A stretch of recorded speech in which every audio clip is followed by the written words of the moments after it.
of the evolutionary jump of human beings, there is a part of the brain that did jump very fast, very quickly. I cannot name that part of the brain. Don't, ask me that per take. I can Google it real quick for you and look it up. But from my understanding, there is a big part of the brain that deals with like the processing and mathematics and the understanding of the world that did jump very quickly. But could that be because hard times got very hard, so we were forced as a species to adapt very quickly, very fast? But it is beyond the scope of what we see today, because we feel like today that we are dealing with a lot of things very quickly, very fast. And that would mean that they would have to be even faster, very quickly, even more fast, with some sort of something out from the exterior. So could it be the understanding that there were other species of hominids besides Homo erectus on our planet, and we were having to fight for territory in space, and then we were also intermingling with other species of hominids on our planet at some point in time. So myself, even I had a 23andMe, and I have a lot of caveman DNA, more so than most people on the planet. What 23andMe says, I have more caveman DNA. Caveman. That's the worst term if we're kind of be politically correct here. Does it say caveman on your 23? No, it does not say caveman. I'm sorry, what does it say on the 23? It says, shit, what's the real word here? Please educate me. Like, my brain is going kind of like poof on that, but it's, shit. Well, it might be Neanderthals, or you said indigenous. You might have a higher percentage of Neanderthalists if it's been updated more recently. Yeah. I think that's the one. I might be wrong. Bulldog can probably correct me on that. Neanderthal is like, I have more Neanderthal than they say 70% of the human population is. So I'm probably fucking dumb as shit if. But they say also Neanderthals, they're finding out nowadays that Neanderthals are really fucking smart. They're smarter than we thought they were. But I have a high percentage of Neanderthals. So that intermingling, we're not the only species that were alive during a certain part of our lives that was upright. There were Neanderthals. There was also another thing.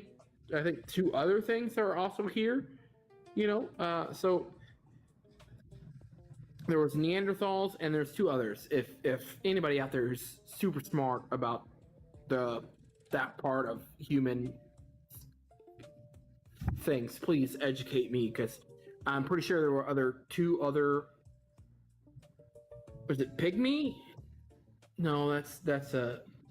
Hey, for real, I had a question for you. I forgot what you said to call you also. Tyler. You can call me Tyler. You can call me for real. I don't care. I guess, what percentage do you think of your thoughts lead to like extraterrestrial, or I don't know? Oh yeah. How distracting is it for you? Oh yeah, dude. Fucking aliens are like up there, bro. Like, it's either aliens or like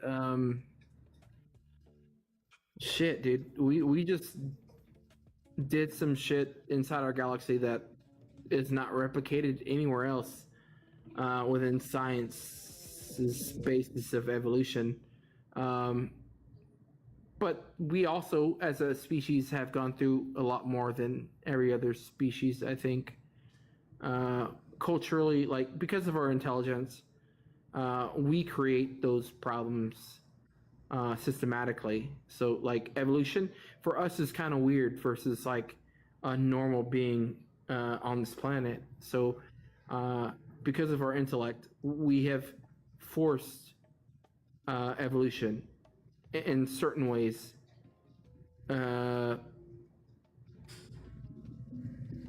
Yeah. Think about the NBA, bro. Like we're electively having children with tall people, tall people, for this ideal of we're going to the NBA one day with our kid, you know, or electively like, and that's not like that's nature, you know, big get with big to make bigger, sure, but we are on an intellectual scale that is beyond just like a normal like big beaver having a baby with a big beaver to make more choices. See, you know? How big of a jump it is to fill like whatever gap of knowledge that you are like seeing or thinking there is within the evolutionary record. Do you see how big of a jump it is to fill that gap with aliens versus I don't know? See, the question is I don't know. So I haven't been able to get a perfect resolute of the other alternative option. Within history, there are numerous factoids of indigenous tribes that speak about flying saucers, aliens, visitors. There's also a group in Africa that speak of a time before the moon was there, like as if the moon was placed at one point in time. Was there a time that humans were around when the moon wasn't there? Well, there was a time when the moon wasn't there, for sure. Yeah. So a tribe in Africa absolutely says so. Yes, there's a tribe in Africa that absolutely speak about a time before the moon, that everything was crazy and chaotic, and then something in the sky brought the moon to them to level out the chaotic things of weather patterns and all these things.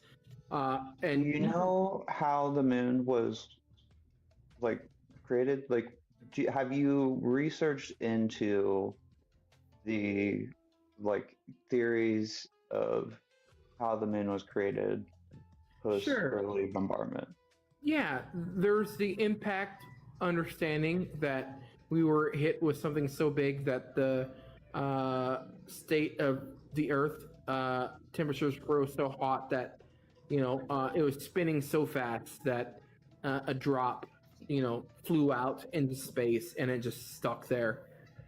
That's a big theory of that. So, kind of like a molten lava, Earth, and the gravitational field of the sun and spinning like the way that we spin within 24 hours caused some sort of glob that came out, and in my brain, all I'm seeing right now, sorry, like I said, I'm ADHD, I'm seeing a fucking what are those things called? A lava lamp. When you hit the lava lamp bubble and it creates another bubble and it's spinning around it. That's my understanding what kind of how the moon, that's the leading theory of how the moon was created. Yeah, so kind of there was probably a big bombardment, but what causes you to then add these to be no, that's wrong, the moon was placed there? Because I hear all these things, I know where these theories are coming from, like Ancient Alien theory, Ancient Alien, the series, and a lot of these theories are based on both misconceptions of the cultural information and the historical scientific information as well around these topics. So it just sounds like you're just repeating the show that has been thoroughly debunked. Have you ever heard of the YouTuber Minuteman? No, never heard of Minuteman. Or Minuteman. Anyway, I would highly recommend you go watch their debunking of the series. But also, if you listen to cultural experts from a lot of the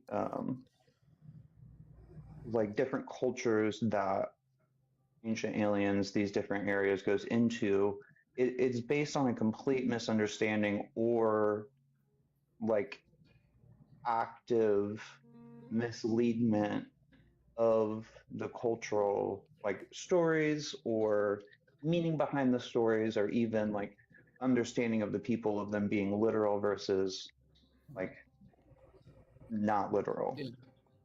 And Symbolic linguistics. imagery of indigenous And a lot tribes. of linguistic issues as well. Sure. Yeah, there could be a convoluted understanding of like the storytelling. So these are tribes that are like pretty much for the most part word of mouth storytelling. Now, could there be this aspect of imagery and elusiveness of that's not directly under like literal? I would say the same thing. We have the same thing within our like understanding of the Bible. I wouldn't say that everything in the Bible is supposed to be, taken firsthand, like straight up. A lot of it was imagery. A lot of it was, What if it was all fiction? If everything is fiction when it comes to the Bible, sure, but I don't think we have to say everything's fiction. It just seems the majority of it is fiction, right? Like, and probably it's historical fiction where it's inspired by real world events, but it's not actually Absolutely. accurate. Sure, I agree with you 100%. Like the whole story about the Earth flooding, that's a biblical aspect that is concluded by a lot of scientific understanding of other stories about. Are you saying that you think the flood myth is true, like the biblical flood myth? I wouldn't say that it's true. I do think that it's kind of weird that there are other cultures that speak about it, even though it's not. Think within about it this way: a lot of other cultures have floods, right? They have floods. Sure, So, for example, you see But a in like global South India, or South Asia, there'll be a bunch of floods. You'll see all across the world there are regions that flood, and so those regions that flood have stories about flooding. Now, the regions that generally are landlocked and don't have to deal with flooding and other stuff, they usually have cultural stories about different things. Like, there's a reason that Japan has a million different stories about a million different yokai, because that entire place is cursed. Not actually, it's just on a fault line. So you have tornadoes, you have earthquakes, you have tsunamis, you're basically hit with everything Earth has. And so they have a lot of stories. So it's not really like a coincidence, or it's like, oh, there's reasons for these. It's inspired by history. But it's not actually real, right? Yeah, like Or not exactly real. in that aspect, yes. But the global flood has been depicted in multiple religions, and the proponent there is a global ideology of a flood. Now, is that global ideology just because a human being thinks the whole world revolves around them? Fucking yes, absolutely plausible. We all think the world evolves around us. So the stories of global flood for an American could be half of America totally wiped out by a flood. That's a You're actually kind of spot on there. A lot of people, because they couldn't really map most of the Earth, thought, well, Yeah, this must you know be what most I'm of it. saying? It's really big. And so if the place flooded, you're like, oh, and if if basically everywhere floods, you're probably going to say the entire world is flooded, because you couldn't really, you don't really have like a sense of scale there. Well, it's just weird that multiple cultures speak about the same thing. It's kind of like, dude, We're speaking about natural events, right? Like I said with the Japanese, they have a ton more about like yokai and a million different things. Like you'll find every single bit there that relates to like a million different natural disasters, and that's because they had a lot of them, right? And like the flood myth, everyone has the natural disaster of the flood. If everywhere you see is flooded, seems pretty reasonable, at least at the time, to say, well, the world might have flooded. I agree with you. Yeah. I kind of want to add on to that a little bit.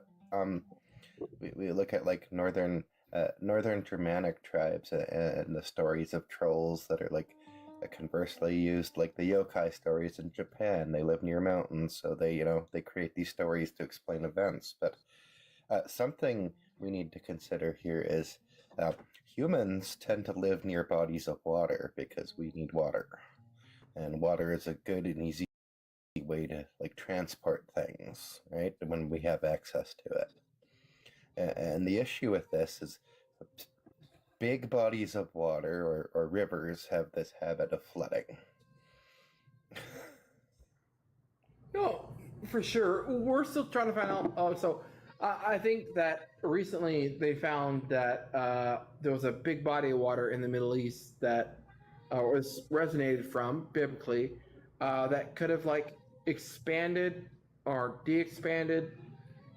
We just found out that in southern Africa, where the pyramids are, there's a high chance that that was all underwater because of what we're finding with like testing of the pyramids, like at the bottom, it's within like all that shit. So to say that the deserts are the deserts and the flooding waters are not the flooding waters everywhere else, we've seen that there has been water in places where we would not necessarily expect there to be water at some point within our history. Within our history or within its history? Its history, yeah, Earth's history, yeah. So, yeah. I've been re-inspired to ask one last question. Okay. All of these beliefs you've discussed and explained, right? What utility, like what use do they give you? Well, I don't think that truth necessarily facilitates a use. Is it? You're saying truth does not facilitate a use? It doesn't Kind of always with that have to statement. facilitate the use. So it can facilitate a use, but it doesn't always have to. So the use of plausibly species that could have changed our projection on this planet doesn't necessarily have this use for me personally, but I would say it's more logical than any religion. How? That More I'm logical seeing than a here. religion. Well, okay. Is the reason why I'm bringing religion up the religion? explanation of? Well, I'm trying to find out Something else. my purpose on the planet. So I don't know, like if you're, How does how does alien origins give you purpose? What purpose does that provide you? it makes me realize there is no purpose. It makes me understand there's not necessarily an actual purpose. It's more so what we do within this life. It's more so what we focus on in this life.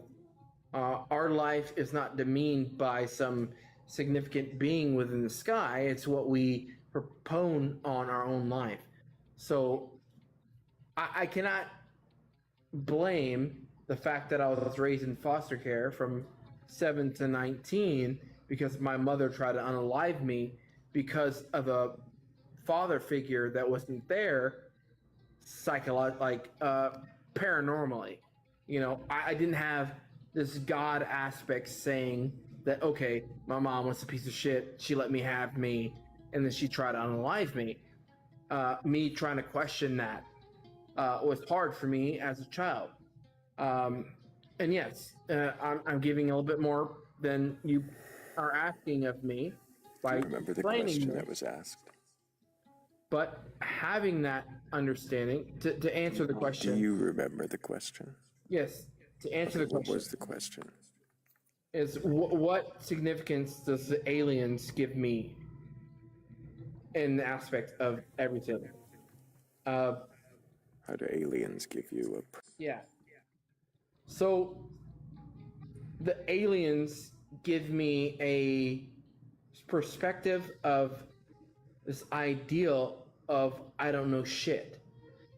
I will never know shit, and I possibly could never ever know shit that religion is not giving me.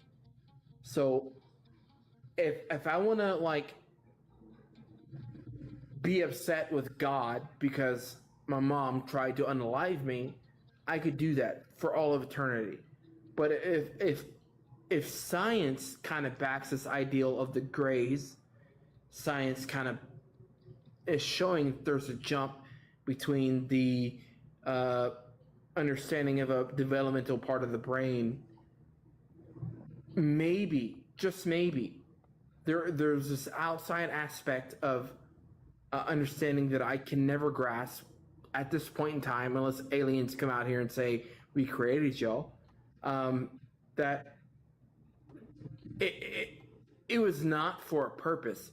So religious people tell me all the time that my whole life stature of being unaccepted by my mother, trying to be unalived, never knowing my father, my whole life sequence of trauma was because of the fact that Jesus Christ wanted me to build this fucking like bullshit story of, you know, something that people can overcome.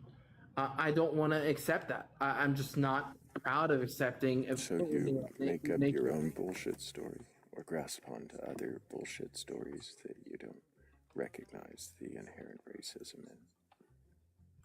Wait, racism? Where did that come from? Oh, I'm sorry, you didn't know that the Anunnaki chariots of the gods sort of idea is rooted in a sort of racism. Wait, so the Anunnaki are rooted in racism? What does that mean? Like, no, so if no, any alien, no, like, no. You're intentionally misdirecting what I just said to mean something else. so Anunnaki, where did that? No, because you didn't listen. You don't do that very well. Hammy, did you want to go down this rabbit hole? Oh, yes, I do. Are you familiar with ancient aliens in general? Like, not the TV show, but the idea of ancient aliens. Yes. What are you familiar with about this idea? Oh, well, dude, that's a plethora of things. Can you get more specific on that question? Yeah, I'm more specifically on its origins, like how it came about. Of how the idea of ancient aliens came about?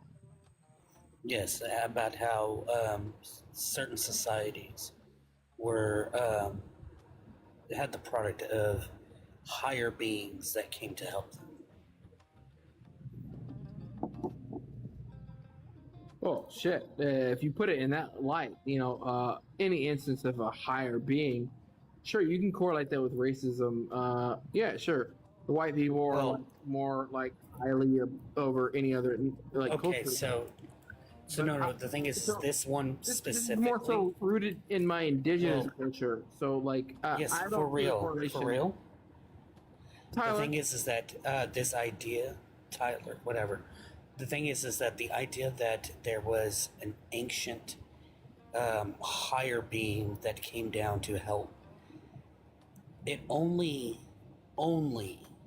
is in reference to people whose culture is that are of non-white people, because there are monoliths that were created by white people that nobody ever bats an eye and says, "Oh yeah, no, man did this. Man, this is wait, the you can't be racist definite towards white structure people. of man." What are you saying? That this like idea of racism is No. against white people? Like, No, You just no, said you're that not it was- listening. you said, it was You're not- non-white people's culture. Tyler, not you're listening. not He's listening. He's not listening. You're not listening. I said that the only people who say that somebody needs help with building structures is whenever they're not white. So the non-white people, all of the people of different hues of skin that are not white, they all need the help of an ancient primordial being from the heavens to build their structures. But white people don't, because white people are smart enough to do that. And that's where this idea of ancient aliens comes from, is that these poor savages could not have found any other way to build these things unless they had a higher being's help. Yeah, and in fact, one other thing is that when you look... Oh, sorry. So are there more white people being abducted, or more people of color being abducted? No. That's not okay. I'll simplify this really quick. So are you saying white? That, I just want to simplify this for real. Tyler, stop. Yeah. Sorry. It's very simple. White historian, see white person structure. Very pretty. We did that. White person sees structure where brown people are. They think it's pretty. Couldn't be brown people, has to be aliens. And here's a fun fact. Back then, people depicted aliens as basically white people. They look like elves. So, you know, the white aliens had to come in and help the browns with their megastructure, but never the whites. Everything in Greece all made by the Greeks, not aliens. No. There are theories that the Romans actually had help from alien people. The whole pantheon of like the alien god or the Greek gods could be espinology of aliens. So the pantheon, the Parentheon that was built, they know that it was built by man. Man built that because the gods wanted them to build it. Every structure that was built for the gods were built by man because the gods told man to build it, and they did it. And they did not give them any tools, like the gods of their time were like, the gods here's a did little not bit give of them technology tools. here. Let's go here. We're not. The gods did not. We can't even build concrete today. We cannot even have concrete. He's not. Here's the thing. He's incapable of participating in the exercise. Literally. Because you guys are lying stop right now. talking Let's over not be me. lying. Nobody's fucking lying. And stop being rude. You're talking over me. You have no fucking self-control, and it is shameful, Tyler. I don't care what you want to blame it on. You don't have the ability to converse. You just don't. You shout in anger. You reject concepts and questions that don't fit into your mindset. And it is shocking how much you blame everything other than, your own impatience, your own impertinence, your own certainty.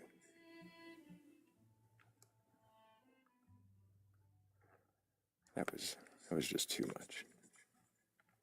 Sorry, this might be kind of random, but the white people aliens thing is actually real. That's like funny as fuck to me. I just think it's really funny seeing like their old pictures of aliens and it's just white people. Basically, just white people with pointy ears. Well, he'll say we're lying. You're lying about that. We're just lying. I mean, he could listen. You don't have to take my word for it, buddy. You can just search it up. You can fact check me. We live in the world where you could just open a book and read. They're libraries. Right. We have public libraries. I was trying to be so good in the chat thread. I asked my question a long time ago, and I was like, nobody asked that. It's mean. It's rude. Don't ask it. But the more and more it got back to this topic, I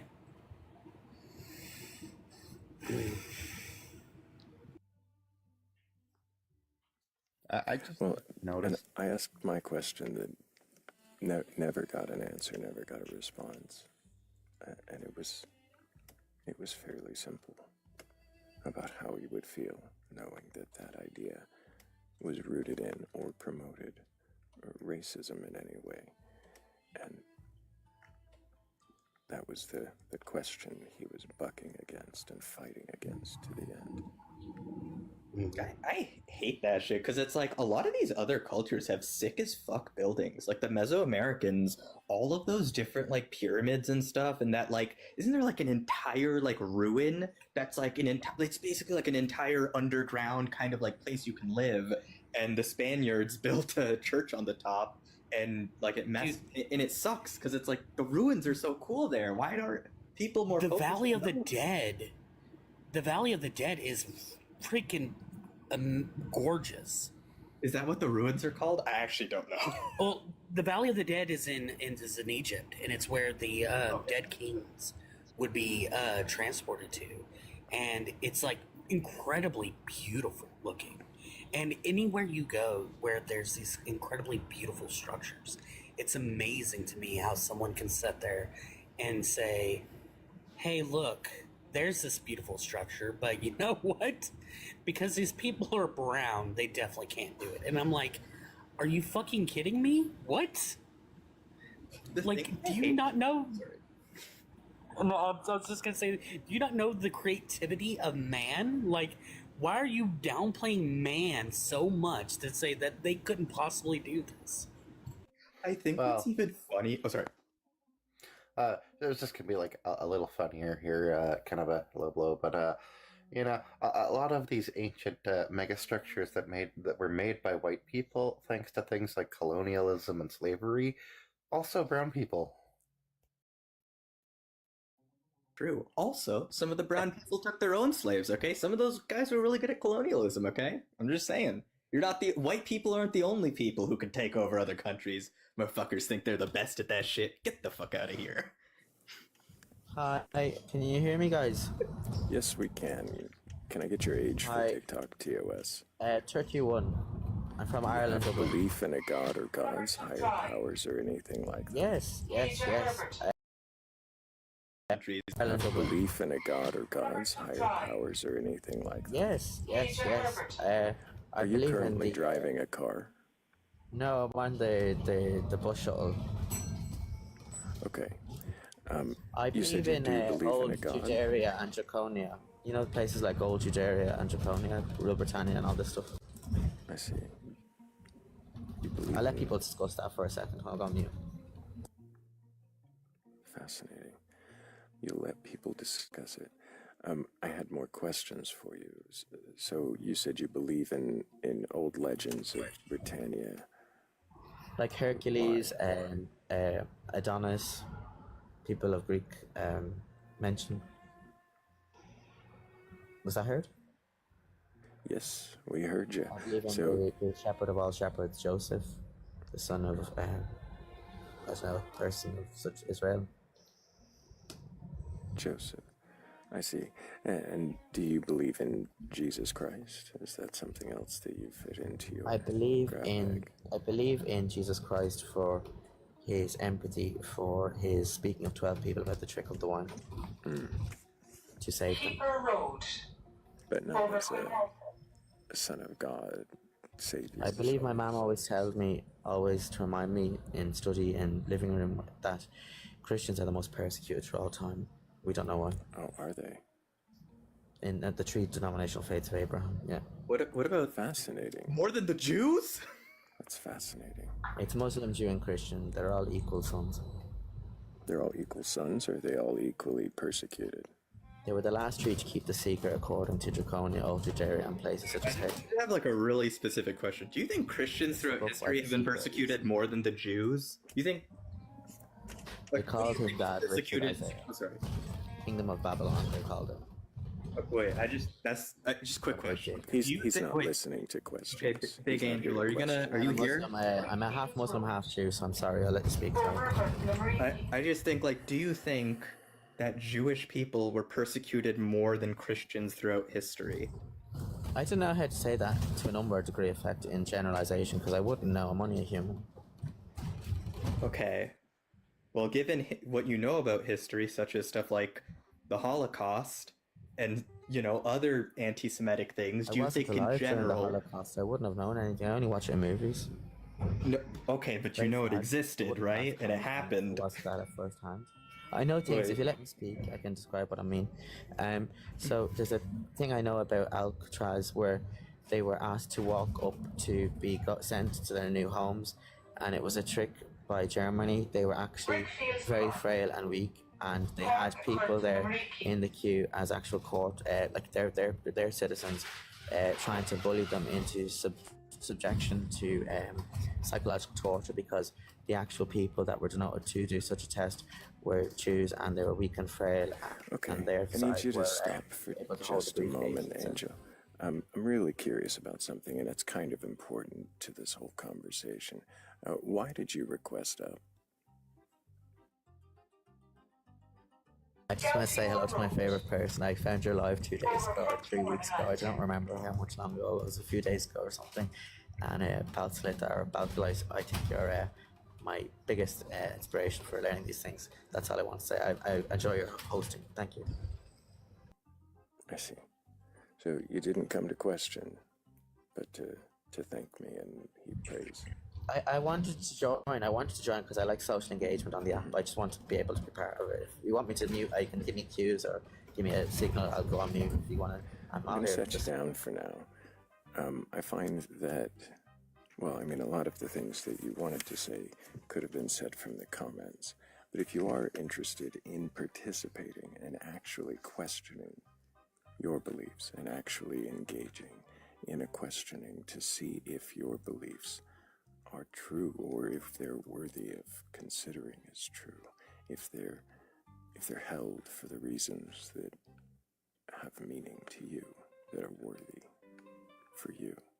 If that's an exercise you're willing to engage in, you can request back up. But I think for now, the road noise and the kind of, well, seemingly knowing answers without any consideration, I think we'll just keep moving forward. Sorry, this is appreciate it. Oh, sorry, this is a thing I wanted to say before the other guest came up, but it was about cultures and learning things. It's really funny because if I remember right, like Greeks and like those cultures, they figured out the golden ratio. But what they didn't figure out is what's called the silver ratio. So the golden ratio is a special number because it solves a really specific equation. X squared equals x plus 1. The question is, what number multiplied by itself gives the same number plus 1? And the answer is phi. But there's another answer. There's a thing called the fundamental theorem of algebra, which says basically the biggest number on your letter, the biggest power on your letter is the degree of the polynomial, and there should be as many solutions as the degree of the polynomial. So there shouldn't just be the golden ratio, there should be another answer, which is the silver ratio. Now the thing is, most of these Western cultures didn't actually know the silver ratio. They knew the golden ratio, and they liked it, they thought it was cool, but they didn't realize the silver ratio. And the reason why was that Western cultures didn't really have a sense of duality. Meanwhile, in India and China, they figured out both the golden ratio and the silver ratio because the silver ratio was a negative number. And they were okay with negative numbers because a lot of their culture circled around an idea of duality. And I just think that's really cool as like a little cultural. That's the most foolish thing I've ever heard in my life. Cheeseburger, you were going to get an opportunity to speak, but I think you've just gotten all the opportunity you need. If you would like to come back after you've sobered up a bit, then perhaps we can have a conversation, but quite clearly that wasn't going to go anywhere. Sorry, I just wanted to drop that math fun fact. Also, Pascal's triangle was discovered by 1 million people before Pascal, including many people in India, China, like across the world. Don't know why we only call it Pascal's triangle because he's white, and he figured it out. Oh, I see. He figured it out late, like a loser. Okay, I'm done now. And this TED Talk has been brought to you by whatever medication they'll skip today. You're welcome. They said they're from Brittany? I'll explain why they were weird and all over the place in their beliefs.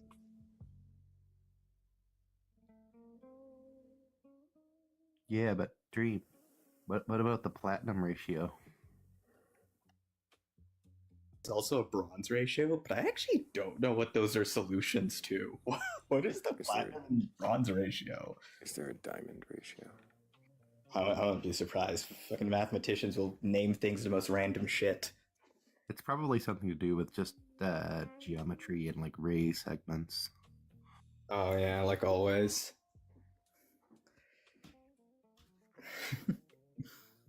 But one thing that was kind of on my mind is I was like, I wonder how much people think about like how their epistemology and morals and everything are shaped by their culture. Like one thing I was talking to my friends IRL about was like, I feel like it's weird that we're like, oh, it's so obvious slavery is wrong. It's like, yeah, it's obvious to us now, but like, think about the times. This group of people was essentially segregated, and you didn't really see them other than when they were working. So it's hard to even view them as humans. You have no overlap, right? You don't have things you can relate on. And so it makes sense that people like, I think George Washington, like over the course of his life, he eventually was like, no, slavery is bad. And it sounds like these people came to the conclusion because they were able to appeal not to some sort of like thing that they can both relate to, but some sort of deeper humanity that we all share. And it's like, damn, like acknowledging a deeper human part in everyone is a pretty hard thing to do. Even people now suck at it, right? Like, if you pick some criminal who does a really bad crime, then we'll just be like, yeah, punish them. Even if it doesn't like improve anyone's life, just punish them. And a lot of people are like this, at least instinctively. I know I'm like that instinctively. And I wish they'd acknowledge that, and that their peaceful nature, part of it, a large part of it, is thanks to that peaceful culture we live in. Sorry, I was just thinking about that. I don't know if anyone has comments on it.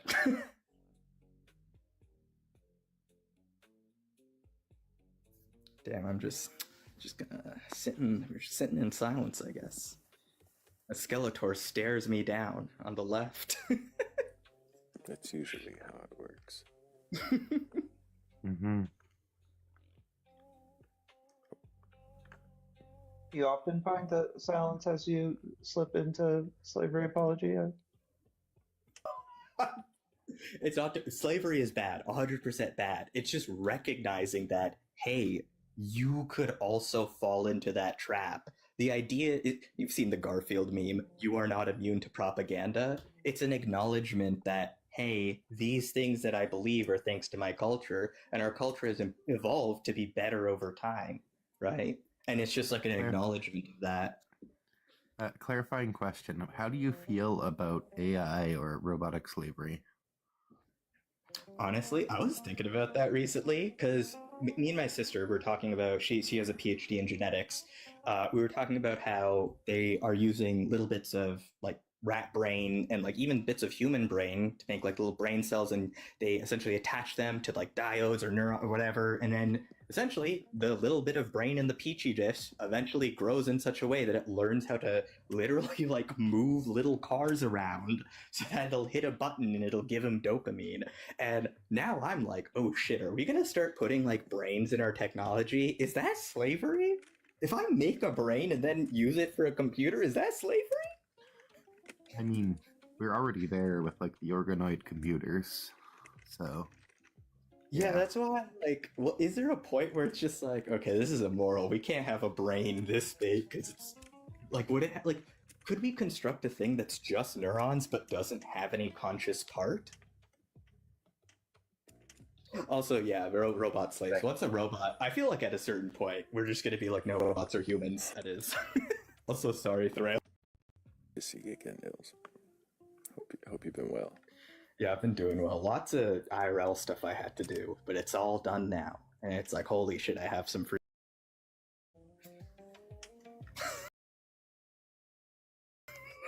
Sorry. The comment said the last guest was neurons without thought. God damn. Well, we can try the one before that again. Big Angel would like to come back, at least. I think he's still in queue.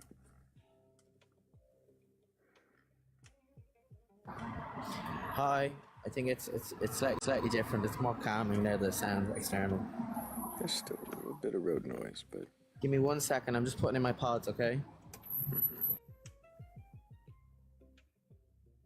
somebody needs to change their brake pads. I don't even know anything about cars, but I know what that sound was.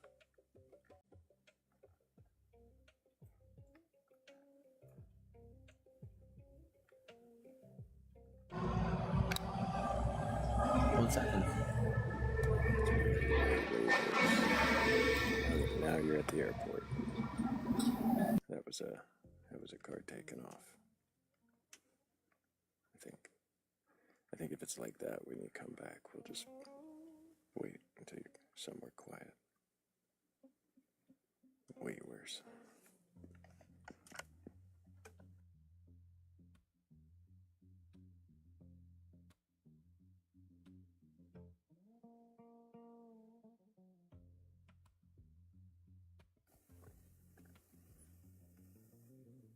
All right, there's a thing in the comments that is like a perfect example of this. We technically are participating in slavery when we buy certain shirts and like shoes or whatever, right? Because those are made by slave labor. Or even your phones, a lot of them are made by essentially slave labor in China, but we don't bat an eye. We don't even think about these people because they're out of sight, out of mind. That's what I was trying to point out. And it's like the acknowledgement of that so that you don't fall into the fact that it's like, oh, I'm just like, whatever, I'm not thinking about this. Because once you think you're immune to it, that's when you're fucked. Something Garfield meme, you're not immune to propaganda. Hi, Dream. Yo. Oh, now you're sitting next to each other. Hi. Hi. Gods are weird because they're gods, like. Big Angel, do you believe that gods actually exist? I believe. How could you give the question a bit more detail, and I'll try and see if I can add more to what my thinking answer might be towards.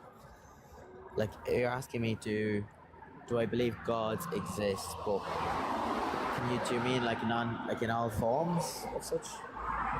No, 1 second. In any form. Do they exist in any form at all?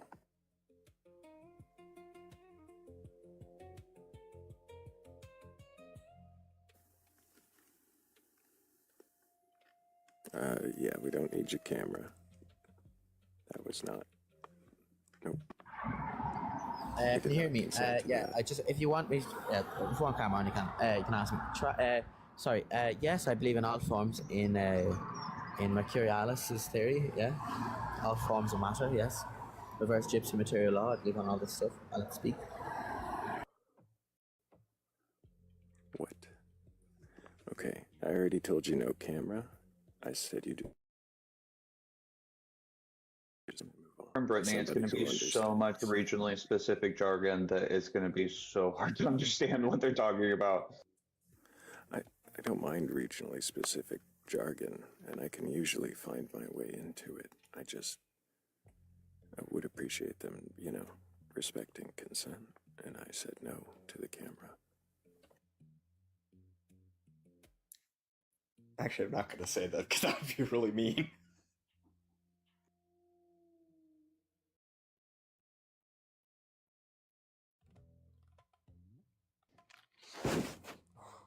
Hello?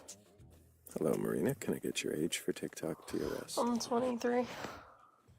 Do you have a belief in a god or gods, higher powers, or anything like that? Yeah, I'm an Orthodox Christian. What does that mean, Orthodox Christian? So we adhere to the Church Fathers and the oldest interpretation of Christianity. I'm sorry, the skeleton's cracking me up for some reason. Isn't it great?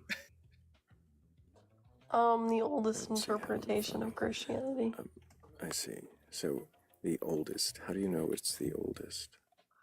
So we can see this through apostolic succession. So we have, for example, let's use Apostle Peter, right? I can give you his entire chain of apostolic succession right now. How do you know that this is a true chain of succession? There's people who bear witness to it. Which people? There's people who bear witness. So there's requirements that persons must be in the room while the apostolic succession is being administered, so that they can attest to it. So who administers the apostolic succession? So first, the apostle will administer it to his student, okay? and then that student will administer it to his student, and it goes on and on and on like that. Are you certain that the chain is absolutely unbroken? I feel like there are breaks in the chain in some I places. see. So then how can you be certain that the chain is true past any of the breaks? Well, the breaks were because of deaths. Usually Right. those are the reasons why. Doesn't answer my question. How can you be certain that anything is true before a break in the chain? Well, there's only some chains that have breaks in them. Not all of them do. And I'm not quite sure that we adhere to the ones that do have breaks in them. I see. Is it possible that there are more breaks in the chain than you are aware of? I mean, anything is possible, but I wouldn't believe so. You wouldn't believe so. You don't believe there's anything beyond what you know that could be contrary to your knowledge? Well, there's possible, anything's possible, like I said. But it's also like, I don't believe that that's true, but it could be possible. My belief doesn't, remove absolute truth. Interesting. Have you read the Bible from beginning to end? Yes. Do you believe that it is true and literal? I don't believe that everything is 100% literal, but I believe that everything is true. What does that mean? It's a skeleton, I can't. I'm so sorry, it's so funny. Interesting. I'm not laughing at your appearance. No, I'm sorry. And I know you don't actually look like that. Are you sure? Yeah, no, he actually looks exactly like that. You know what? I'm sorry, okay? I'm sorry. I don't mean to laugh at you. I'll stop.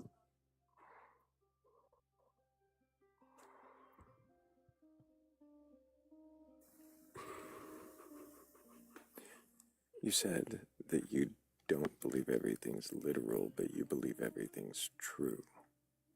So Yeah. are you saying that there is nothing in the Bible that is not true? Yeah. Interesting. Can you give me any examples of something that is not true? I'm sorry, not literal, but true. Yeah, like when Jesus says, I and the Father are one, he's not saying that him and the Father are one thing. He's saying that him and the Father are one in essence. So that would be true, but also metaphorical. I see. What about the, well, let's go all the way back. What about the creation? Is that true, literal, or both? Yeah, I think it's true and literal. It's true and literal. The 6 days, the order of creation, all of that's true. It also says in the Bible that one day to God is 1,000 years. So that means to us it would have been 6,000 years. Oh, I see. So 1,000 years, he created light and nothing else. And then for 1,000 years, he created a firmament and nothing else. Yeah.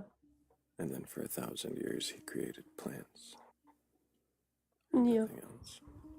I mean, to him it was just a day, but to us it would be 1,000 years. And then 1,000 years, he created the sun and the moon and the stars. And nothing else. Yes. What is firmament? A firmament is a dome. What shape is the earth? I believe the earth is flat.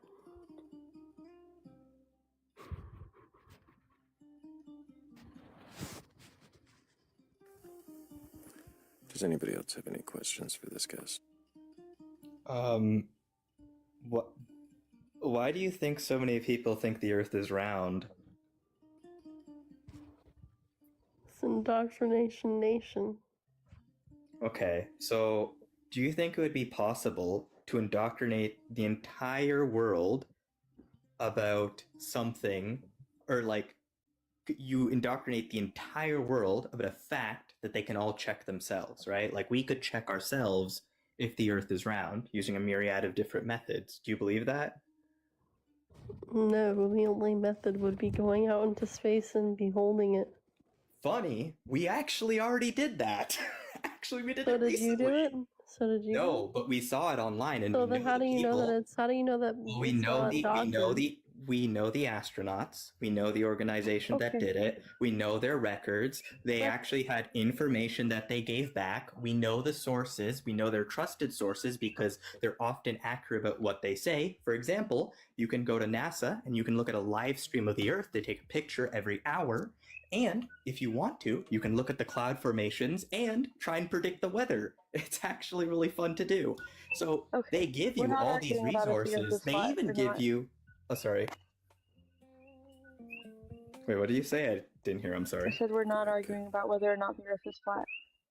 Oh, okay. No, We're not we're going into arguing. that. Got it. I will. We're not arguing it, but we are questioning. Yeah, we can question it, but we're not arguing it. Okay. What would you say if I told you that the Earth was toroid shaped? It was what? Shaped like a donut, a toroid. I want to tell you that you're wrong. Why? Because in the Bible it says that it's not. Where does it say in the Bible that the Earth is not a toroid? When it says that it is like a I'm sorry, the background. Like a seal. It is the shape of a seal, like a seal in which you would seal a letter to someone. That's not a donut shape.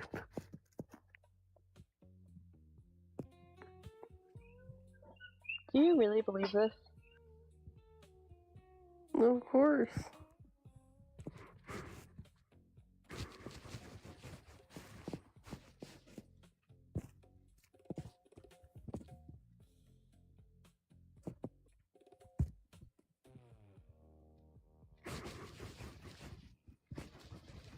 So this is the Earth behind me. That's what you believe it looks like. Yes, it's just the like creature with the WTF. It's making me laugh. I'm sorry. What keeps the magma from falling out the bottom? There is no magma. Oh, that's not true. Fascinating. That is unfortunately for you very, very much not the case. Why do you think there is no magma? Because it's not logically possible for the Earth to be flat and have magma within it. I've seen the magma up close. So then it must not be flat. Must not be. How did you see the magma in the core of the Earth? Up I've close? watched it erupt from the volcano, standing at the summit of it. I've stood at the summit of the most active volcano on the planet and watched it erupt multiple times. Have you thought that maybe the magma's inside the volcano, not the Earth? What does that mean? Go back. Where would it be Go coming back from? to school. I mean, clearly this person is not serious. There's no way this person is actually seriously questioning these beliefs because they don't hold these beliefs. I These are just do things hold they're these saying. beliefs. I swear to you. Sure. Swearing is, I'm sure you're being very, very honest. So honest. Marina, Go ahead, Tammy. I'm going to entertain this for just a split second. You said, how do you know the volcano doesn't hold the magma? How much magma do you think a volcano would be able to hold? I don't know that. Oh my god. Would it be fair to say that it has a limited supply?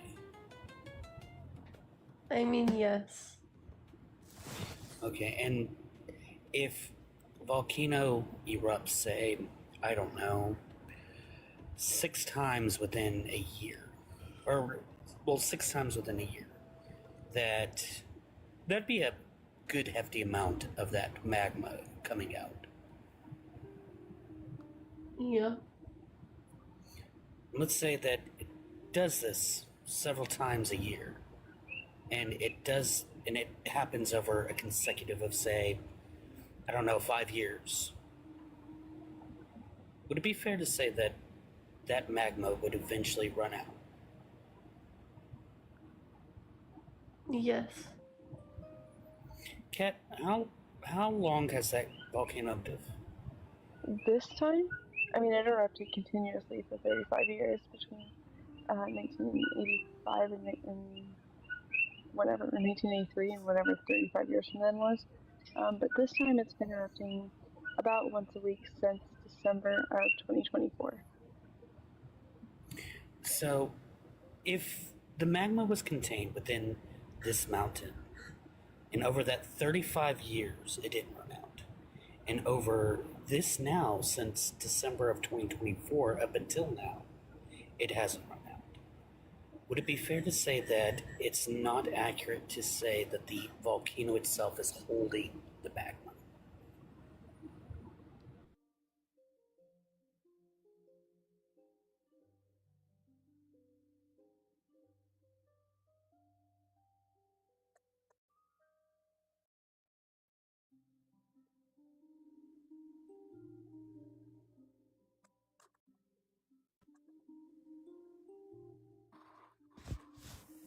I don't think she understands the question, or that it's for her. Did you hear my question, Marina? I don't understand. Okay, so we have a volcano that for a 35-year period, it was consistently active. It stopped, and now it's been active every week for the past going on 2 years. And I'm asking, would it be fair to say that the magma is not coming solely from just the volcano? Well, maybe there's something below the volcano where it's coming from. Right, what would be below it on your flat Earth? I don't know. Marina, what year did you say you were born? I'm 23, so I was born in 2001. Wow. Wow. What year do you think it is?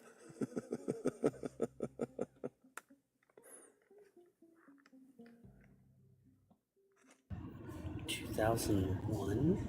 Yeah, no, that isn't math. The math isn't mathing.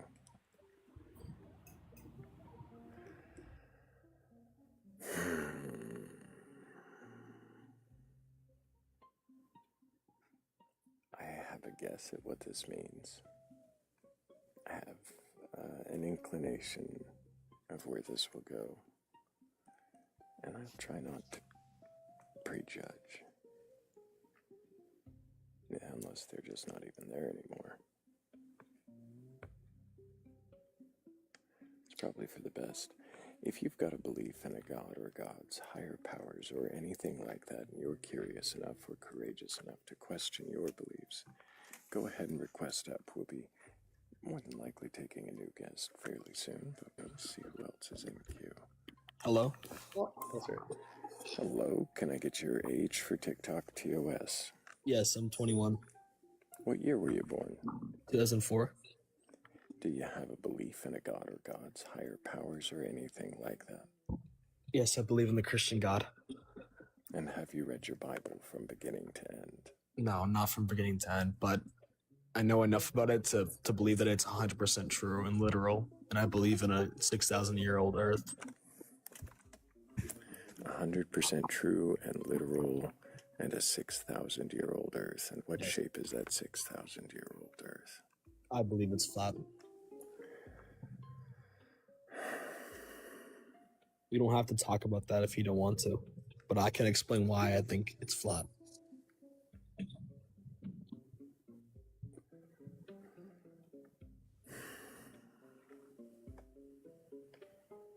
Why do you think it's flat?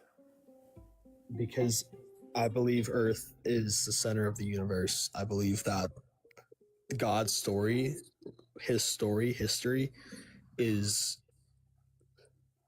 the center of everything, basically, right? And like what goes on here is the center of it all. Okay, of course. Yep. My questions might not be kind. Does anybody else have a question at the moment? You can ask whatever question you want to. I know I can. Nearly every physicist, in fact, literally every, proper physicist on Earth says the Earth is round. Well, there's a few reasons, but the biggest reason why is I think that they are deceived. I think like belief in heliocentrism, specifically that like Earth is in a giant universe with a bunch of different galaxies and other planets. I think that's a great lie. It's a deception that was cursed by God. I think God literally cursed us to be deceived this way, like he did in that Babel, which is why we speak different languages. Do you think Do you think there are any other deceptions that are on the same scale as the shape of the Earth? I do, but I don't really want to say. I don't feel comfortable saying here. So I hope it's not racist stuff. No, nothing like that. Okay. One of the questions I have about this is math in this conspiracy? Right. Yeah. So that's the other thing I was going to get into. NASA is so sketchy, dude. Well, I'm not even talking about NASA right now. I'm talking about just math. Oh, math. It's math. Yeah. Can you address the questions asked, not the propaganda you want to put forward? Yeah, I'm sorry. Yeah, I can answer. Well, your question was the math of flat Earth? No, I'm asking you, is math in this conspiracy? Yes. So 2 + 2 = 4 is part of the conspiracy? No, obviously not. So at what level is the math? Does it go from being accurate to telling us, things, into this is conspiracy now? Like what level? I'm confused what you're asking. I'm confused by what you're asking. I don't believe that everyone at NASA knows, obviously. I think that No. Again, let's try and read. NASA. Oh, sorry. Yeah, nobody said this has NASA nothing to do with NASA. You're just stuck in this. He's talking So about the idea. Sorry. Stop. I'm sorry. Stop. So, what I'm asking is like, what level of understanding of math itself, do you get to before it becomes part of the conspiracy to cover up flat Earth?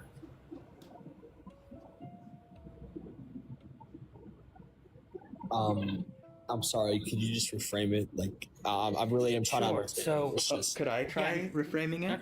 I smoked earlier. That's why. So okay, we sure, have you can 2 go ahead. + 2. We have 2 + 2 = 4. Right. And we said that's not part of the conspiracy to cover up the flat Earth. So would the math we learn in, say, high school, will that be part of the conspiracy to cover up the flat Earth? Yeah, they're gonna make up math about the globe, and they're gonna do measurements and stuff like that. Like they're gonna make it up. Math class made up. Math class brings nothing into the globe during high school. Yeah, but just what math is made up? Could I just ask what math is made up? Like, is Pythagoras' theorem made up? No, it's not made up. What's made up? Pythagoras' theorem is not made up. It's just an observation that wasn't understood properly at the time. So what he observed was like probably real. Yeah, I think that's true. Okay, so you agree with Pythagoras' theorem: a² + b² = c², where c² is the length squared of the hypotenuse of a right angle triangle. Yes. I believe in that. Okay. So there's a thing called congruent actually, we can't say this. Do you believe that there are methods, like physicists say, where they can use triangles to or not even physicists? Do you think there are methods and ways that I could use a triangle to figure out the shape or size of a different object that's farther away, maybe? Yeah. So, okay. No. Well, what I'm gonna say is, I think that what you're obviously observing what you're seeing, but you're just making a misconception about it. You're not fully understanding how it works. So what is the miss? Yeah. It has to do with the angular resolution of your eyes. Like, we can't see the sun. Obviously the Earth is huge, right? You can't see. You can probably see like 5 miles, I think, until you can't really see anything else anymore. The Earth is huge. Actually, here's a question. Sorry, what do you mean by angular resolution? Could you explain that to me? So obviously as we as human beings, we see the sun setting over the horizon, what we think is the horizon line. But I'm not asking about these things. I'm asking, can you tell me what angular resolution means? Specifically that word alone. Yes, of your eyes. Yes, it's your how much you can see, like, in front of you. Well, I can see infinitely in front of me, right? Like, as far as it goes, right? Not necessarily. Like, my vision just keeps going, does it not? Well, yeah, but not always, right? You can't see miles away from you. How far away is the sun? When it's directly above your head, how far away? I don't know exactly, but I would say it has to be like probably 10,000 miles. 10,000. Wait. You just said you can't see more than 5 miles? No, I mean when it's up. I thought you were asking how high the sun is above the Earth on my model. Is that not what you were asking? Yeah. So the sun is 10,000 miles above the Earth. Yeah, that's a rough estimate I just came up with. 10,000 miles. Yeah. So when it seems is 10,000 miles set, bigger than 5? Yeah. Yes. And when it seems to set over the horizon, which you said can only be 5 miles? You can only see 5 miles. I don't know. I don't know the exact numbers off the top of my head. I could be completely wrong about both measurements. Doesn't it already seem like you wouldn't be able to see the sun if you couldn't see more than 5 miles? Well, yeah, because I don't know if it's like 1,000 miles or even close to that. It could be 1,000 miles. I don't know. How much of old naval ships? How much about those do you know? Like the ones from the 1900s. Well, the 1800s more. Oh, the more 1800s. or less, but yeah. Like I'm talking about like the old galleons and and stuff like that, right? Yeah, I play Sea of Thieves. Okay, so whenever we have a ship, like we have like a central mast, right, and that's the main mast. Yeah. What is it that they put up at the top of the main mast? I think the lookout area. Right. What is that for? Seeing out. Seeing into the distance, and why would they need to have it all the way up there? Because you can obviously see more the higher you go up. Because that's how physics works. Well, if you can only see 5 miles out. Yeah, why would it matter that you're higher up? I'll explain. Only see 5 miles. Well, I'll explain it this way, right? Like when you're on Earth, you can only see like a couple miles, right? But because as height changes, how much you can see also does. Right. So you get taller and you can see farther. Yeah, obviously. Is that possibly because it's curved off in the distance, and so if we get taller, we can see more of it? Well, see, for the longest time, people thought that was a proof that the Earth was a sphere. But if you actually take like a Nikon P1000 camera and zoom in on the ship, P1000. Have you ever done this yourself?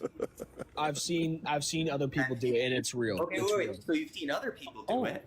Now, we've seen NASA send astronauts, to the moon, and it was acknowledged by every country They went there, they came back, it cost a decent amount of money. It cost, like, you know, we had to put them there. Literally, presidents talked to them. Everyone, this was like a huge thing. Millions of cameras. This would be basically impossible to fake. Do you think that's real? Or do you just trust... Okay, why do you trust the video you saw with the P-1000, but not NASA? A few reasons. So NASA and all their rocket launches, will they stream it? You always use a fisheye. Actually, fuck NASA for a second. Any space agency. Why do you trust this P-1000 video over any space agency? China, Russia, America, Japan, Canada, all of them. Here's why. I can give you a short answer or a long answer. No. We'll go with short first, and then...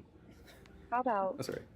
Right. We stop arguing about the Earth being flat. Why? Okay, why can't we just have a conversation? Like, it's just a chill conversation. There's no need for you to do that. I'm trying to keep it question based, where it's like, why do you trust the P-1000 video you watched over every space agency in existence? I'm gonna answer that. I was just talking to her. The reason why is because when NASA and all these other space agencies, they always use a fisheye lens to record the live stream, which actually distorts. No, that's not what I'm asking. I'm asking you, why do you trust the video you saw with the P-1000 over all of the videos? Yeah, I got you. Every other space agency The has? P-1000, it doesn't have a angular curved lens. No. I'm not asking about that, because did you do this yourself? I didn't know. You saw it in a video, right? Right. Why do you trust that video, but not any video by any other space agency? I got you. I saw this stuff years ago before AI, so I know it's not AI, and it looks. Wait, how do you know it's not AI? Because this is years old now. Right? Okay, but they had Photoshop back then, did they not? Yeah, but like, is that many people really gonna CGI a video like that amount of times? Like, well, they could. But you don't know. You think NASA? Do you think NASA uses CGI? Yes. Why do you not think these videos are using CGI? Well, NASA is also a huge. But you don't know where these videos are coming from, do you? They're coming from regular, ordinary people, dude. That's who they're coming from. Do you know these people? No, hey, but hold on. Is this really hold on, both of you. Sorry. This is apparently where we're. Hammy. Apparently, me saying something isn't good enough. No, you're fine. Like, I don't mind you talking to me. Whoa. What I was gonna say is, I don't mind you talking to me, but like when you people. I might admit something suddenly. Fucking disrespect. Just for clarification, Thrayle, is Kat co-host? Because I always listen to host for the.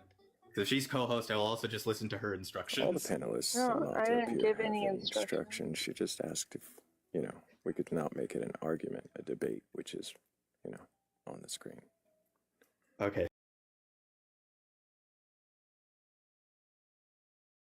Sorry, fair enough. I was trying to keep it inquisitive, because it's like, why do you why do you trust these two things? Yeah. You were doing fine mostly. He was literally arguing with every question. He's not here to question his beliefs. He's here to just bloviate about them. I just tell us what they are. Yeah, I just always hate it because they're like, "Oh, I did my own research," and I'm like, "Oh, did you like open like a textbook?" And they're like, "No, I watched videos on YouTube," and I'm like, Also, because you're a lot fine. of text. Oh, sorry. Your questions were good. I wasn't trying to get on you for food. Sometimes people come in here and they try to trap you in an argument. And there was a little bit of that happening. But you asked really great questions. I wasn't trying to chastise you. No, listen, I just listen, you don't worry about me. I just want to know if I'm following the fucking rules of the live, okay? I don't know what the fuck's going on. It's been 2 weeks. Fine, Nils. No, you're doing fine. You've always got the assignment, which is Socratic questioning. Never mind. You school a little bit, but yeah, it's always been questioning. Yeah. I like the question thing, but it's also like he was doing it a bit and Kat pointed it out too, where he's like trying to answer a completely different thing. And it's like, no. I just want this one thing. Like, I don't think did he ever really define angular resolution? No, he did not. Just the way you see things. It's just how you see things. It just do be like that. It just is how you see things. It's the It things you is see what it when you're seeing is. it. We do have another request, and this can go probably one of two ways. What's up? I'm back. I promise I can question my beliefs. Hey. Yeah, no, that's exactly what I thought. I was pretty sure it was the same account or the same person, but yeah. I was thinking about this, and I was Pretty dishonest. Talking to IRL people. I was on a walk with my mom, and it was interesting because she's like, "Oh, I just think I'm very stupid because like I always just believe what people say," and it's like that's not stupidity. That's just being too trustful. And I think it's really interesting because it feels like in this day and age, what ends up happening is someone who's very trustful will go online. All these people will say, "You can only trust me," and because they're so trustful to begin with, they fall down that rabbit hole until they are paranoid about everything but the people who say, but the original people who said, "You can trust me." You know what I mean? I think sound advice is just not to trust anybody who needs you to trust them. It keeps emphasizing their trustworthiness with every statement. Yeah, it just really sucks. I just wish, I think it's just, fuck, the age of misinformation. Is that what someone's called it that? And I think that's like an apt title because it feels like our access to information.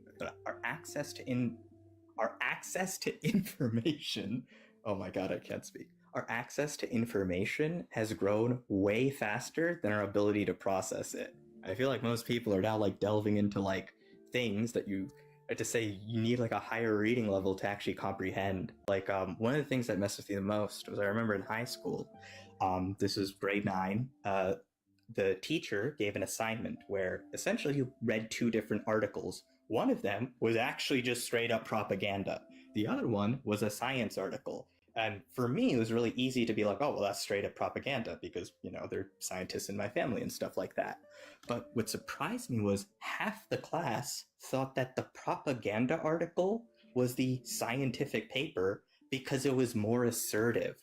It's kind of insane. I've been spotting it a lot in real life where I'm like, wow, if you're really confident and a man, and bonus if you're attractive and or tall, people will just listen to whatever the fuck you say and believe it. Not if you're a woman. If you're a woman, you're fucked, okay? I don't know what to do there. You're just fucked. Yeah, if you're I really don't know. confident and a woman, people will just talk down to Call you a bitch. Yeah. Yeah. Thank God. Dude, every day I wake up and I'm like, thank God I don't have to deal with that bullshit. I don't have to think about feminism or the plight of women or any of that shit. God, fuck, it feels great to be a cis male. You don't have to. Yep, must be nice. I'm sorry, that's a I mean, it's a smell. I thing tend to say. think about it quite often.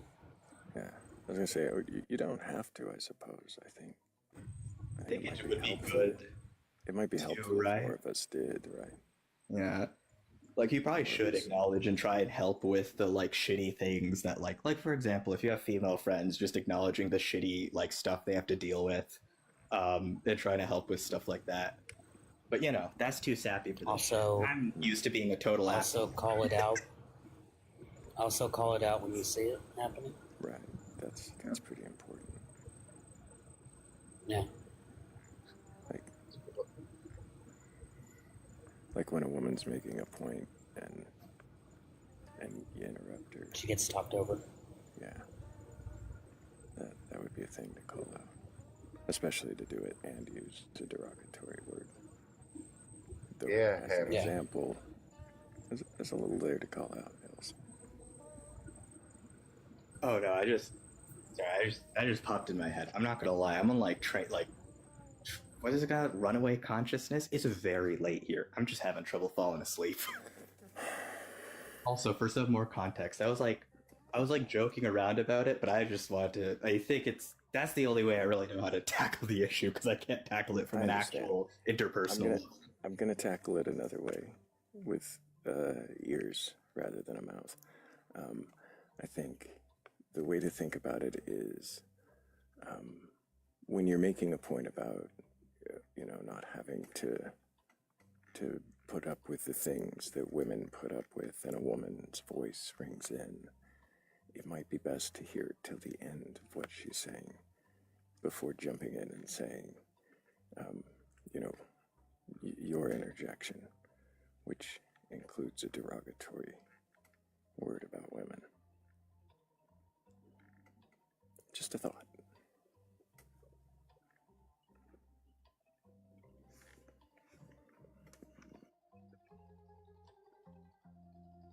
Yeah, Dream, there's a lot to reflect on in a lot of the way you've talked about some of the issues that you've brought up tonight and what it sounds like what you're saying.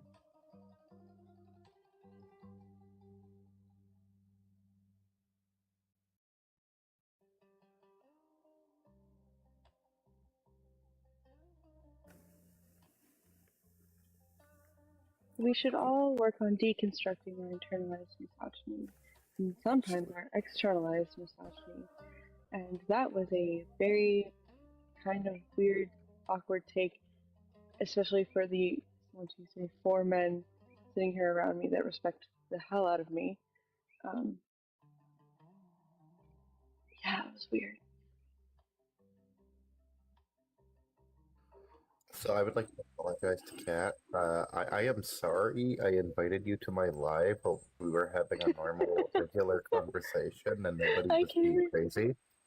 I came in here after that and talked about it. I was like, Lola invited me to his live and nothing crazy was happening. And now I'm now I'm realizing that I'm a little disappointed that there was no crazy people. Like I expected crazy people and I didn't get them.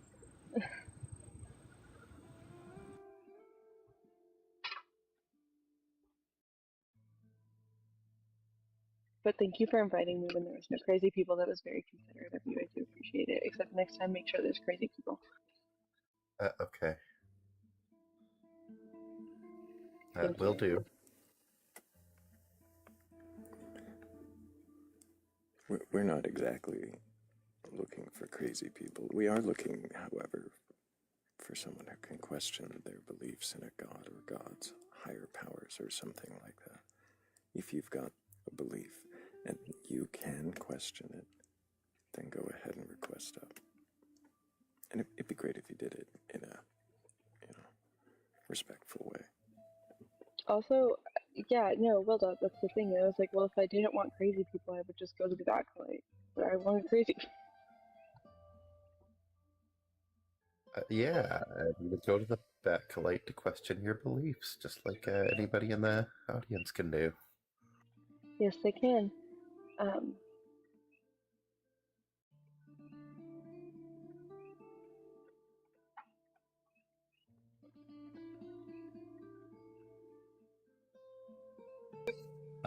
Actually, I'm actually beginning to question whether or not beliefs actually exist. Interesting. So, that's kind of the premise I started with. I think it was the first prompt ever on the Batcolyte was, what is your belief? Is it a choice? And I was really trying to get at whether or not the beliefs people held were actually held, or were just held up in front of them. Some kind of pretend. One time you said to me, I don't know that I've ever met a true believer. And that like really stuck with me. And I thought about that a lot. Well, I'm more so, the more people I've talked to and the more guests I've seen in the Batcolyte, I realize people hold their beliefs so dogmatically and with such a grasp that they are more treated as actual truth as opposed to something that could be wrong.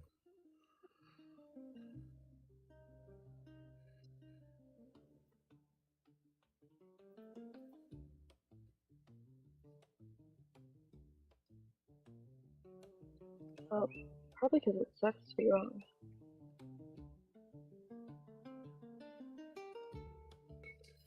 I think being wrong has its merit, right? Uh, a lot of the things that humans learned, we learned through the being wrong about something.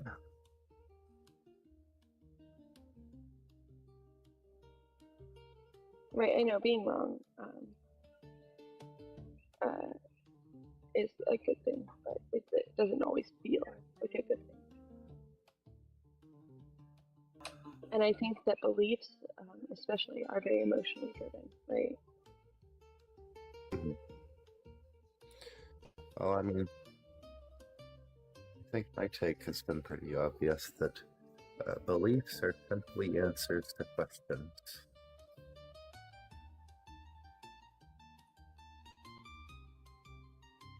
And all questions. I must be more specific. Interesting. It might be.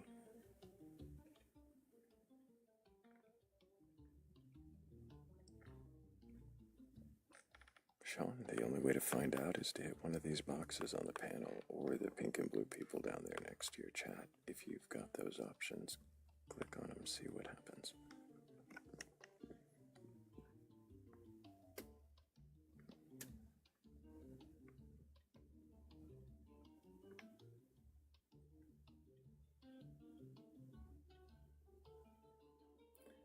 But we are here to see if you can question your beliefs, if you have a belief in a god or gods, higher powers, or anything like that, and you're curious enough or courageous enough to question that belief, go ahead and request up. No one's here looking for a fight. We're not trying to debate you or argue. No one's, well, I'm not here to tell you that you're wrong. I'm just here to see if you can question your beliefs. And if you can, well, what is it you believe? And why do you believe it? And, well, we might have a few more questions for you.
We have a recurring guest tonight.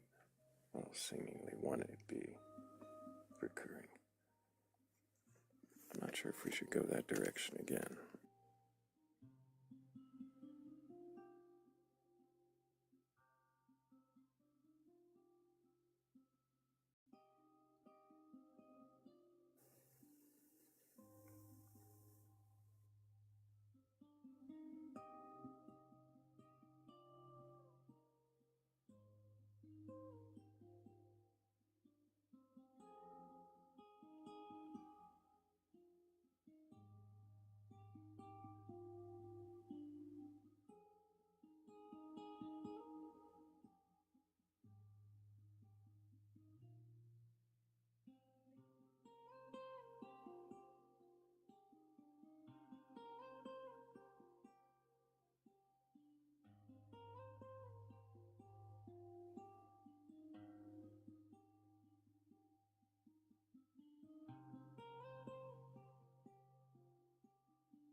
I just want to give like a really big shout out to like the men that spend their time in this community because they're so aware of the things they say and the way it impacts the women that they're around.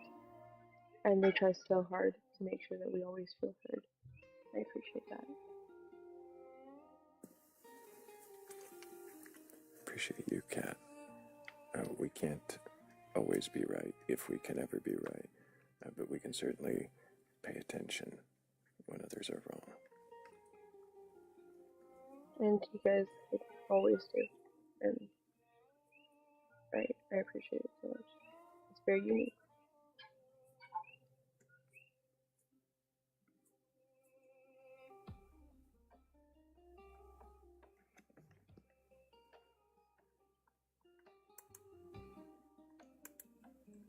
Also, you can never be right. Not with one of those things that you have. That's what I was gonna say. We're men, we can't be right.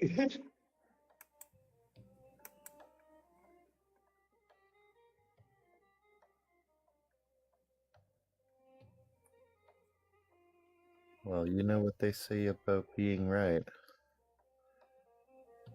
Assuming you're right is the first step in being wrong.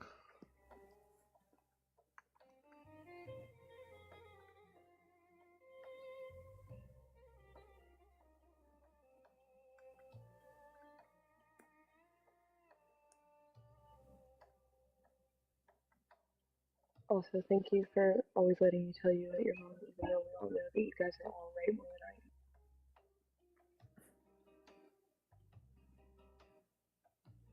I am. You know what day it is today, Cat? It's a day ending in Y. Hammy's wrong. Indeed. It's cathartic. It really genuinely is.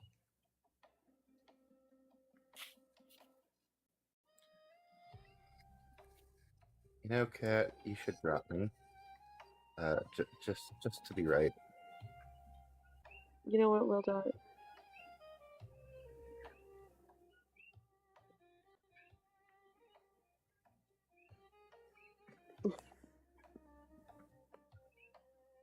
Thanks.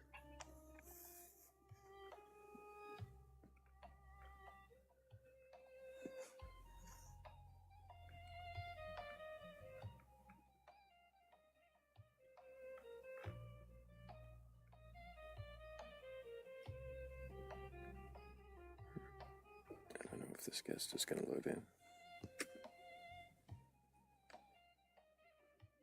Can always try again if you meant to be here.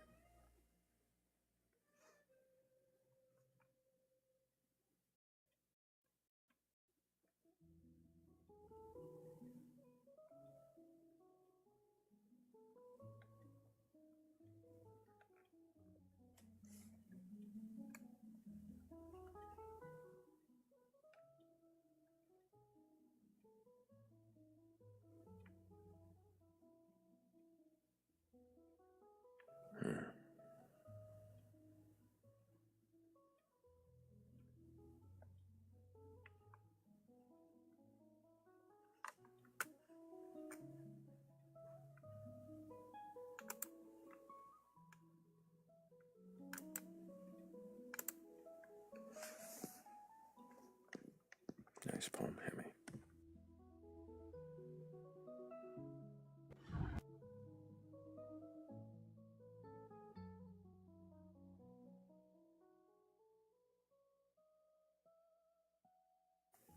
Is it about aliens?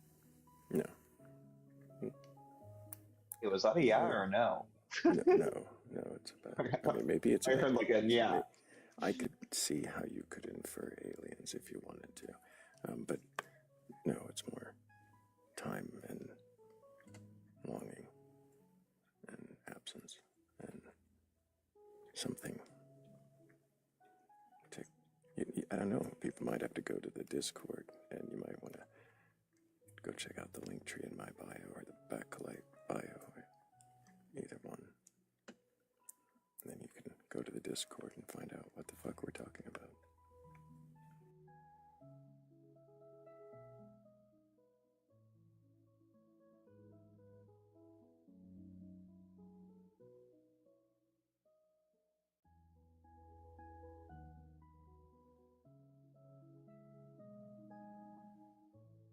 Why would we assume that it isn't fiction?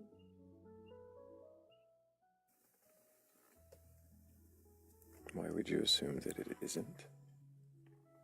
Yeah, what if it was all fiction that, like, assumes that it's non-fiction? Well, I don't know that it assumes it. It meets a believer where they are, I guess. Rather than forcing them, saying it's all fiction, or tell me why you believe in a lie, or something like that. It still grants them that maybe not.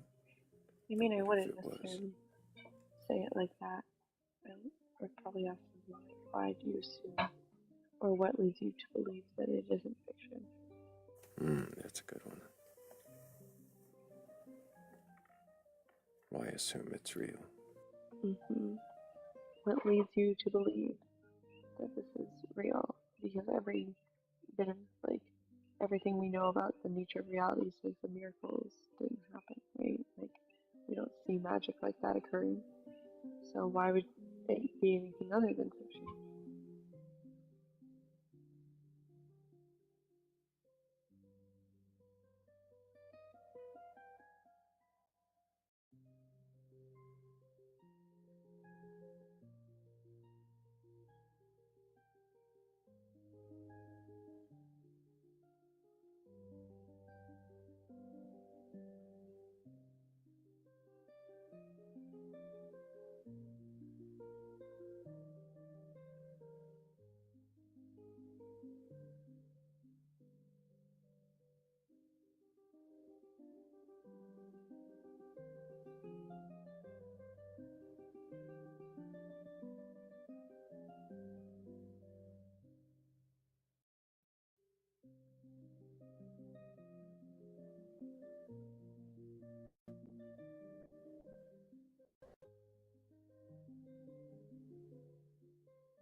Something like that.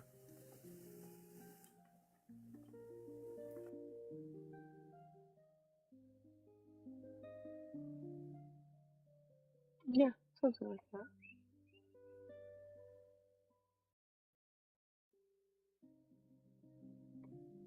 I don't know. I do like, though, what if it's all fiction? I just was thinking about it and didn't realize that what assumption was made there. I mean, like, why are we making the assumption?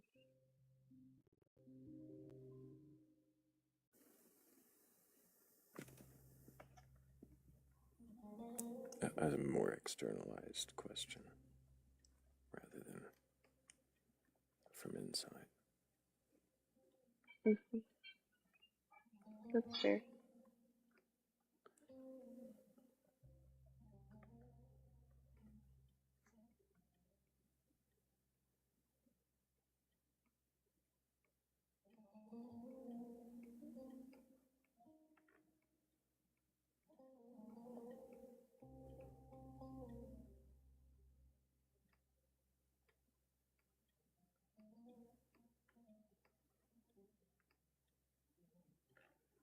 Um, where, where are the believers? Suddenly we find ourselves in a drought. We have, well, let me clear the queue.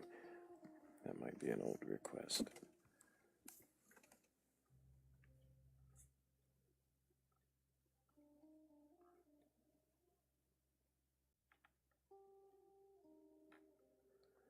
Barfing Toaster, I'm not sure that the Gospel of Jerry Lewis would actually have aged very well. Some of his jokes were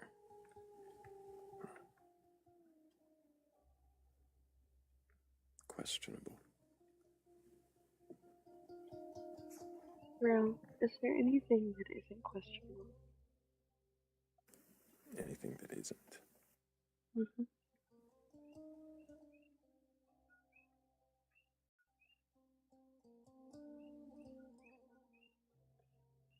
I'm not sure. I don't think so, but I don't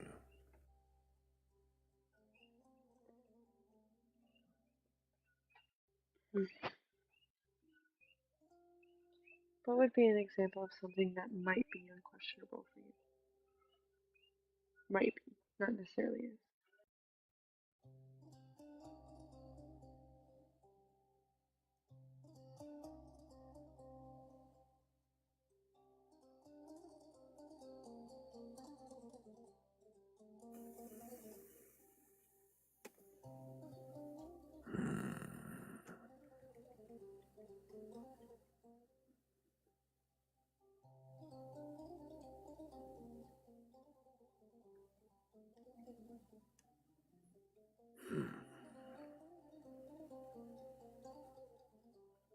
Might be.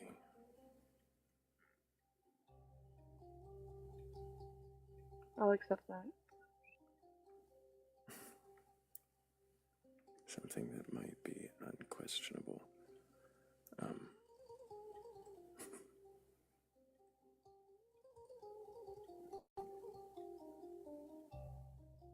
I was hoping you would have a different thing, but if that's the only thing you have, then that's fine. I don't know. I'm actually trying to think of something that is unquestionable.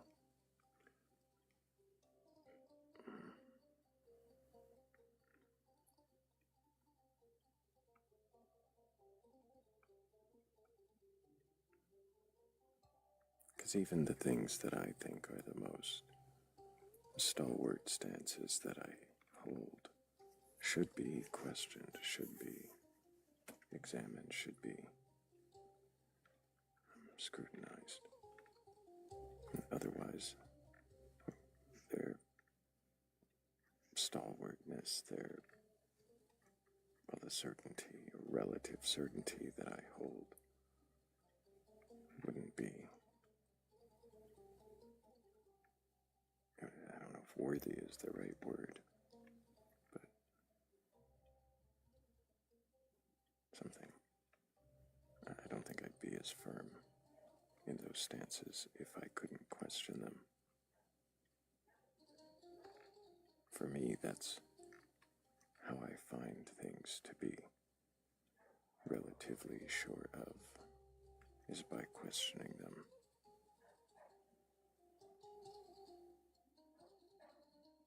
Will you ever be done questioning your stances?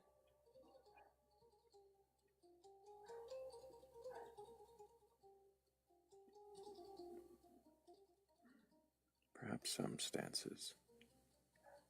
Maybe. I don't know, though.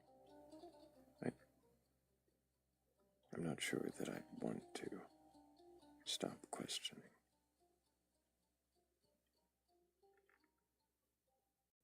So far, it's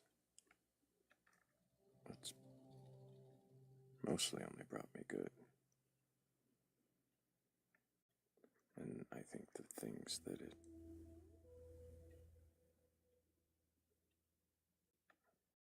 might otherwise bring themselves deserve questioning.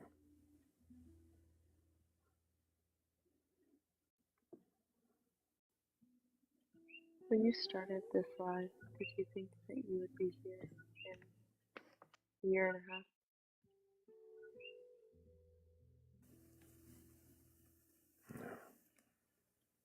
No, so much has changed. So much is the same, but so much is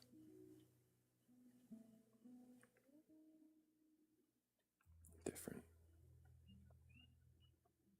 Would you change it? I don't know that I could.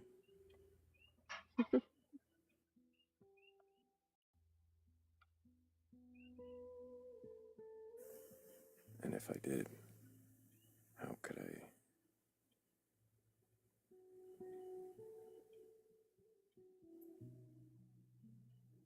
find what answers or seeming answers I have found?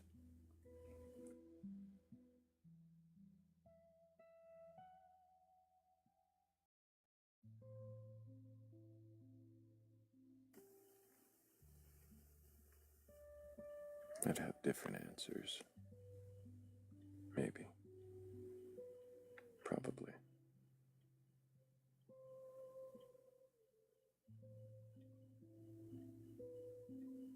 But I don't know. You'd be asking different questions.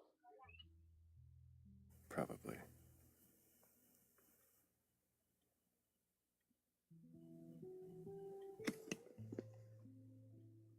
Appreciate you, Hammy.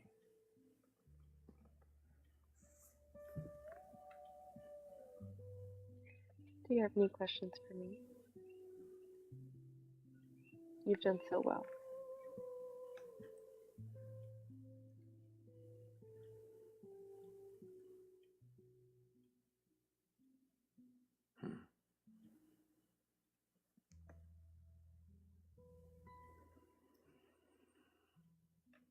I have a hard one. I have to think about if it's the right question for now.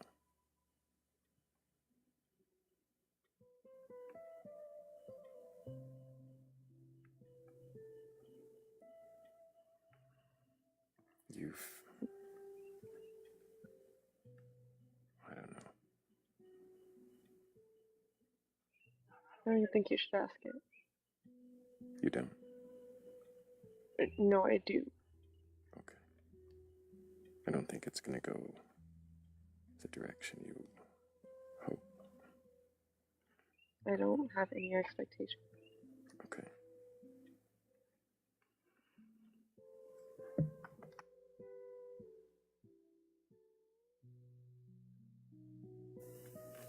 You've spoken before about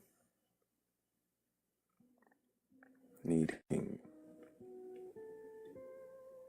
to believe it could be otherwise.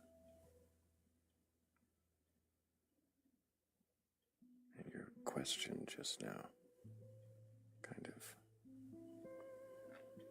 made me wonder about, well, if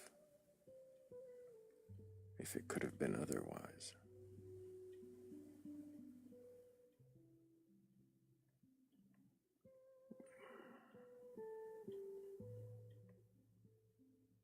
Would you have still ended up where you are today?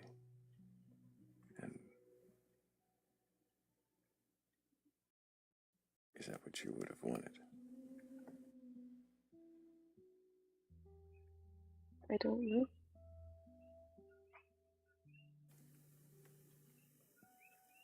That was a tough one. No, I don't know. I know that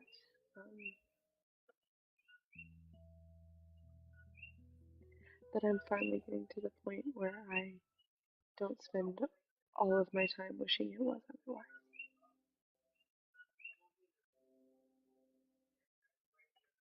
And I don't know if that says something about me, like learning something or moving on or finally adjusting, or if it says something about the place I'm at now.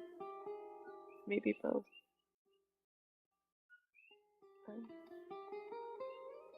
But I don't want where I'm at now to be otherwise, which means I can't want that to be otherwise.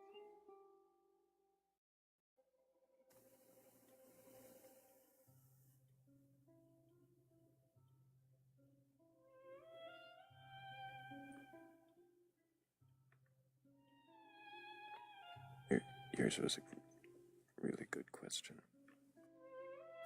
That's what brought me there. The question about which one? What I would change since I started this. If anything. Can't think of anything.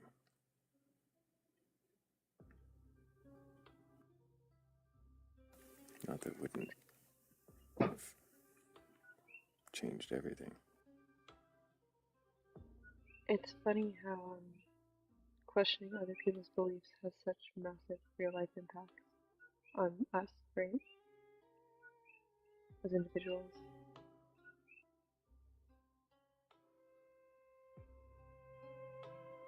I think that's something the audience like loses a lot of or doesn't really get to know or experience with us, right? Um, Part of the reason we spend so much of our time in Discord is because of the huge real life impact that like this has on us. Mostly positive, I think.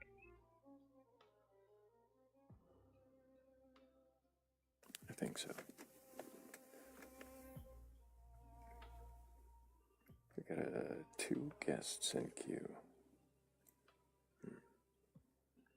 One familiar and one new. We'll get to the new guest in just a moment, but first, hello Phoenix, how are you? Doing pretty good. How about yourself? Doing okay. Are you here to question your beliefs or just bring a little levity? Well, I want to bring some levity, but I also have something cool that happened. I want to kind of share some good news as well. I see. So Well, let's hear. I have a I'm supposed to get my hip replaced in the future, and the consult wasn't going to be able to happen until September. And the doctor called in with a cancellation, and now I have an appointment on June 8th. So it's nice to be able to get answers sooner rather than later. Congratulations. That is good. Thank you. And then the little bit of levity we have is to my NIV bros, the guys who use the NIV, I say, what's up?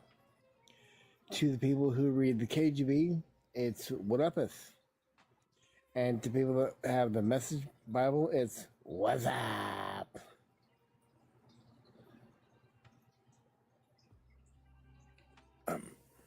You forgot the Gen X Bible and the NRSVUE. I'm working on it. I think the NRSVUE would say, what is up? Or what is happening, perhaps. It might depend on the meeting. I may have to have like an entire page on that one. That might be an interesting one. It'll be in the book. Well, appreciate you, Phoenix. All right. I hope you have a good day. You too. I hope you take care. Well, that was fun and brief, and the new guest couldn't wait. I had a feeling they might not be so patient, but you never know. Sometimes they are. It does take a bit of patience to go through questioning of your own beliefs.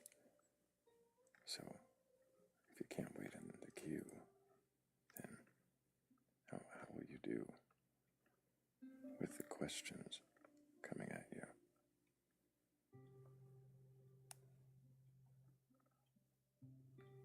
Feel free to question my beliefs.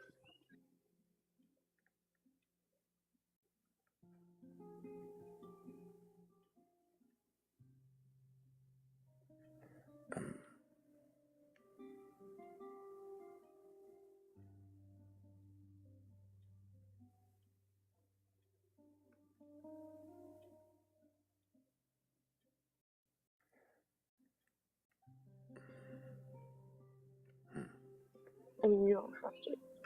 Well, I have a particular question coming to mind, and I don't know why, but I want to ask you. And there's no smooth segue, so I got to think about this. Well, ask.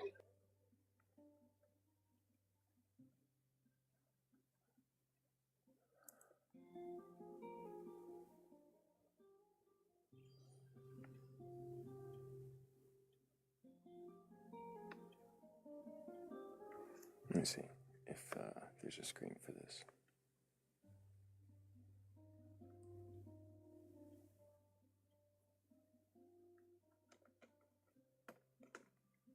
Oh, you can't see me when I do this. Good.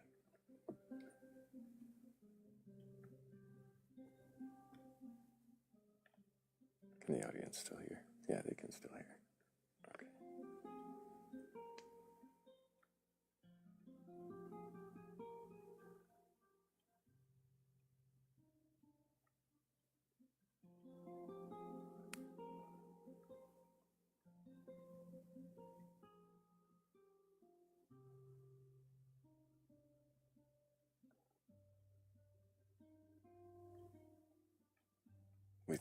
almost Winnie the Pooh in the background.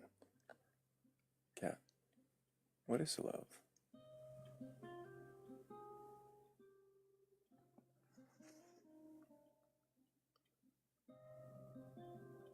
Acceptance.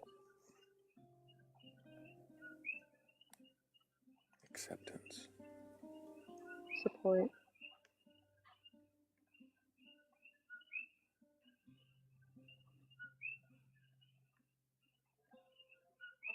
Friendship. Observation. Kindness.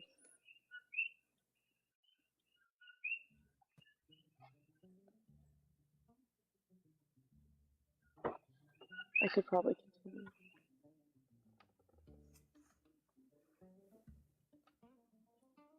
But those are the most important ones, I think. Acceptance, kindness, support, friendship, Observation. observation.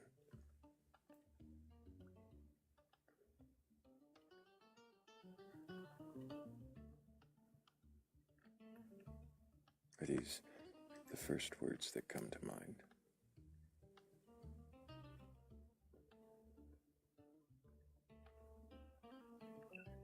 No.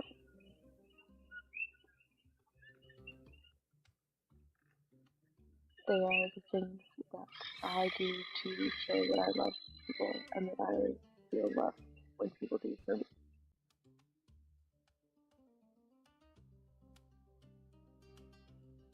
When you say feel loved, what does that feel?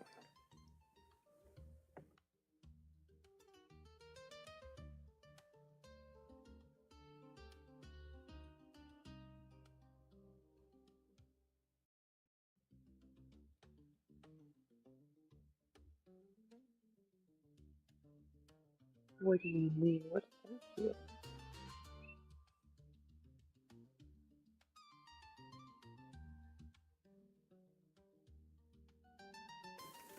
Like, how does that feel? When you feel loved, what is that feeling? Something warm and fuzzy, cozy, safe.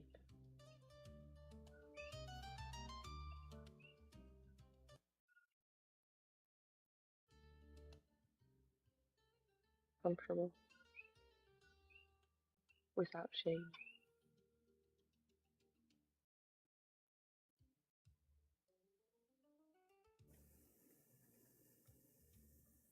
Something cozy, comfortable, safe, and without shame. Mm-hmm.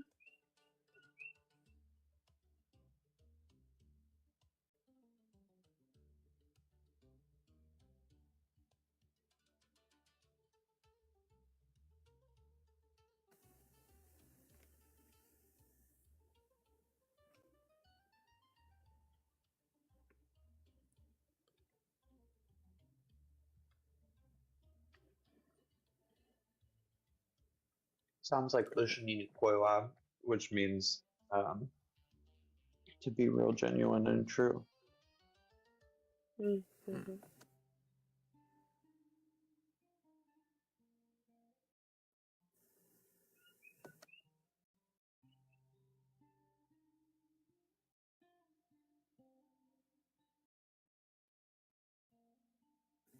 I feel that I have left something to be desired.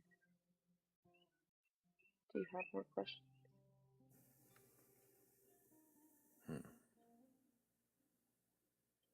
I don't know that it left anything to be desired. It left something to think about. Maybe the thing to be desired is that safe, cozy feeling. Does it serve a purpose? Love? Yeah. I mean, yeah, I think it does. I think that we are a social species, and it is a way that we socialize and like form bonds, which does allow the species to continue.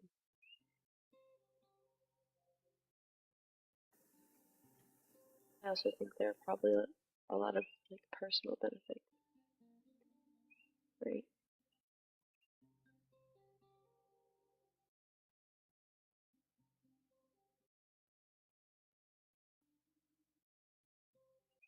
To feel accepted and seen are two very special things.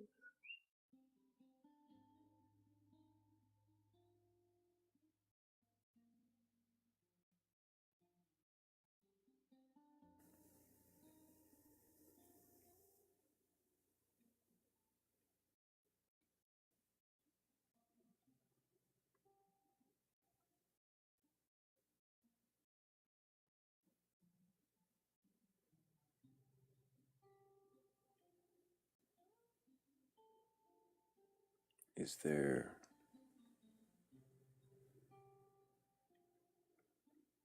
there anything more than this acceptance, this being seen, and the safe, cozy feeling?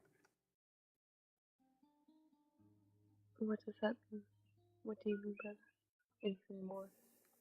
I don't know. It is an open question. More than what? More than feelings? More than brain chemistry? Mm. What more would there be? I guess that's what I'm asking. I don't even know what that would look like. Are you saying, like, are there souls? Are there soulmates? Is there some kind of cosmic thing happening when you're in love with somebody? I don't think that's what I'm asking, but maybe. Well, then what are you asking? I mean, I suppose that's one way that could be taken. Well, I'm how not did sure you read it? Well, I'm not sure that I had a meaning. A question of if there is more to what love is than the description you've provided. Not that I need it to. Not that I'm asking for you to fulfill it, but I'm asking what else I might could it probably, mean if it means more? I could probably spend several hours describing to you what love is in great detail, and still not do it justice. So, sure, yeah, there's more.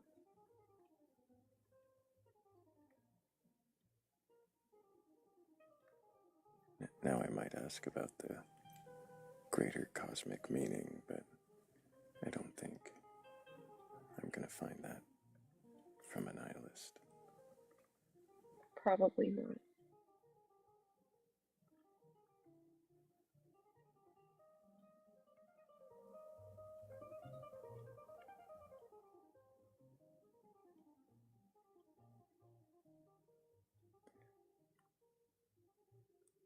Are there other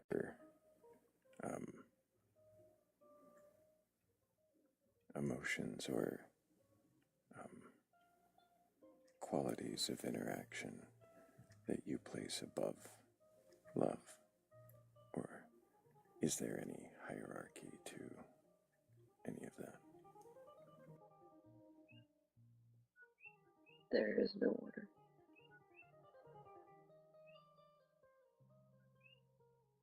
I don't know, there probably is some sort of order, but personally, generally, no, I don't really place too much about love. I really like to love people and be loved.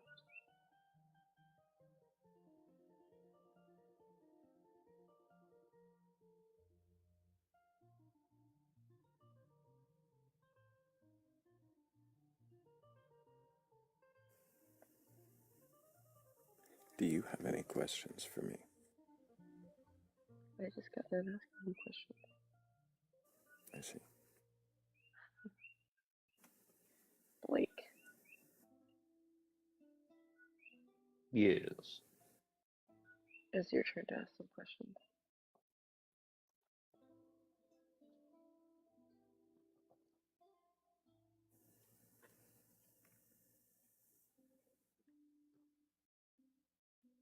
Is there ever time in your life when you were like seeking a belief system, Kat? Yeah, that's a great question. So, lifelong non-believer here, but I grew up in the South, right Bible Belt. I thought something was wrong with me for not believing for a very long time, and I tried very hard to believe for a very long time. How actively I was seeking that definitely varied through the years, but I definitely did put a concerted effort towards believing in this God, this Abrahamic God.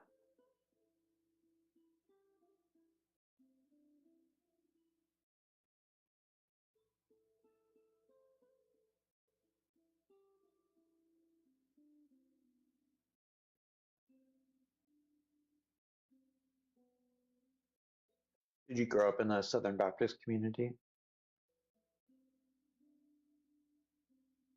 I mean, yes, in the sense that I was surrounded by them, but no, my parents aren't religious.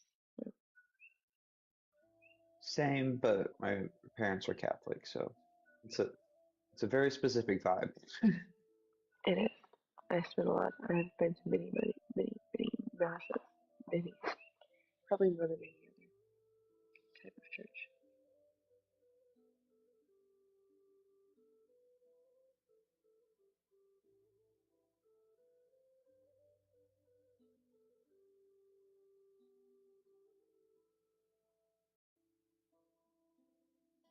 I genuinely did try really hard to believe in the God.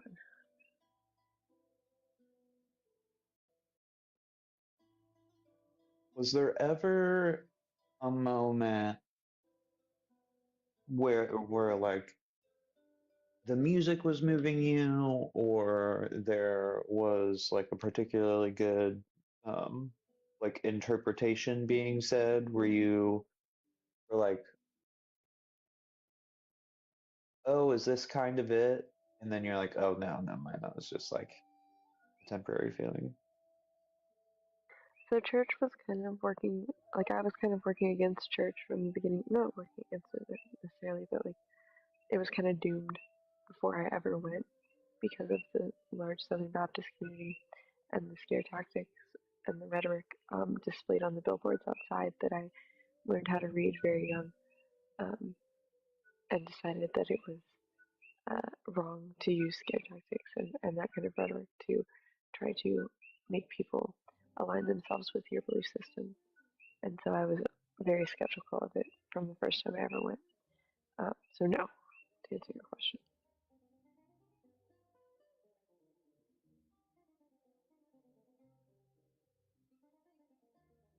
Yeah, it's like when I feel like it for me, one of the like we had a killer church organ, so I'm a sucker for a church organ.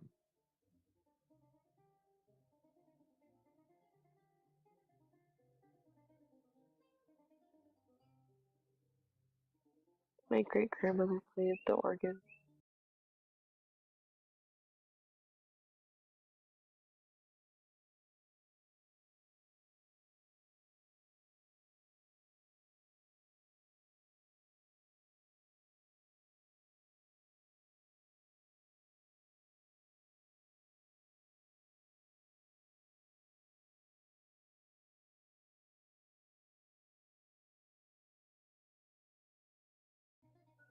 Or stuff like that.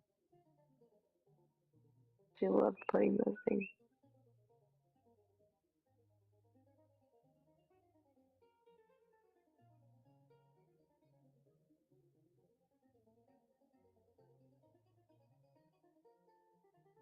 I've heard you talk about like Buddhism and a couple other things that I don't know if you like went into researching from like a more philosophical or um,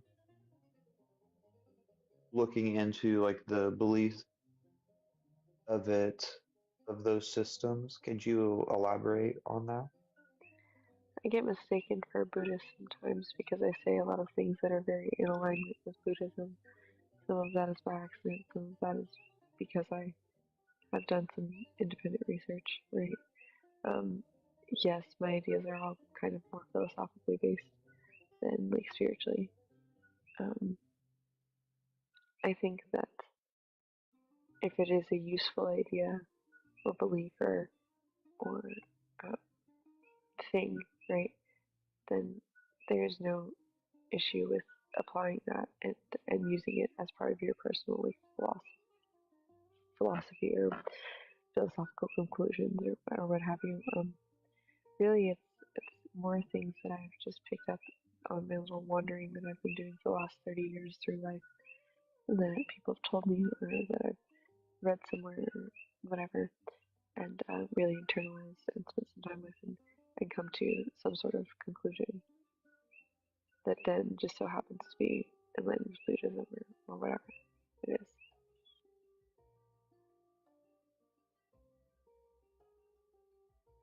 What has questioning people's beliefs taught you about human nature?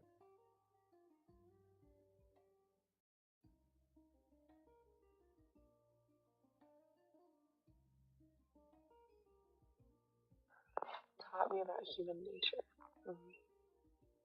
I know, very loaded question. That could go, you could probably write essays and essays and essays on it. We don't, but if there's anything specific that sticks out to you. That certainty is terrifying and also what most people are looking for.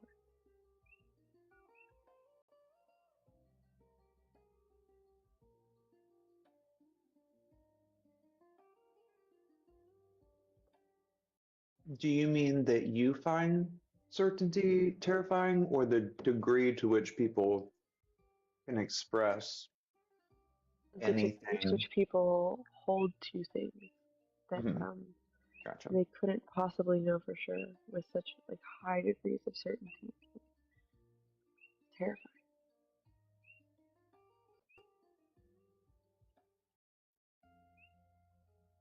And also, when asked, when asking people if they're looking for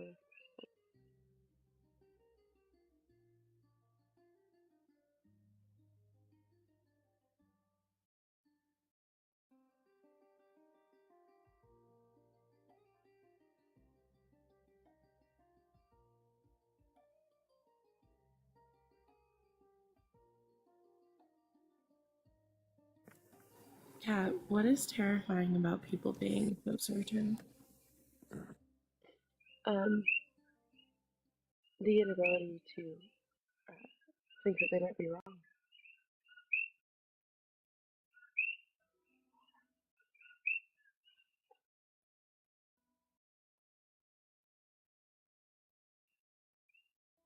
Like the idea that you can't be wrong, or you can't learn something new, or your perspective can't change.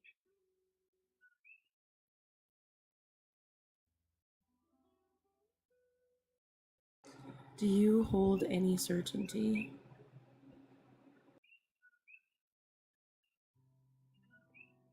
Probably not.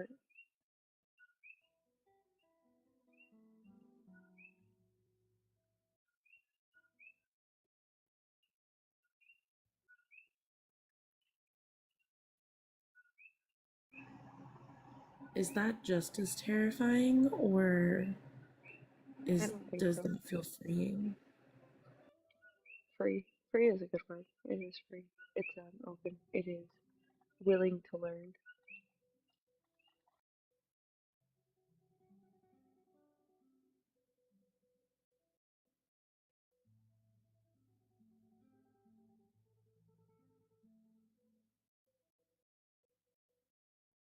I'm often described as free spirited by many people that I know in all from all different like, areas of my life.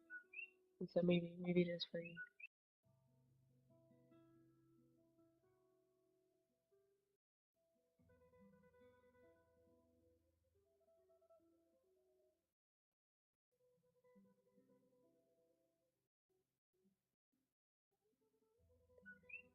I don't know has never been scary to me or uncomfortable. It just seems like an opportunity.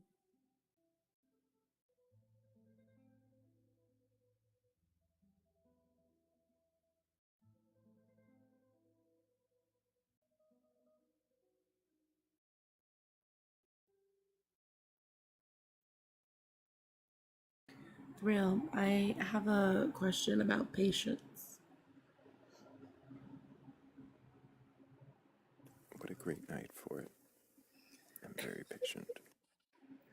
I have noticed when you are being patient, do you feel more in control of yourself or more out of control of the situation? Or neither? I should add that.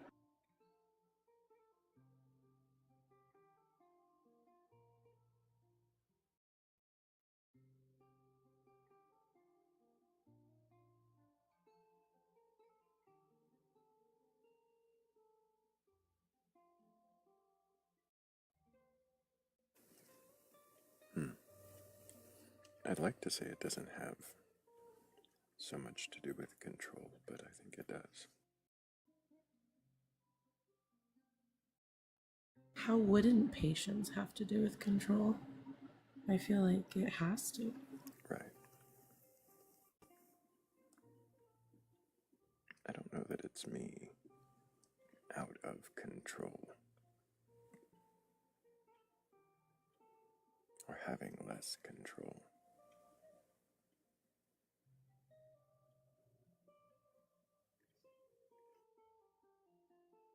Maybe it is lesser control over the situation. Maybe it's a way of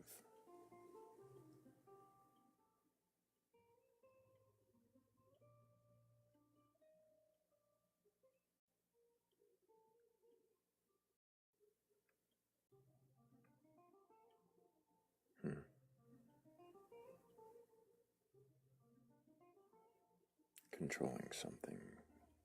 I don't know. I think there might be more to that answer. I need to think on. Can it be a trade?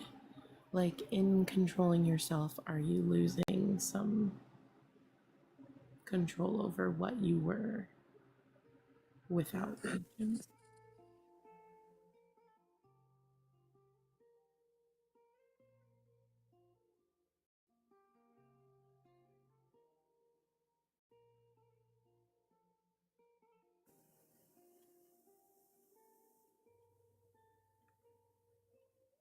I think there might be a trade involved, an exchange.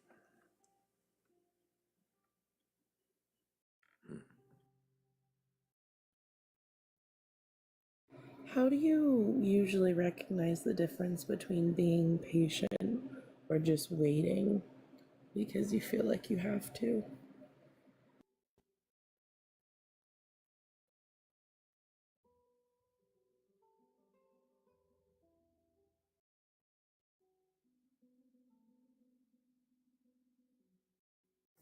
The waiting doesn't feel like waiting. Say more. What does that mean?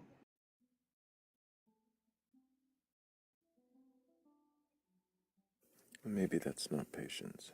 Hang on.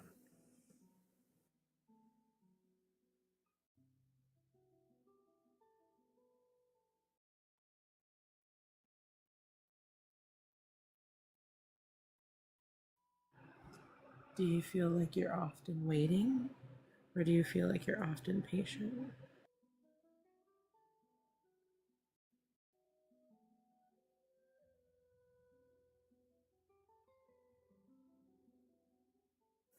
I feel like I'm often patient.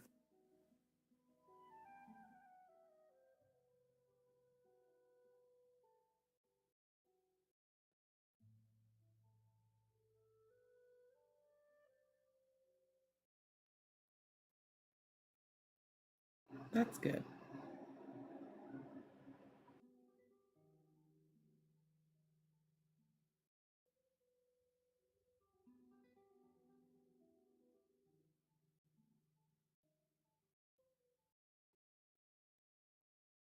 Is being patient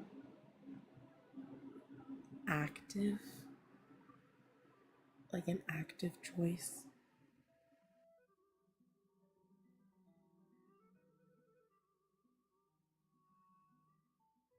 I think so. Tell me more, Kat. Patience is something I have to like remind myself of and be consciously aware of doing. Waiting is just something you do. That's actually a good point. I think that's where the previous question kind of stopped me, because I said,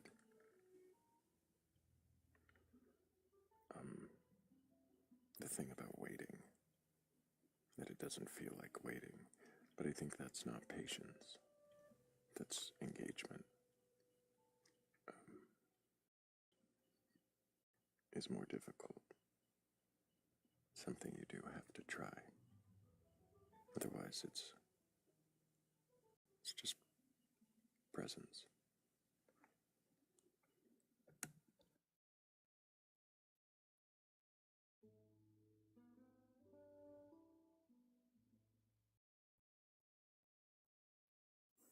I hear,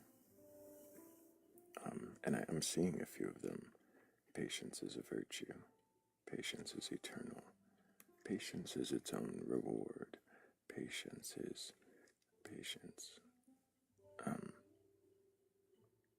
Are they all meaningful, or how many of those are deepities and platitudes? Is patience really always necessary?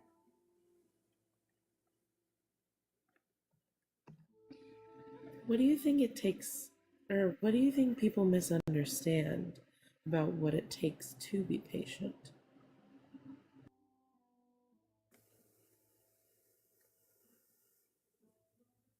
I think patience generally comes from an understanding that it is a tool, a means to some end, some goal. In this case here, it's engagement in critical thinking. It does require a lot of patience. Even with the most cooperative and introspective guests, still requires patience to see the questioning through.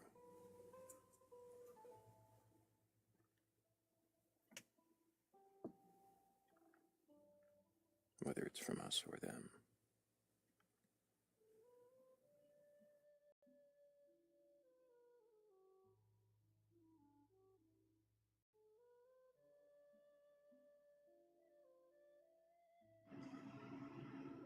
When someone chooses to be patient, do you think that shifts the balance of like power in the conversation? Yes, patience can shift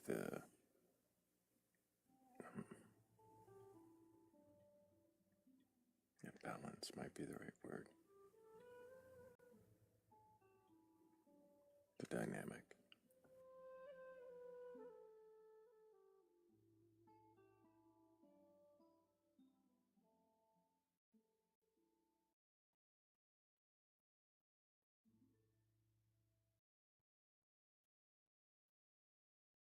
How does that shift come to mind? Like when you say, because you quickly answered yes. So, like, was there an example that came to mind? Oh, if I am overly impatient, if I am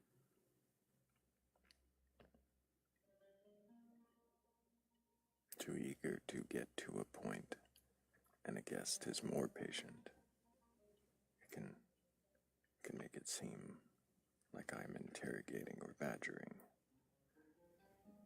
And then our engagement is something else.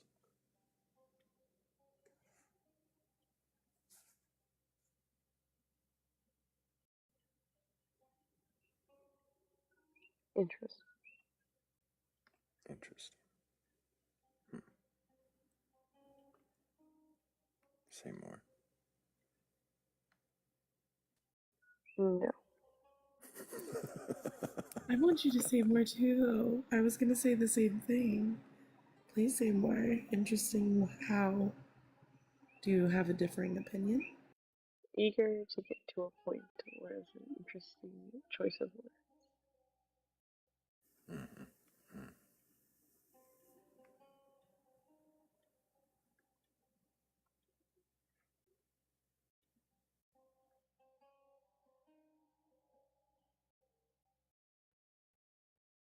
I'm just giving the skeleton a hard time.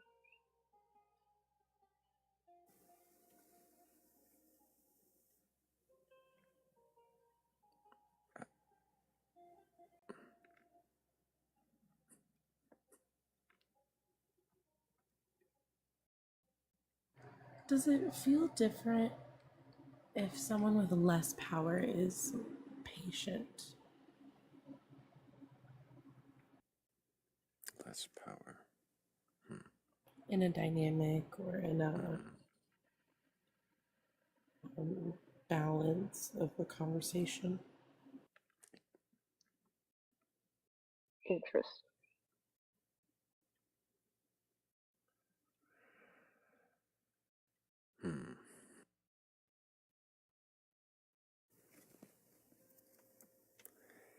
It can have the appearance of that. A shifting of power. It can seem to change the dynamic for a moment.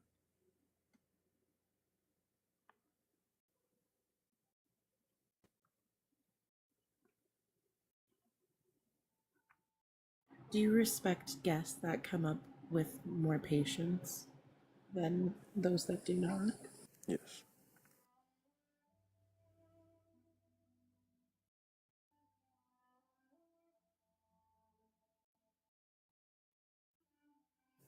I tend to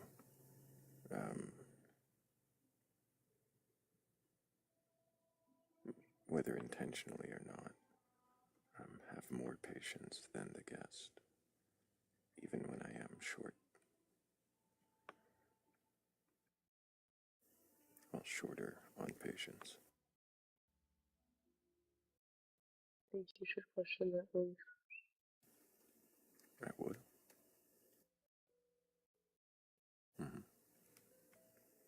It is right.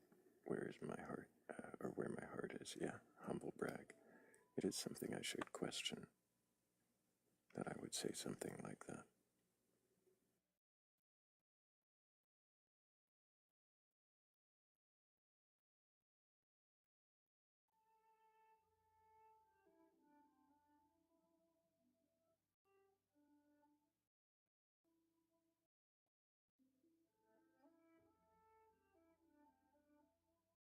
How would you question it?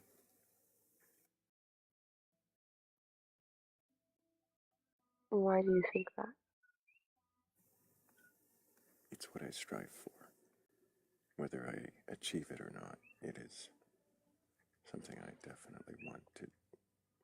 Just because you want it to be true, does that mean it is? No. Right. So, can you think of a time when it wasn't? Yes, Benny. When was the last one? The last time I was less patient than the guest. Mm-hmm.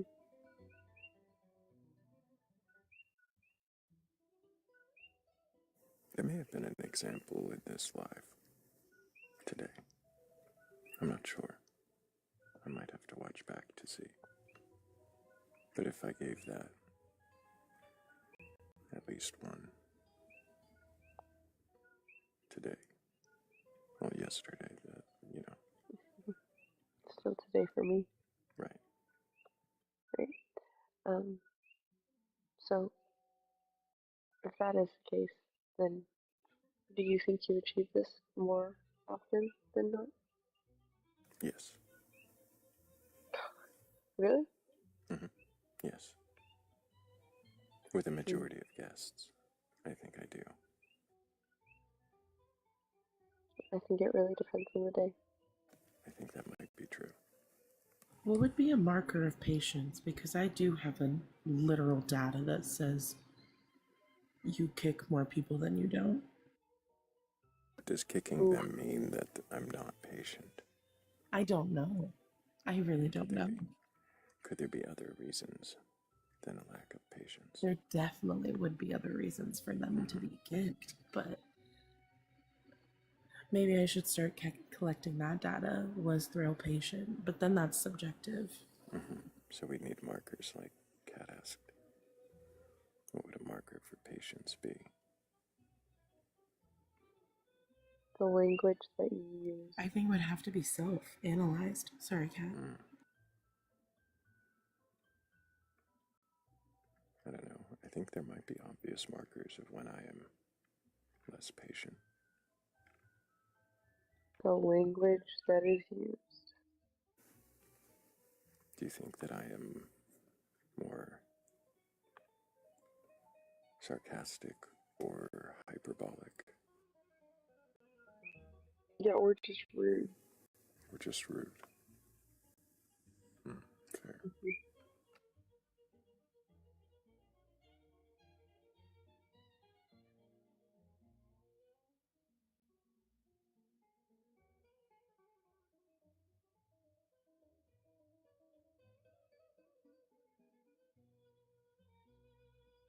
Ike says if my eyes turn red.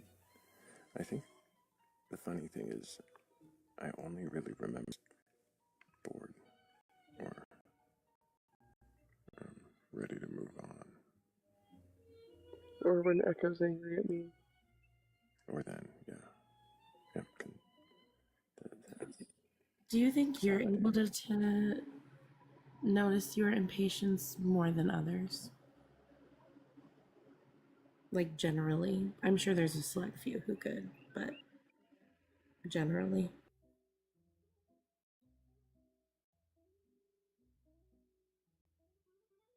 I'm sorry, can you repeat that? Do you think you are able to identify your impatience more than others? Generally. Not always. Sometimes. I think usually after the fact.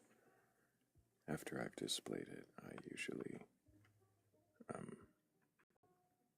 will reflect on that.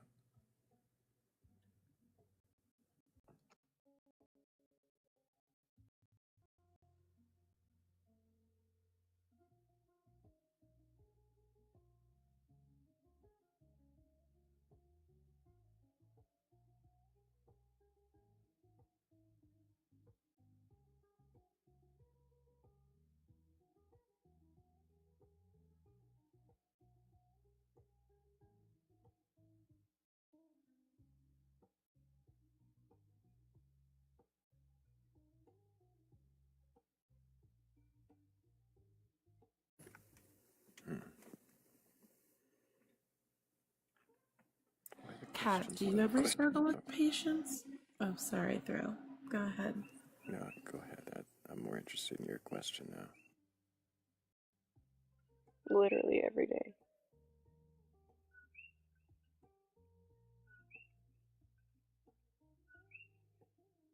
Some days are worse than others. Some days I'm incredibly patient. Some days my fuse is very short, usually having to do somewhat with, actually mostly with how much sleep I've gotten and how much food I've eaten.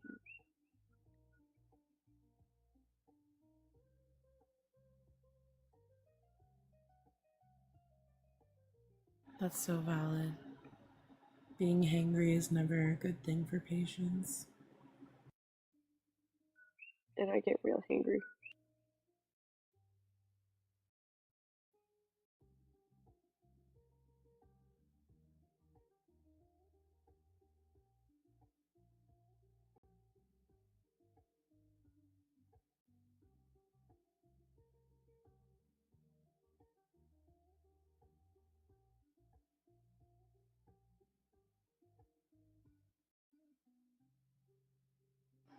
I like Hammy's comment.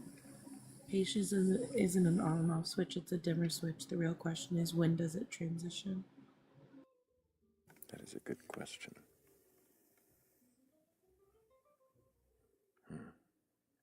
What has you thinking so much about patience right now?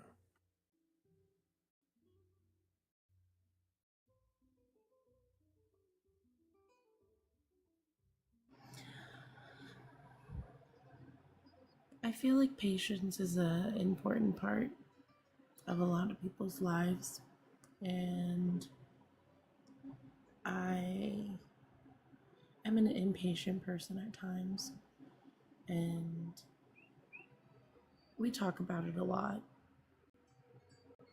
in relation to the live.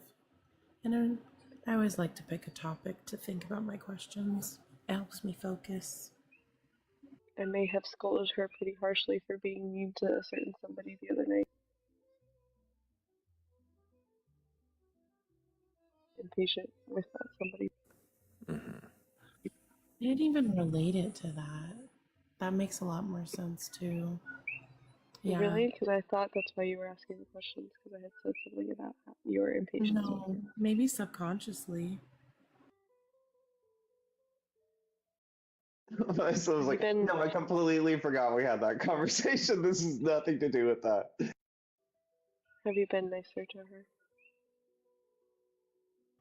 I haven't.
I guess I would have to say no then, bro.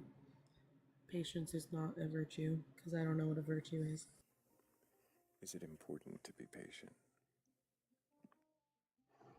Sometimes. Why? I think observing and taking in information can be important to being as informed as possible before making decisions or coming to conclusions.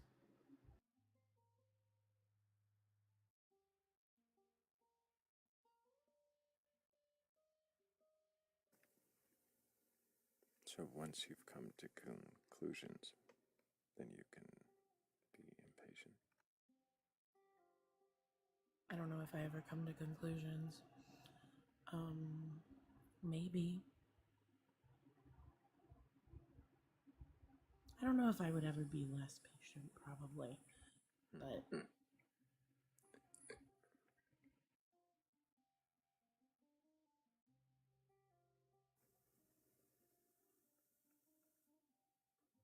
if you're always patient, when is the right time to take action?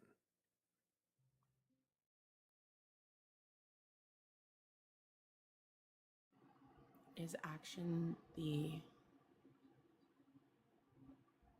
opposite of patience? Is patience inaction?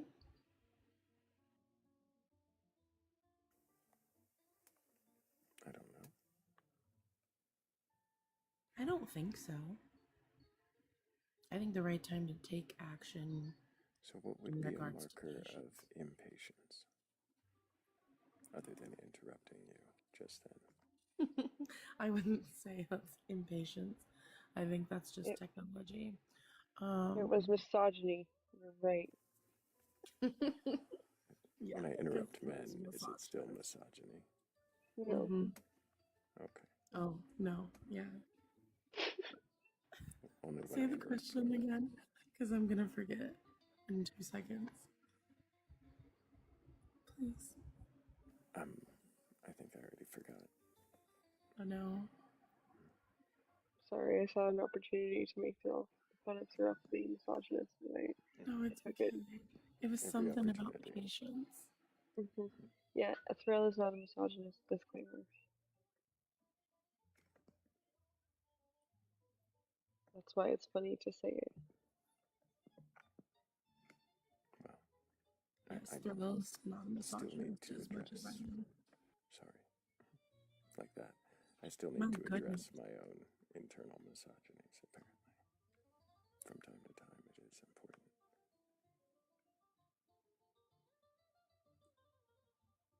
From time to time.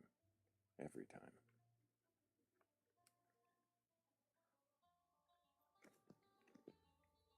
Oh, you were asking what are something like attributes, I think, of impatience. Impatience, yes. Yeah. What are the markers? How do you know Markers, that's the word you use. impatience is being displayed?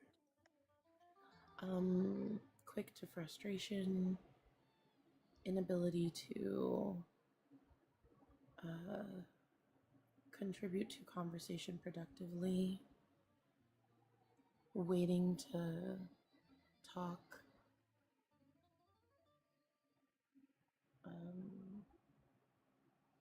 impatience for me is idealizing situations and not accepting current realities. I think that would be impatience for me.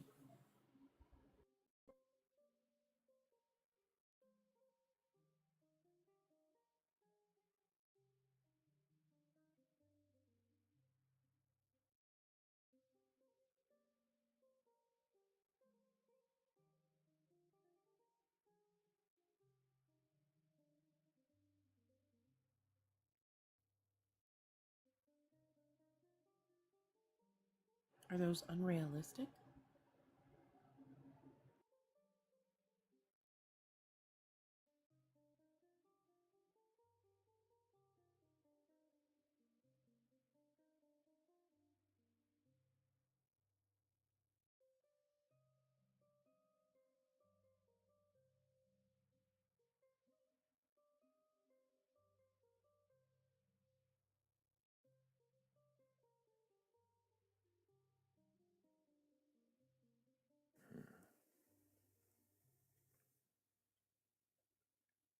Where my heart is says no. You just described everyone. Is everyone impatient?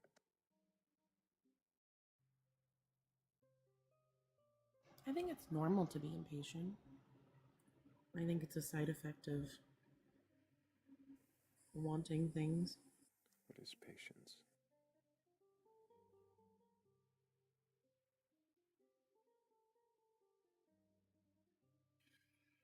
Displaying a ability to listen and learn while desiring something. to listen and learn while desiring something. Interesting. Mm-hmm. Certainty is the desire.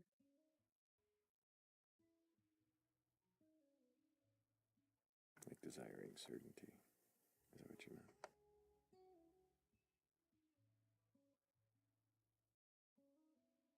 Yes.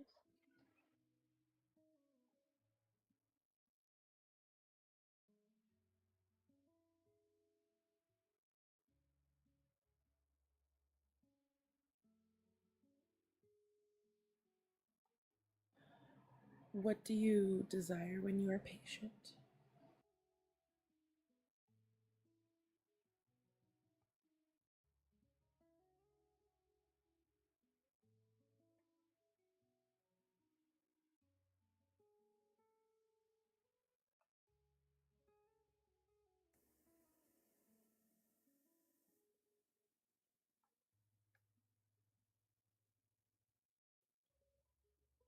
That's a good question.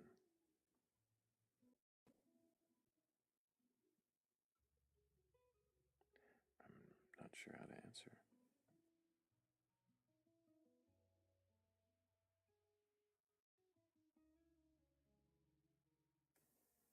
Jimmy B asks, is patience a lack of desire? I don't know. Is it a lack of desire towards a goal where patience is required?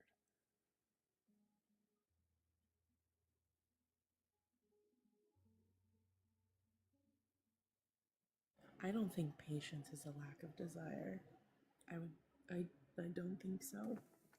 A desire for an end, a goal being met, an achievement,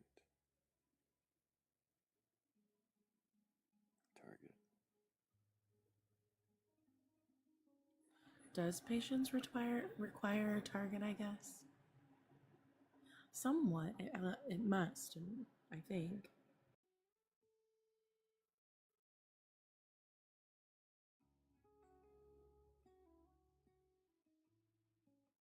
The target you hope achieved, but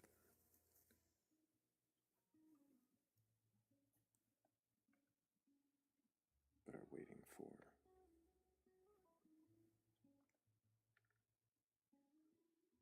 That's kind of what I said, right? I should have wrote it down.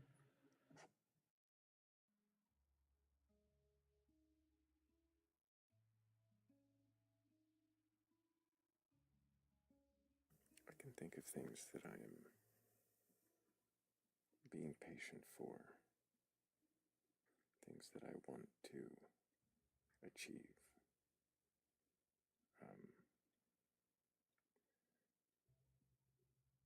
I question the patience sometimes, what the patience will achieve.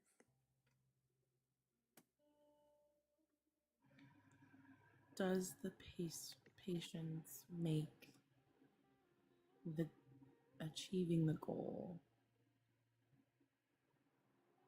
better or sweeter or I don't know about that.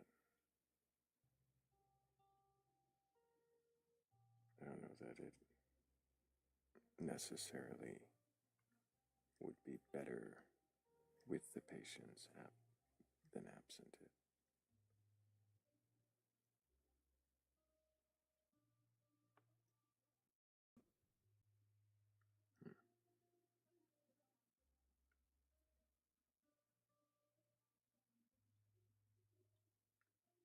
Seems in some cases the goal is, well, just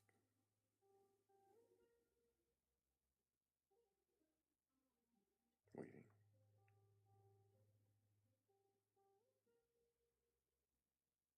So why be patient? What is the patience for? I guess in the exercise here, it helps with the process to make it more inviting, more useful and hospitable. But But is that always the case with patience? Is it always useful? Is it always beneficial?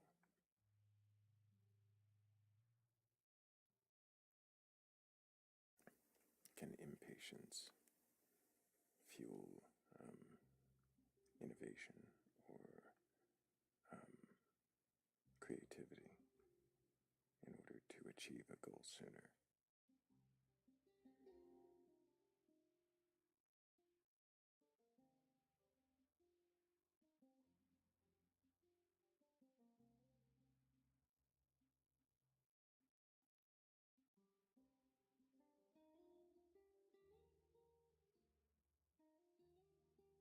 I would question if that's what's fueling the goal. I don't know. Impatience.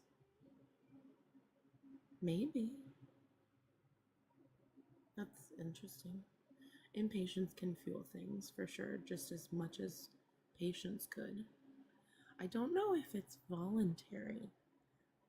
Is patience a feeling? And if so, is that feeling just fueled by our brain? That's a great question. Is patience voluntary? Is it something we're actually actively doing, or something that we have trained ourselves to respond with?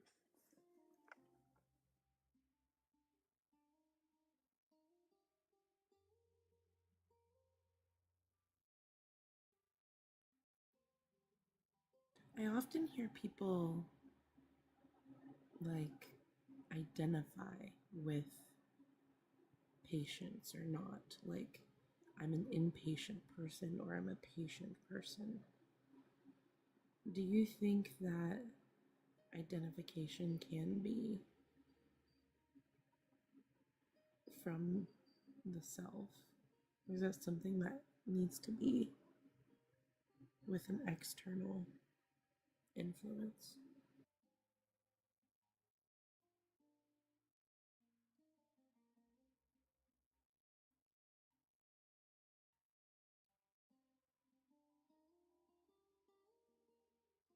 I got a little lost in your question. Do you mind repeating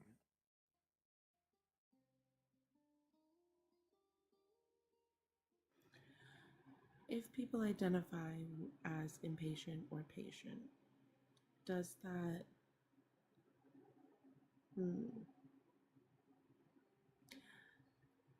does that identity need an external validation to be true?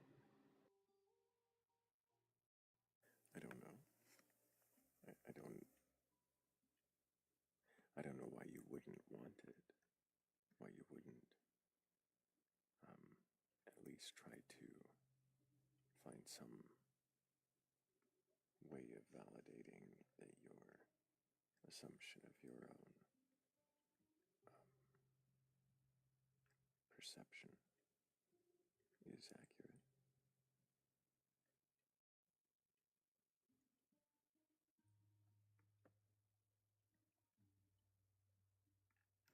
Assumptions is a whole other topic that I should question. Yeah, definitely.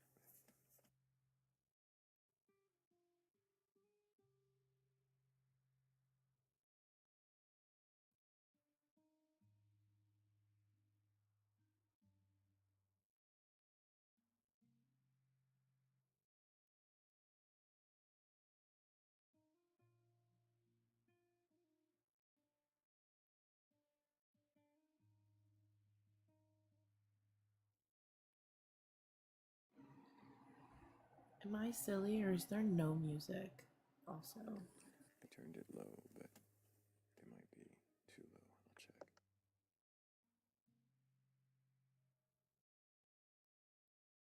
Andrew, silly goose. I am kind of silly, but so are you.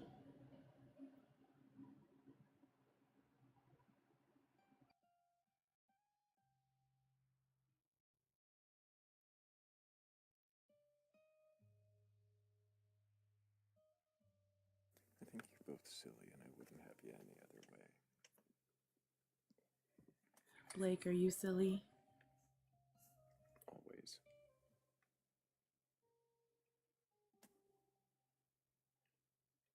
So silly he can't unmute. I was trying to think of something smart ass to say, but I just really couldn't think of it. It's pretty silly. More caffeine is in order, clearly.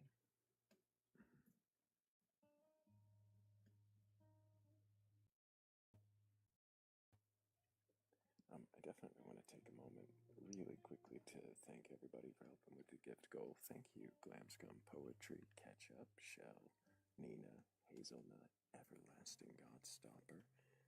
Thank you, Barfing Toaster, and thank you, Loony Bats. Appreciate all of you. Really do. Thank you so much. And of course, thank you guys for the 44,000 times you've tapped the screen. And the 71 shares, of course. I might have misspoke there because 44 is a little low. We could tap the screen a little bit more. There's nothing wrong with doing that. And it will definitely help us get out to the FYP. Maybe some believer somewhere who might be curious enough or courageous enough to question their belief.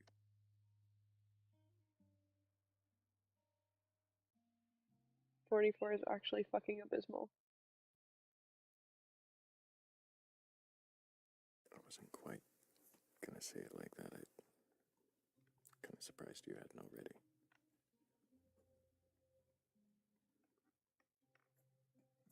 Cat's probably not looking at the screen that much. No, when we're like questioning, I don't. I mean, like when I'm deep in the questioning, I don't look at the screen.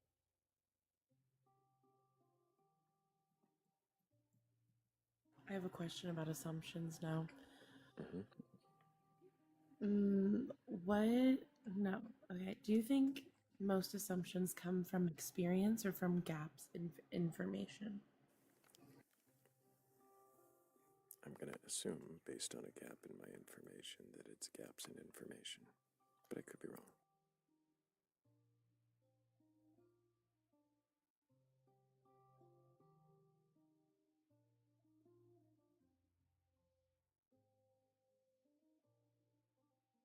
I was busy laughing at that, to be honest. I don't know. I might have been basing that on experience and misattributing it to a gap in information.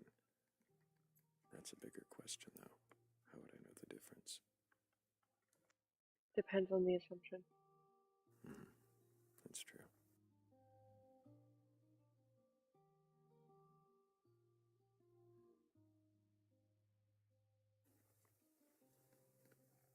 Can assumptions be helpful?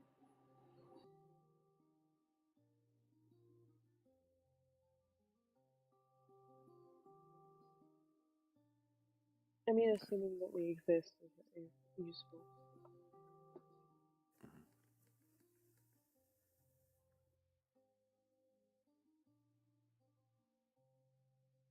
Picasso says if you assume correctly, yes. How often do we assume correctly, though? Oh, I don't know.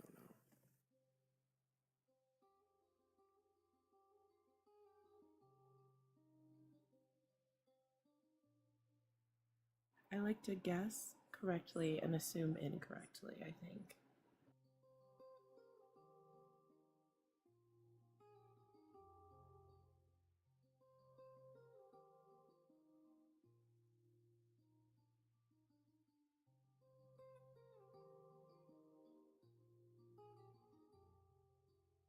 What do you think causes people to hold on to assumptions even when evidence is against it?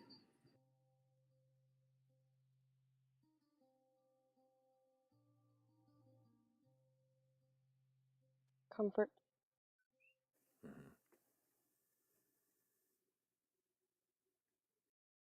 Comfort and maybe some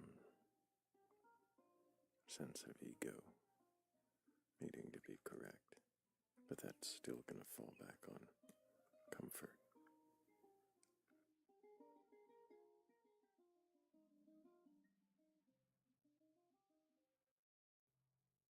What if being correct in your assumption leads to discomfort?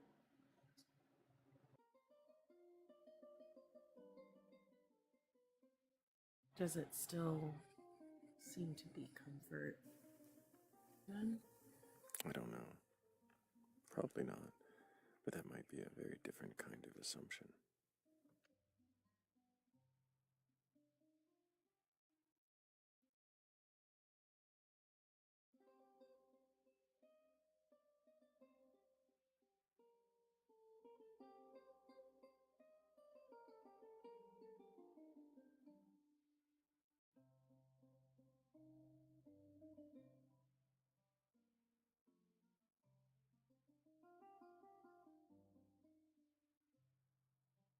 Is it mentally easier to assume?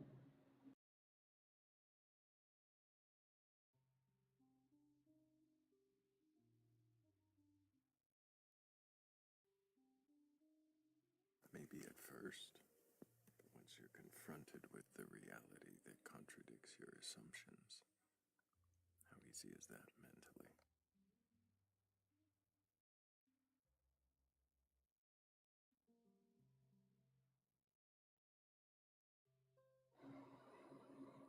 Do you think patience is sometimes based on an assumption of how things will eventually turn out?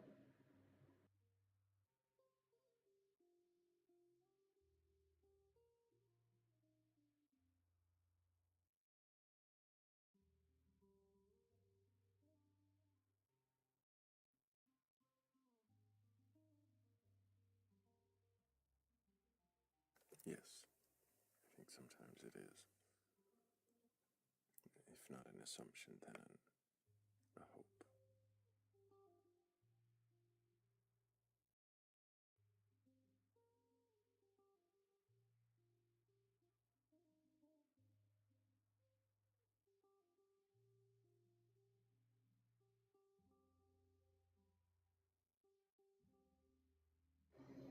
How often do you think impatience comes from assuming what that you already know the outcome?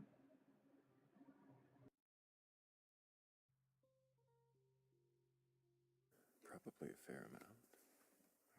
Probably I don't know that a majority, but that feels like it might be somewhere high.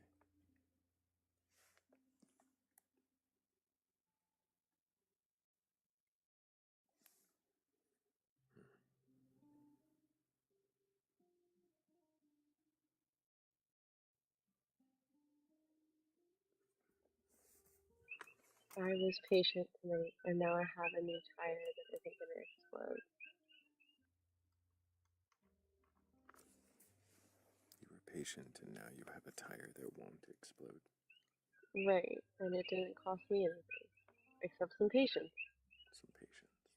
I'm very happy that that didn't happen. Yeah, that is a good thing.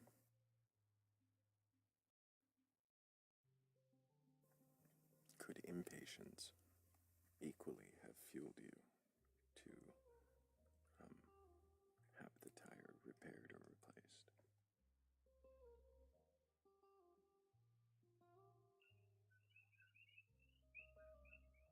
It was part of it.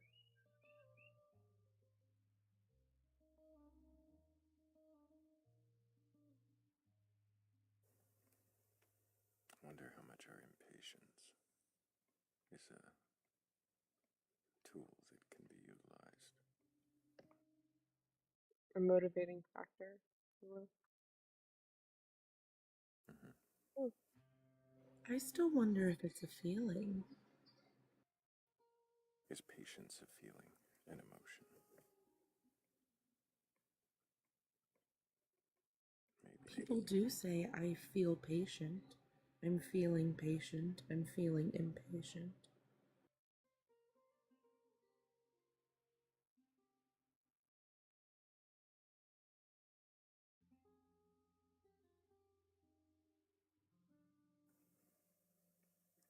Feelings are powerful motivators. Very much so.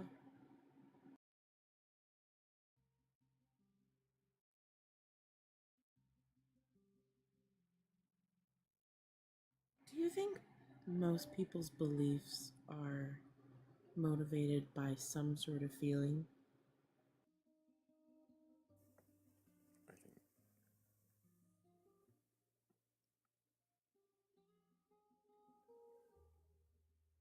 from my experience here, I think so. I think a lot of it boils down to feelings of comfort, nostalgia, safety, a security of sorts, a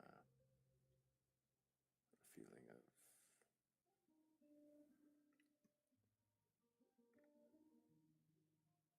familiarity. If not that, then oftentimes it'll be some sort of um, feeling of acceptance or community, a feeling of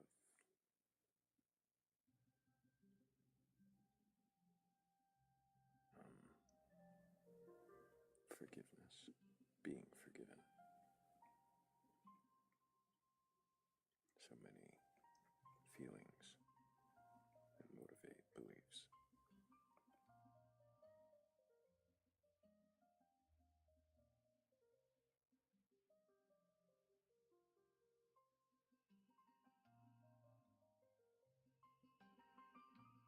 What feelings motivate your beliefs? Do you have beliefs?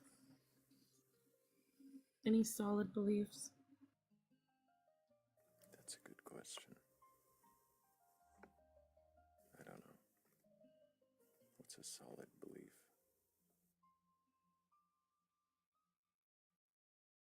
Something you can firmly say you believe in?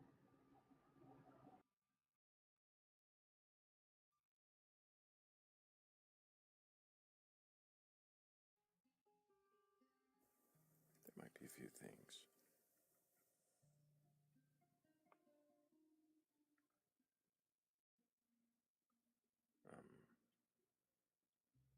Even still, I can question all of them, I think.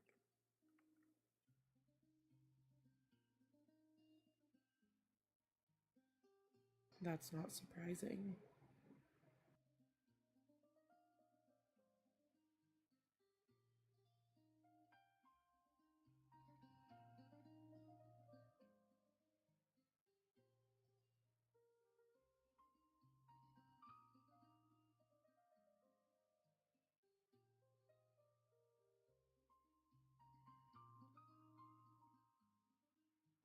Are those few things that you have a firm ability to say you believe in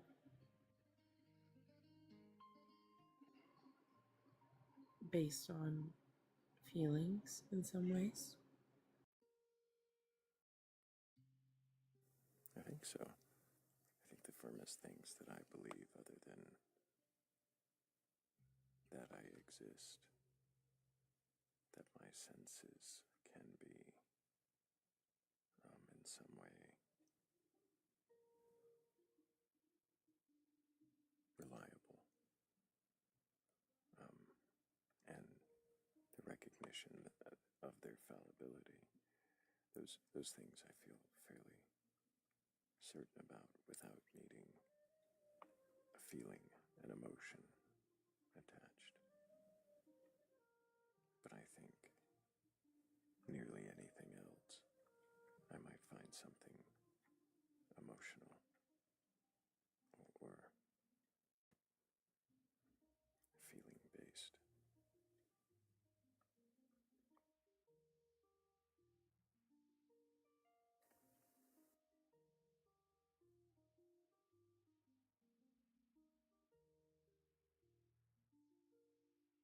Y'all were talking about love earlier when I was in the comments. You know, what is love? You're asking me? Yes. I don't think most people ask you.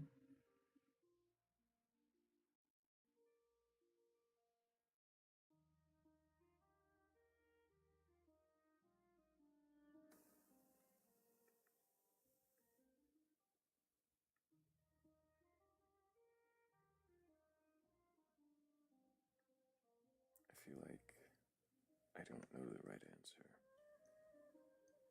I feel like it's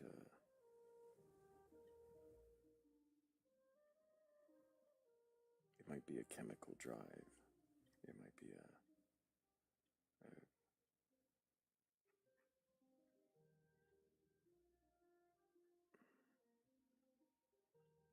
compilation of chemicals and circumstances. It might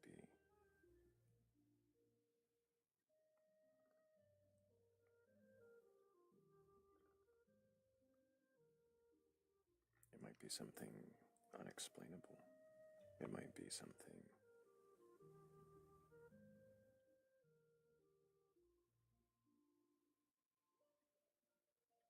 felt and undefined. It might be something as simple as acceptance or Did I fall off right as Thrayle was saying what love is? You have to start over, sorry. Yes, you did. You did. You missed it all. I had a phone call. You have to start over, sorry.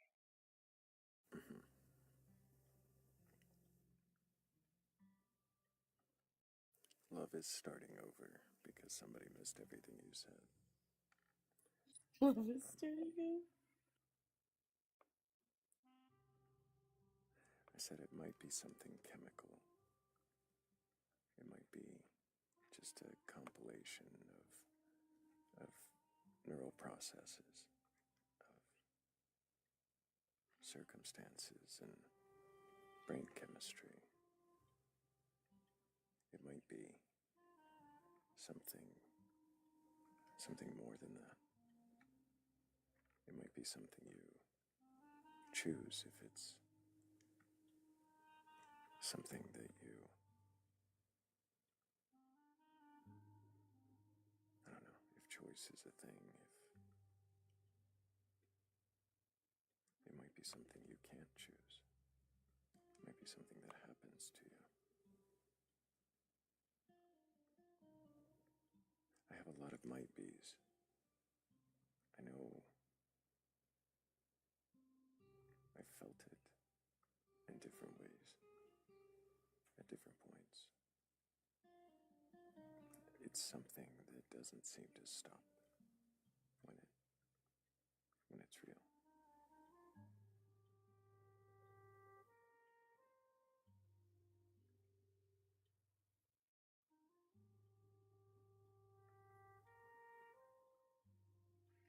How are you sure of love when it is described by might be's? I'm not. I mean, I am. I'm sure when I feel it. Am I sure that it is what it is? While it is ising, I don't know. It feels like a certainty at the time.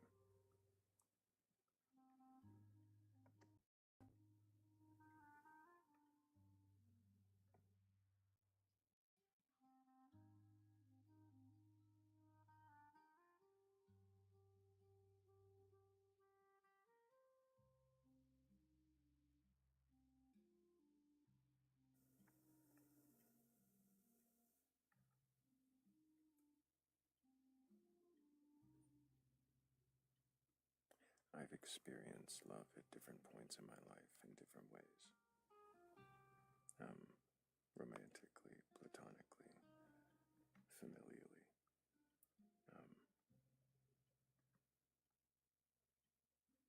It happened again. Should I just stop? I don't know. Will she be back? I hope.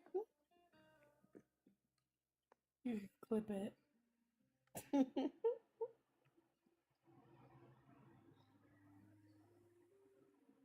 I don't know. Love is weird.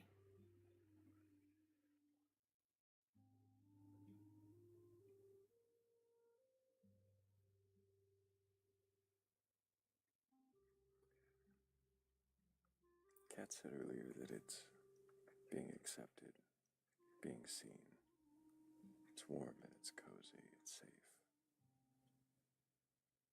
Those are oppositions to me.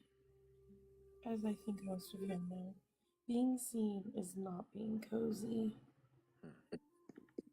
Can you imagine being seen and being comfortable with it?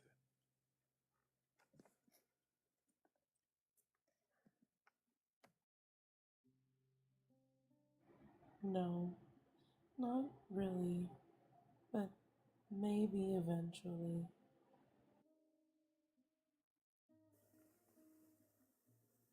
I think that's part of it. Being seen, seeing that you're seen, and knowing that they accept that. They not only accept it, but might even crave that. I was gonna say celebrate it. Maybe it's a good way to. Celebrate's a good one.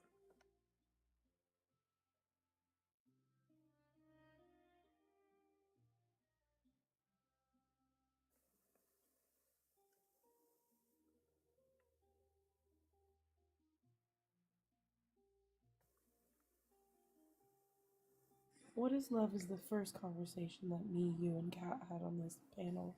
And I feel like we always go back to it. It is such a. Because I feel like that's what a lot of people want in their feelings for searching for a higher power or divinity. To be loved. To be loved. Mm-hmm. It can feel like, I've heard, yeah, the unconditional, that's an important part.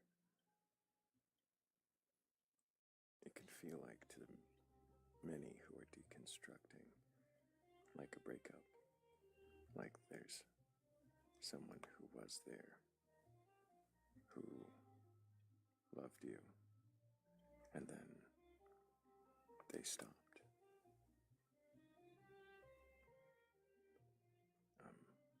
Some take it further, like the unalivement of a partner.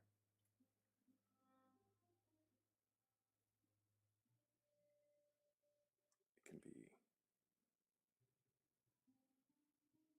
be difficult for some to reconcile that the love that they felt was, potentially in their mind.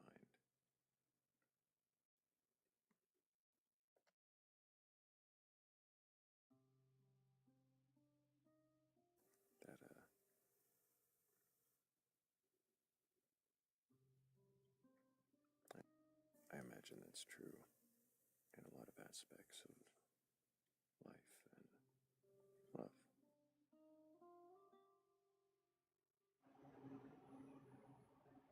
Hammy asks a good question all the time.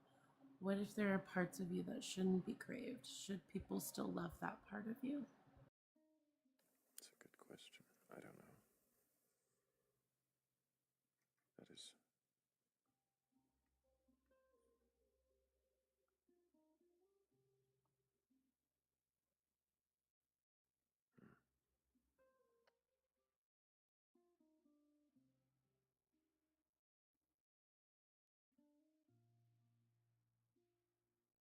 Maybe that's what we want.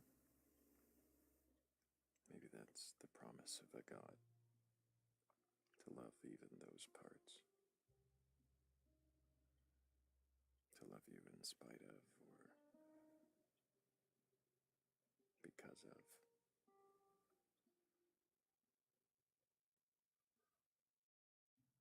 But should we expect that from other humans, from partners, to accept the worst parts of us and love that?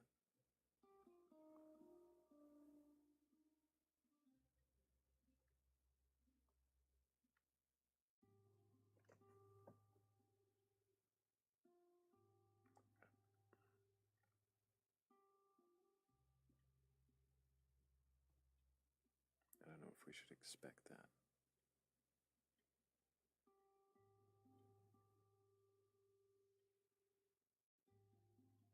expectation isn't quite what I'm.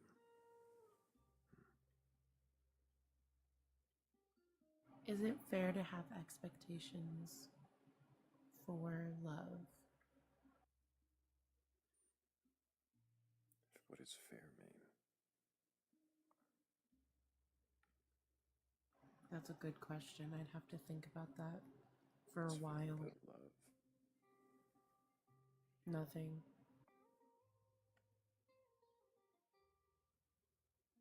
I mean, actually, what's fair about love that's reciprocated and good would be that it is reciprocated and brings joy. Hazel, you said something the other day that I have repeated like 80 bazillion times since you said it, and it is don't accept a love that you wouldn't give. Yeah, I believe in that. That's what's fair about love.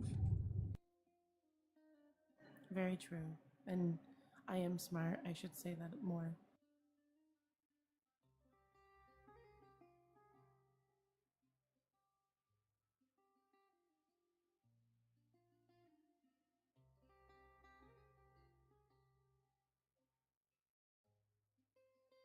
I'm listening to myself more. Damn it.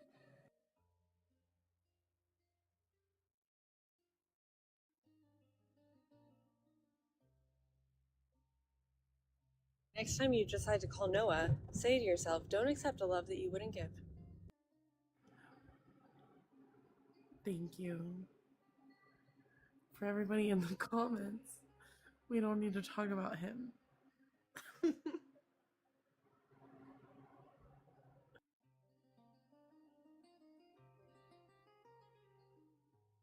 That's right, Mika. I am innocent. My halo is right on top of my head.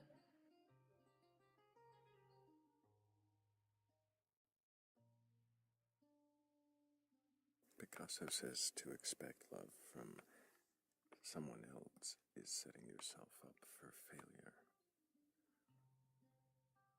Is that true for anyone else? Is expecting love setting yourself up for failure? I don't know if you can expect love. I don't know if I have that expectation.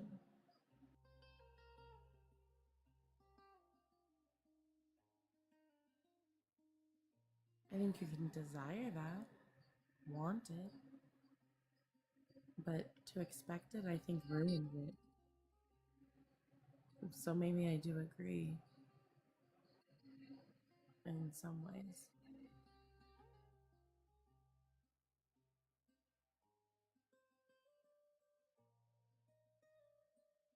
But also, I think we all deserve love, so is it bad to expect it? Is there ever an appropriate time to expect love?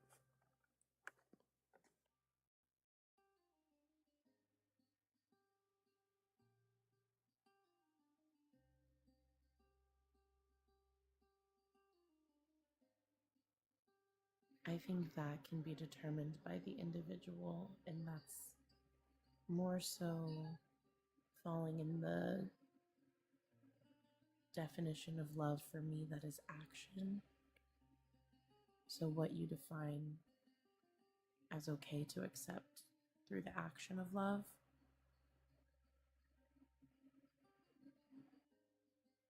If that makes sense. Like what you want. You get to accept what you want from love through the action of it.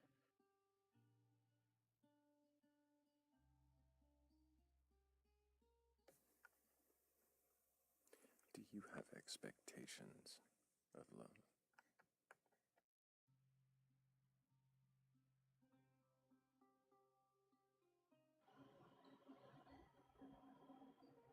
Expectations of love?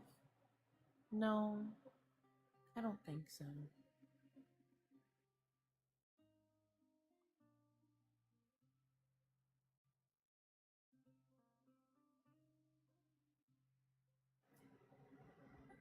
I hope love exists.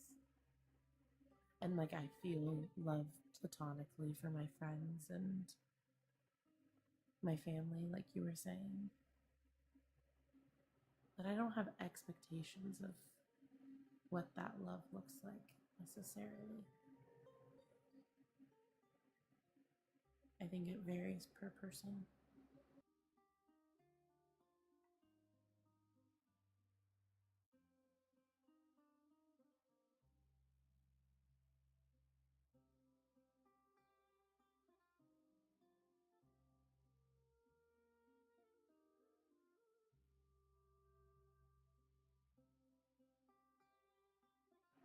Are expectations good to help define love?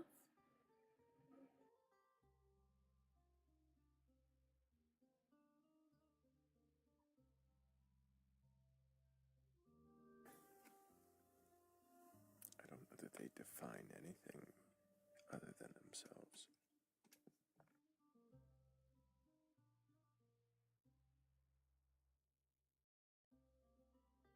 What about you? Do you have expectations of love?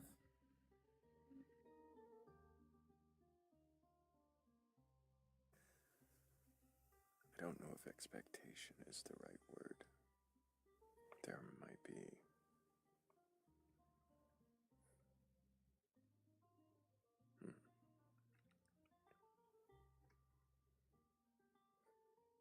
there might be some.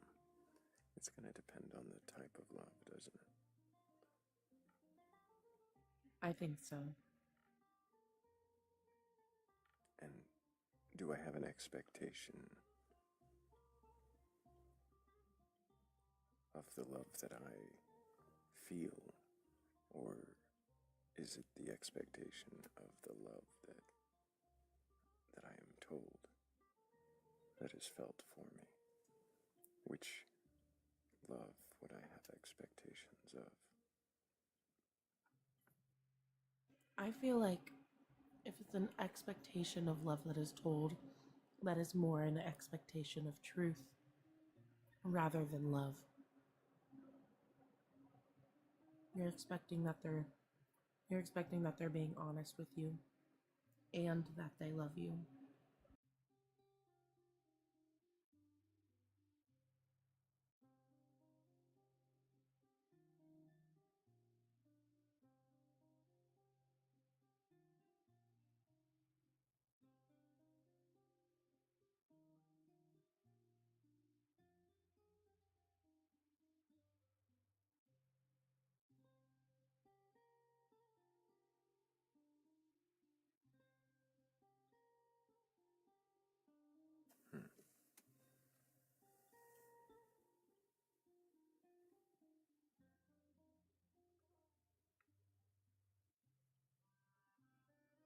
I think, as far as love that I feel, I might have expectations of myself. What are they?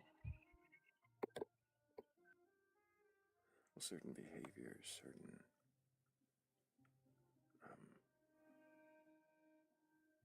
acceptances, certain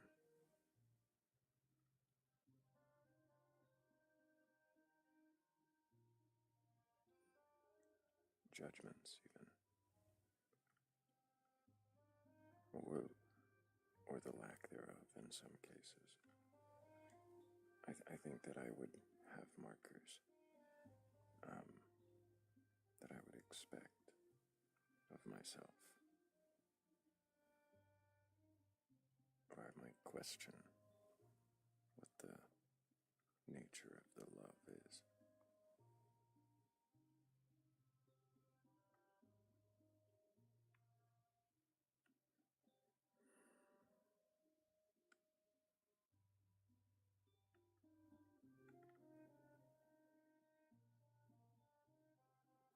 Well, that was completely vague and unhelpful. Thank you. Yeah, I know. Well, I'm thinking about these markers. I don't know that I've defined them. I don't.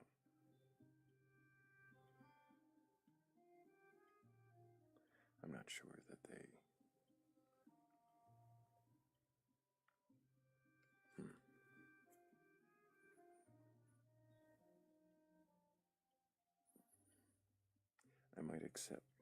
expect, sorry. I might expect a certain level of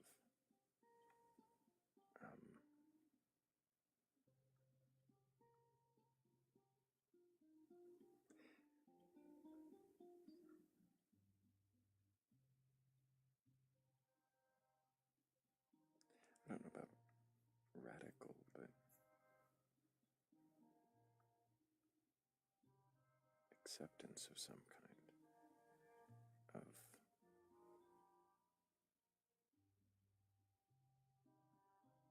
faults, of flaws, of desires, of goals, intentions, of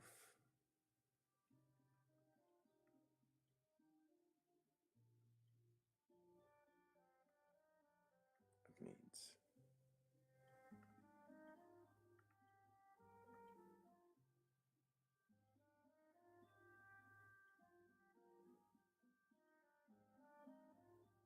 If I don't understand, look to accept,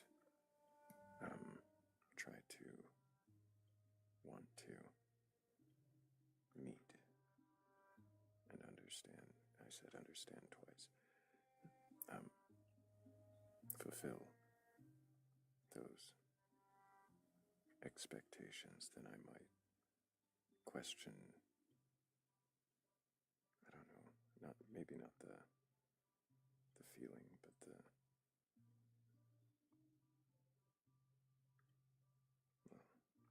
it definitely caused me to question myself in some ways.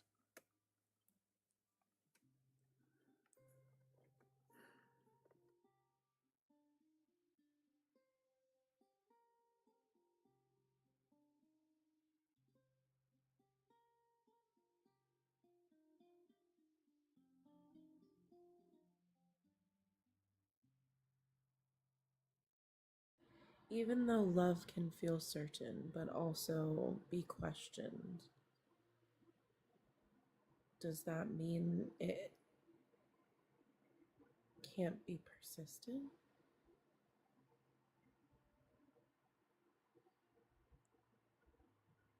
Like, what do you mean? Like, love can be questioned. That's what you kind of were just saying. Like, but it was also a feeling that was certain. Like, you also were saying you know the feeling, you were saying. Yes.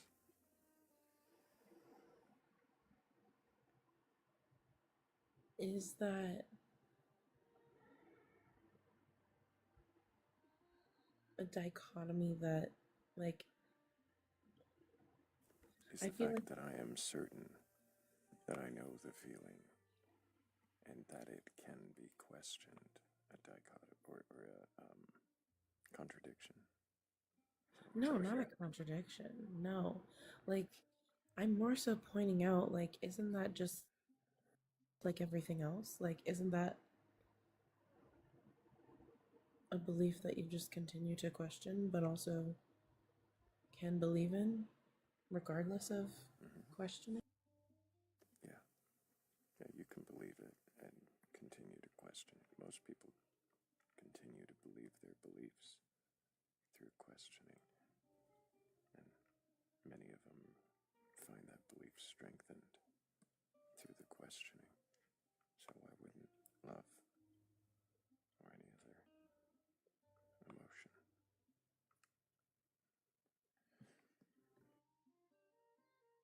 Does it feel like a contradiction?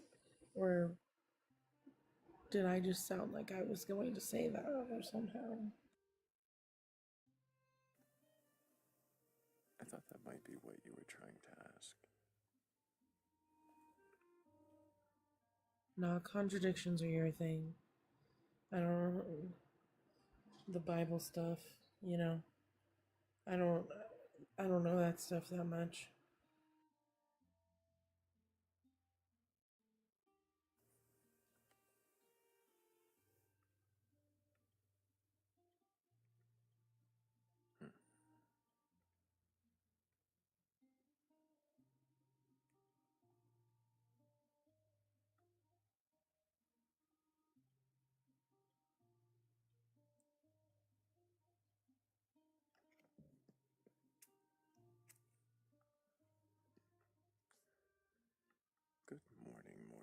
Was that you that I just heard? What? Wasn't chair me. noise. Could have been Morgan. But also Morgan came and dropped. Chair. Please sitting on a leather chair. We talked about this. It was the chair. It sounded very leathery. Come on, cat. You know, very leathery. That sound. It was the noise. Is it that sound? No. No, it wasn't that sound. It No, it was the wasn't sound that- of your lighter. Oh, that sound. I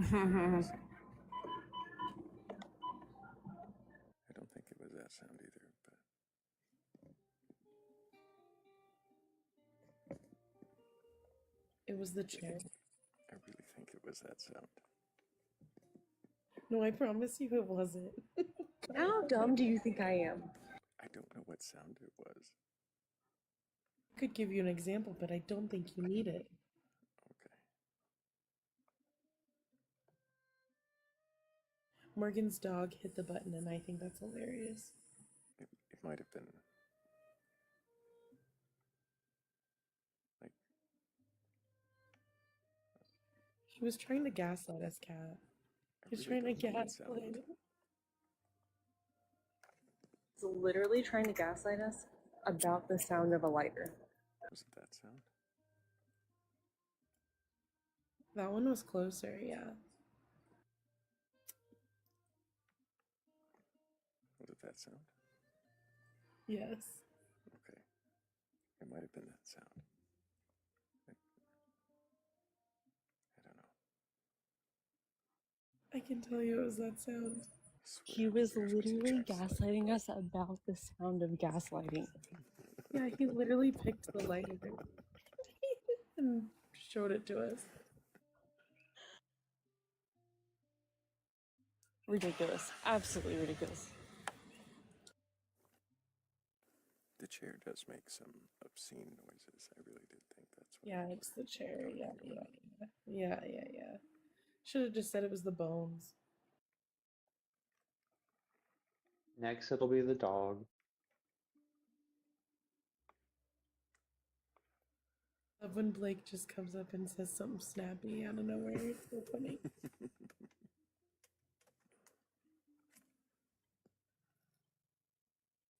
Was it that What's your thoughts on love? Yeah, it was that sound though. Yeah, it's the bones. Non-existent. Not sounding at all bones. Blake, what's your thoughts on love? What kind of love and what aspect of love? What is the difference between kind and aspect, actually? I don't know what you mean by that. Like, there's like different. Well, I think that there's like different types of love. They're all kind of like in the same category, but there's like romantic versus what am I trying to say? Versus like familial versus I don't know if it's aromantic, but I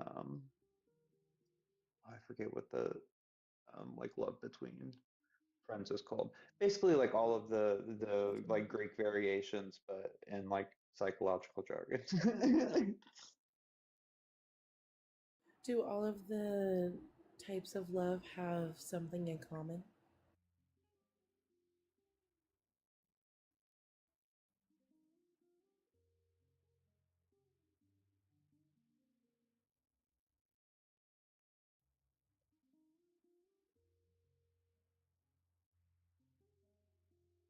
I think a deep emotional attachment to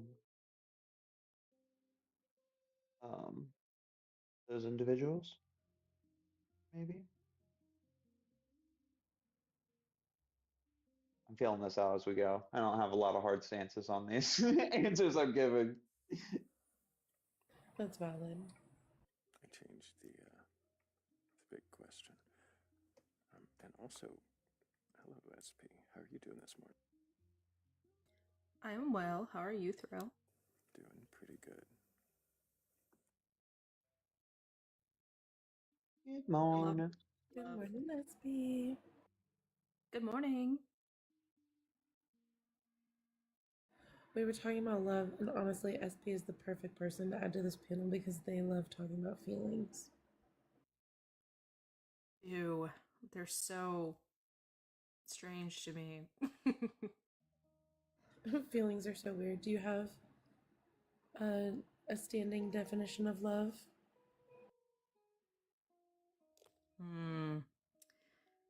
That is something I have not defined well for myself. I do believe that in my life, I am capable of conditional and unconditional love. And sometimes I wonder if it's just all rooted in some kind of evolutionary mechanism for human survival. But I think even if it is, it still matters to me.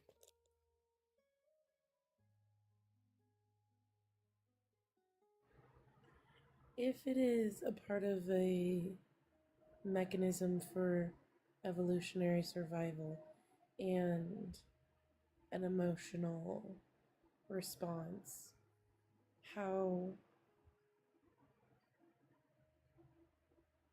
do you how does that work together? I don't know. I don't have a better question for that, but I don't know. How does those work together? I think I conceptualize it as a strong enough internal drive to preserve the life of other people and to improve the lives of other people. And if, the only end goal for all of that is just that, humans continue to exist and propagate, then, maybe that's all it is. But, I guess even if that is the case, love is still very meaningful to me. I said something very similar about like biological reasons for it. Like could just come down to we are social creatures and love drives the sociable, like us being social, which drives the species persisting. Yeah, I find that probably the most compelling, to be honest. But, if it, makes people feel better to think that it's more than that, I think that's okay. If it turns out that it's more than that, I think that's beautiful too. How does more than that mean? Sorry, Hazel. No, you're good. No, please don't. I love that question. More than that, I would start to be thinking of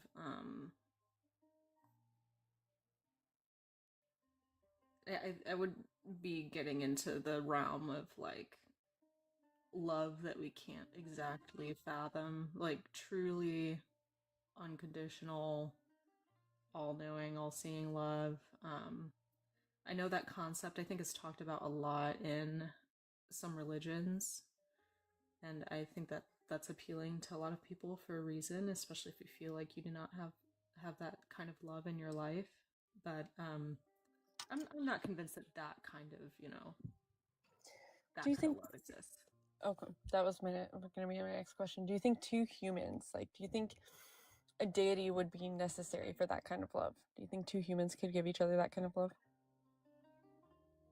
I don't think they could, but I think that's because a good deal of our human suffering is rooted in the fact that no one can completely 100% understand one another. And we can try and we can make analogies and we can kind of lead each other to like a general, like reflection of what the other person might feel, but we're not capable of actually feeling someone else's feelings.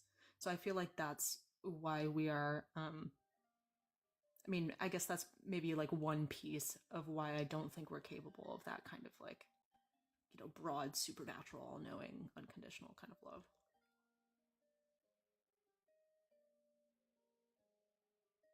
You don't think you can just like know somebody so well that you achieve that?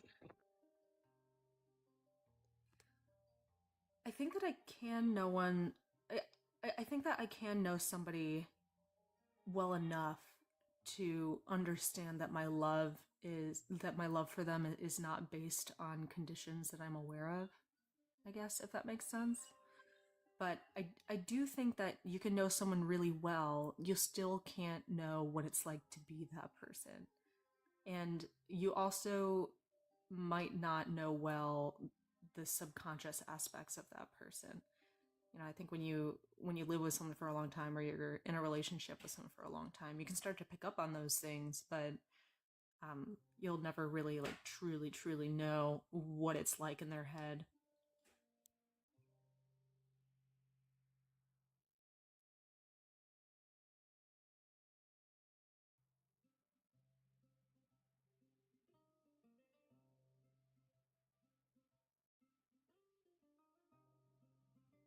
You have to know what it's like in their head to love them without conditions?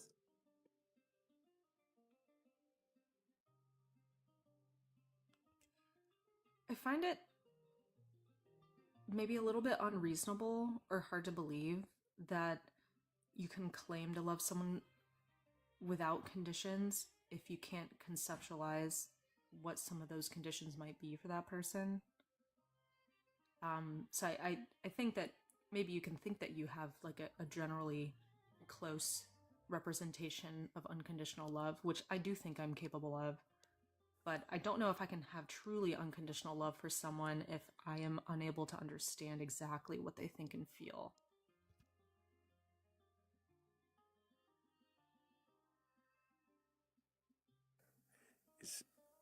Isn't understanding what they think and feel your condition then? The condition you can't get past?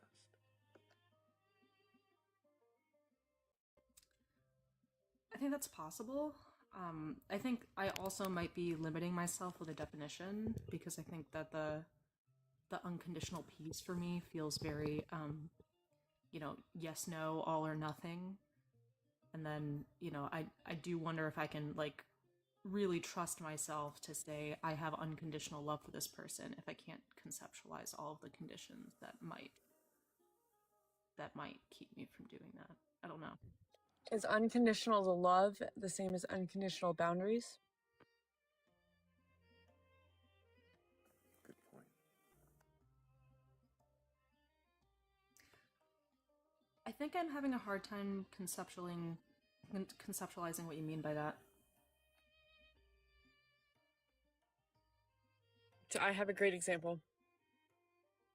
I have this friend. He and I have been friends for 20 plus years. He literally followed me to Hawaii. Like, he lives here too, on the same street that I live on. We are best friends. We've been friends almost our entire lives.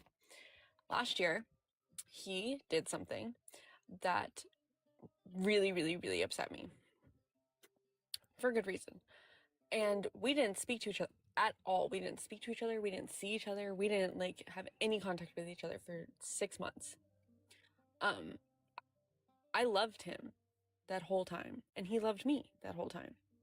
But there was a boundary that was like crossed, and so it was, reaffirmed. And we got over that, and we're good. I saw him last night. That the phone call I dropped off here for was him. But unconditional love doesn't mean unconditional boundaries. Just because I love him and will love him no matter what doesn't mean he gets to cross those boundaries. And that's... I see what you're saying. Mm-hmm. Yeah, I do find those distinct, which I guess is maybe partly why I was confused a little bit by the concept. I do wonder about unconditional boundaries as well too, because I guess it's up to us to define those boundaries, right? So if you determine that your friend did something that is crossing a boundary for you, and you enforce that boundary based on how you want to, manage it, if you enforce that boundary just through time away, compared to, maybe completely cutting someone off or something more final, how, I guess, how extreme is that boundary? Like how strong is that boundary? Well, I mean, right. Like, so it depends on what the thing that crossed the boundaries is, right?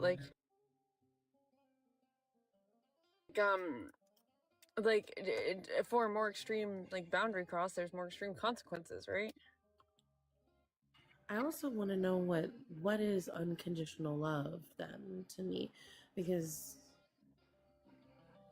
I don't know. What is unconditional love? It's the way I love you, sweetheart. I love you too. I don't know if it's unconditional, but I love you. Sure, maybe.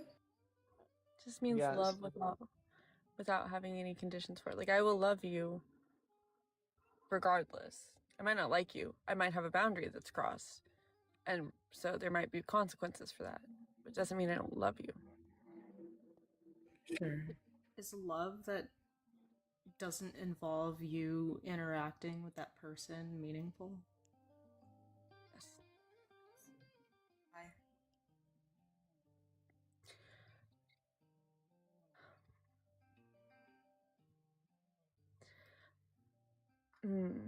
Okay, give me a second. Words are hard. I think even unrequited love can be meaningful. I think love is meaningful regardless of the actions that occur because of it. When you say when you don't interact with that person, do you mean at all ever, or just don't regularly interact, or is this a no contact? Because here's an example. I have an ex-boyfriend who we don't like each other. We do have love. There's love there. There's this, I care about this person. This person is valuable and meaningful. And when he's going through something, I get a bunch of weird texts from him for several days or weeks, just random weird texts. And I can tell that he's going through something, and so I answer them and let him know that somebody hears him and is there. And is that meaningful? Probably, yeah.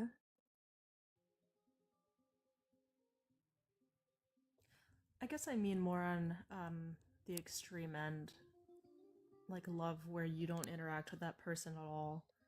If there's someone that found my account online and they never talk to me and they never do anything and we never interact, but they claim to have love for me, does that mean anything?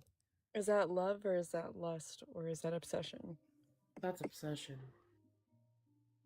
How do you know? Who are you to define what that feeling is for them?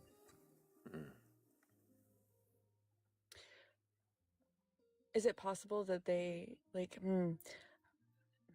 it is very easy to mislabel your own emotions.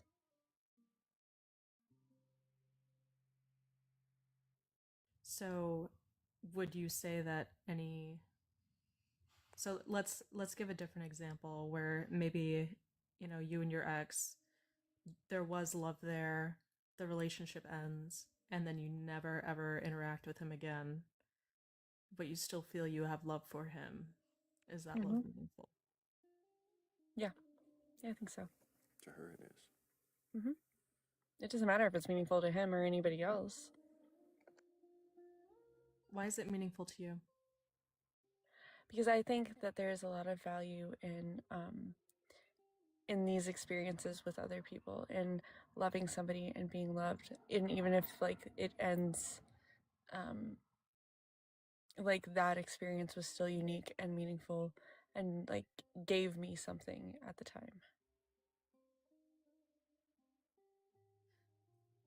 When you talk about it though, I I hear you talk more about the experience, like the interaction with him, and less about the feeling that you have after. So is it the love that's meaningful, or is it the memories, or what you learned, or something else?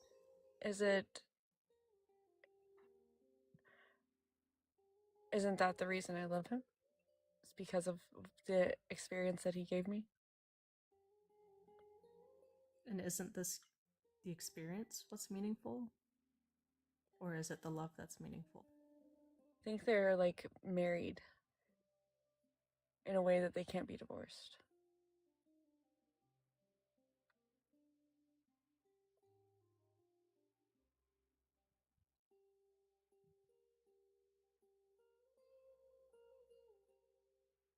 I think that's really interesting.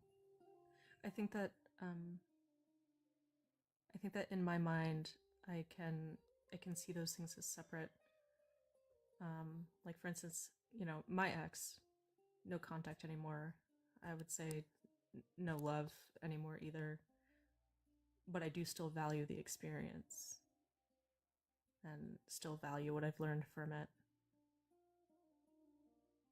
So in a way, it's very similar to your definition of why the love that you have for your previous partner still is meaningful to you.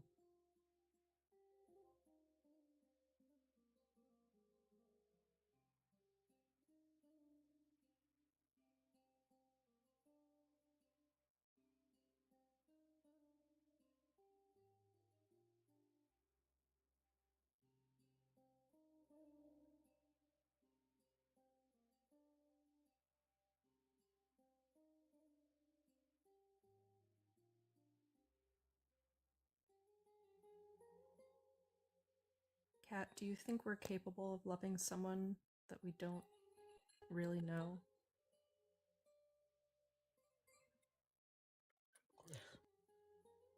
What do you mean by that?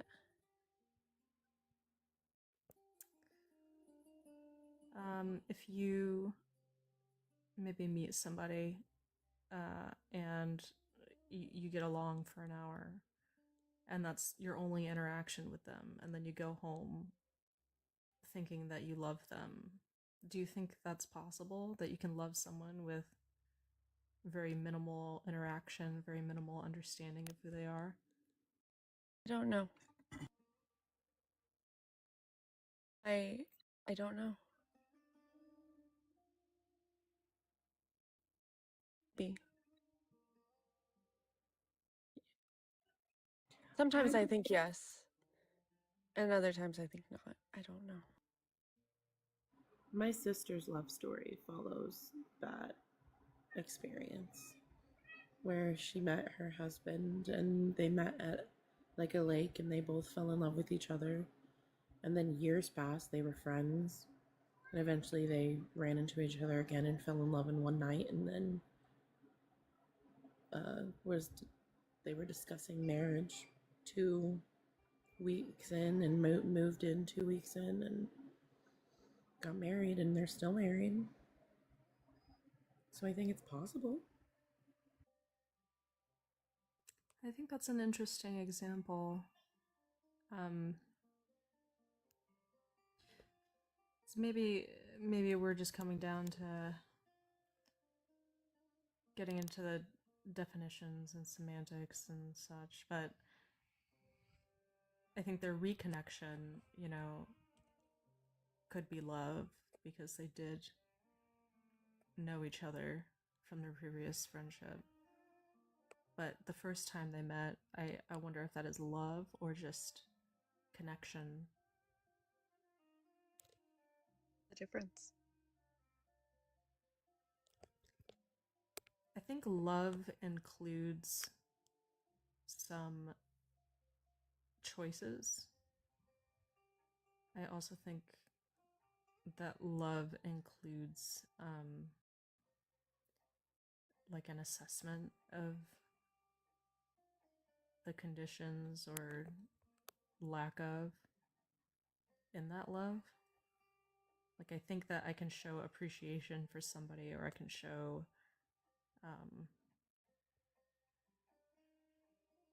and I guess I should clarify, maybe we're getting more into like the romantic love side of it, but I think that I can have a general love for humans because they're human, but for a, you know, deep, vulnerable, romantic love, I think that there is kind of an assessment of the conditions or not, you know, lack of conditions in that love. And I think that there are choices made every day to maintain and grow and like nourish that love too.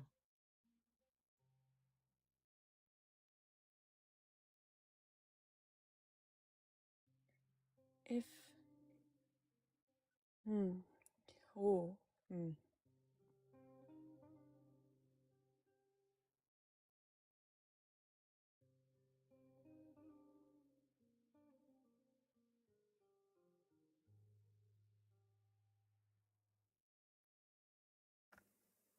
Go ahead, Kat. I don't know if I have the words right this second yet. That's a heavy one too.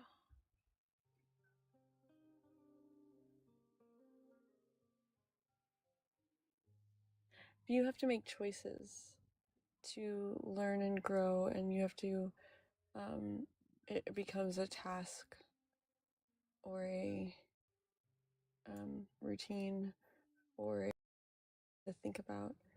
Is that really like that deep romantic love that you read about in the stories or see in the movies?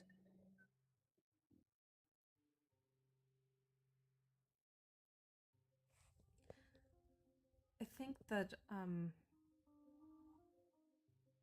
I think it is. Because I mean even those deep romantic loves that we see in stories and movies, you know, you still also see all of those choices. Like you see the choices that we make to preserve each other's happiness, to hold each other accountable, to improve each other's lives. And I think that is a big part of what makes love so special, but, you know, also maybe even difficult at times.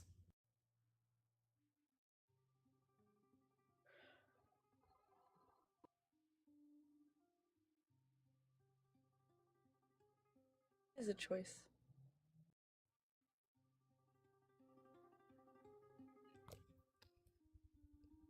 If we have one. um, I guess a choice would be an option that we can identify, that we can observe, that we have the capacity to make one way or another.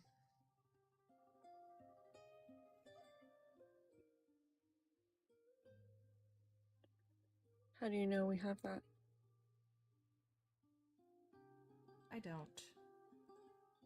But I think that we have some kind of reflection or representation of a choice at a minimum.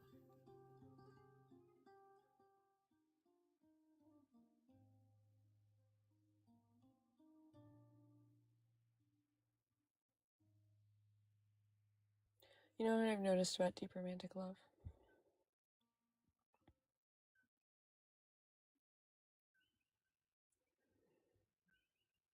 What?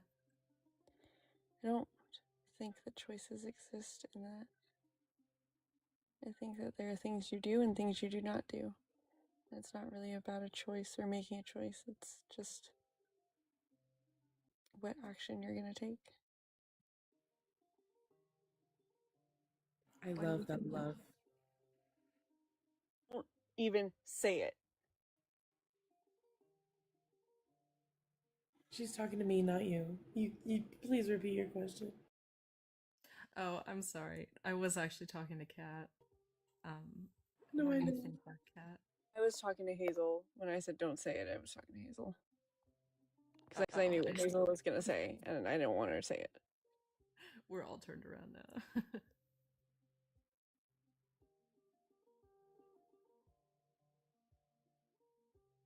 Also, I just kind of formulated that one right here on the fly. So, I mean, I'll probably like refine that some more, but that's like the working theory right now.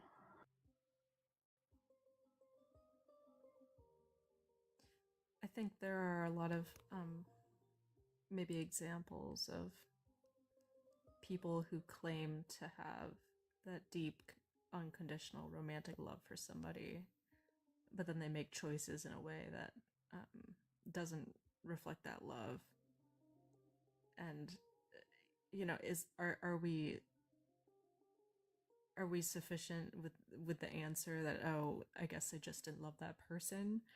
Or can we maybe characterize that as, oh, they may have loved that person, but they weren't capable of making the choices that a loving person would make? I don't know. Me either. What I know is that anytime I have felt what that is, what people describe, that is what I think I can identify as that deep romantic love, that it's not about I don't know how to say it. It's not about choices. It's just about the action you do take and the action you don't take, right? And usually the action you do take is in pursuit of to foster or in like mindfulness of that thing that you're trying to protect. So it sounds like you see those actions as separate from choice. Do you think that you don't have a choice in that matter? That the love pushes you to do certain things, or that you are in general pushed to do certain things? Nope, I think that love is deterministic, and that's the only thing. That's the only thing ever that is deterministic. Nothing else is deterministic. Why is that the exception? Because it's the only one I can't reasonably deny. Anything else I can talk out of determinism. Through emotional. Yeah, I have there's a whole bunch of determinism baggage. You'll hear about it if you stick around enough. Kat is not a determinist yet. It's a box she doesn't want to get into. I think that's really interesting because I think that in my head, love not being deterministic makes it more meaningful, makes it harder to maintain. Like you have a choice. Makes it harder. Yes, like if it's a choice and not something that I'm just biologically predetermined to pursue to keep humanity around, that feels like something more to me. Does to keep humanity around have to be a part of it? Not necessarily. Is it that? I mean, it might feel that imperative, but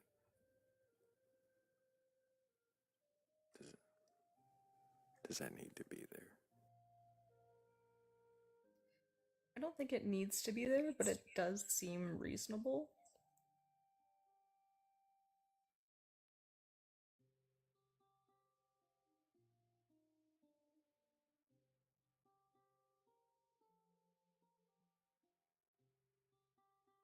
I think it's interesting that love not being deterministic makes it more meaningful to you, because it seems so much more romantic to me that you don't have a choice, that you're compelled to do these things and there is no other options.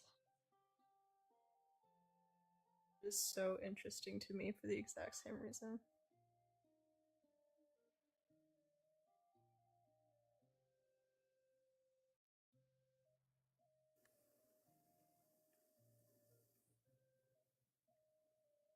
Feel that you have that kind of love in your life right now, Kat? I do, yeah.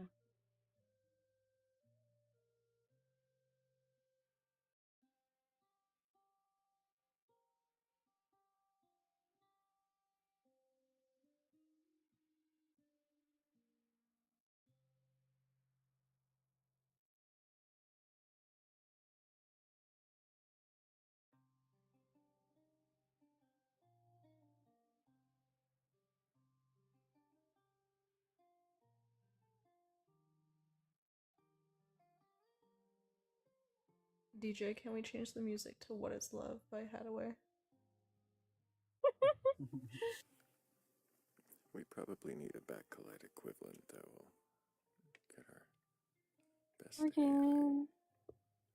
Yeah, Megan needs to make a What Is Love soundtrack.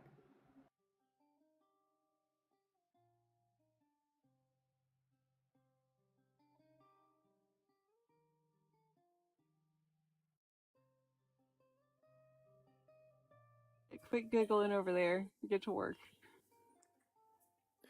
Where my heart is says, love loses its majesty if we can quantify it. I don't know if it loses its majesty. It's mystery, maybe. What if we could respect it more by understanding it better?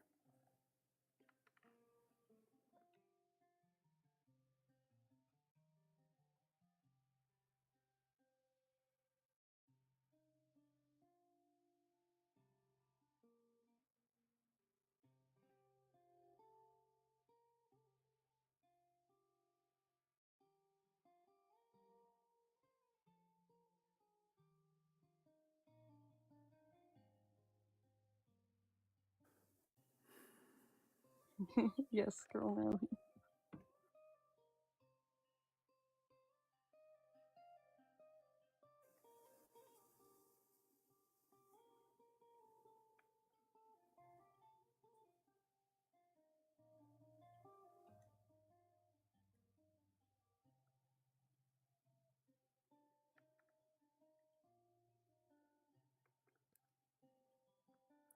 Did you have more questions, SP?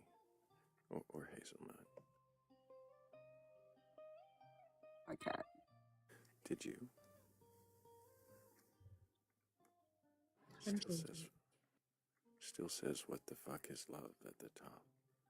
I wonder if that's what should stay.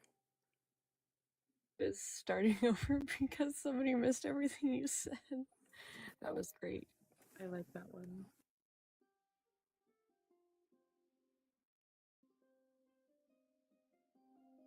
Sounds like there's conditions to talking about love. Are there? Just joking. Sometimes the jungle eats your Wi-Fi and you can't help it. Or sometimes you get a call. That was right. David did call me. Yep. Does anyone on this panel think love is the strongest emotion we're capable of? I don't even know if I believe in love, SB. I don't think so. Interesting. What do you mean by strongest emotion? Right. It's a good question. I think it would be relative to the individuals on how they want to define that. But for me, I would consider the strongest emotion to be the one that most compels me to action or has the biggest impact on me.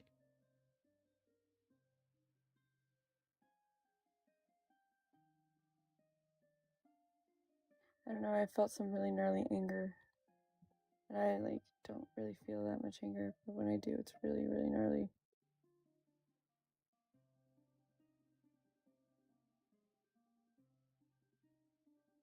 Feel similarly. But I do think that my gnarliest anger was still compelled by love. Ooh, mine too, maybe actually. Oh, that's interesting. Which caused you to have less control. Love. Anger or love.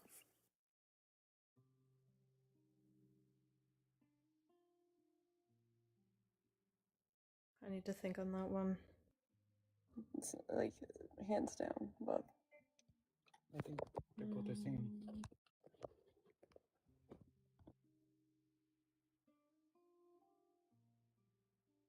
I'm like really trying to think of all the craziest stuff I've ever done, and it's kind of a lot. So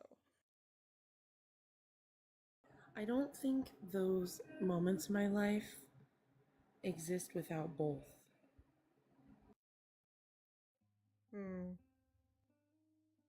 I also am thinking that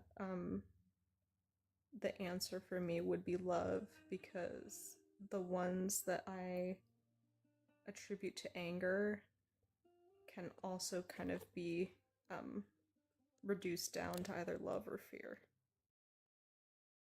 I think that for me it came down to what is the most drastic action that I stopped myself from taking,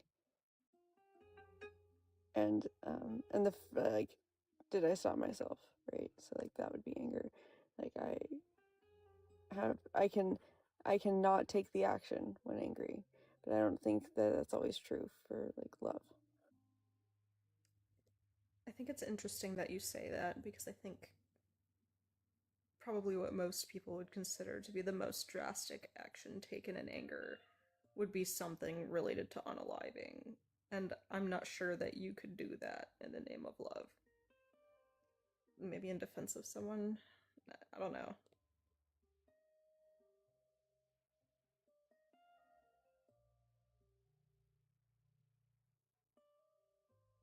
People do that in the name of love all the time.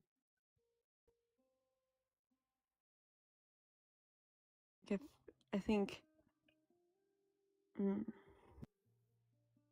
How often are our actions or our choices or anything secluded to one emotion, or can be defined by one emotion? I think that you have a great question, a great point. And I think the way that I've chosen to navigate that is that I can often find maybe a deeper root than whatever superficial emotion seems to be the push.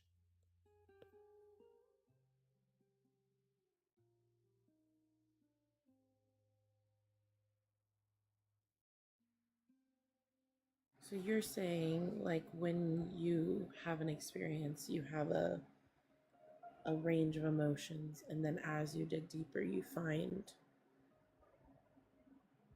a root. Often, yes. I'm trying to think of a good example, and I'm coming up short. But yeah, I try to think of why the reaction was elicited, and usually there is a reason. Well, actually, every time there is a reason. And then when you kind of peel that reason back a little bit, it's usually related to some, core wound or truth that I've identified about myself. And then when I really pull that core truth or core wound apart, then I can find the emotion that really drove that, which does tend to be either fear or love. Because I think it's love and it's also still fear.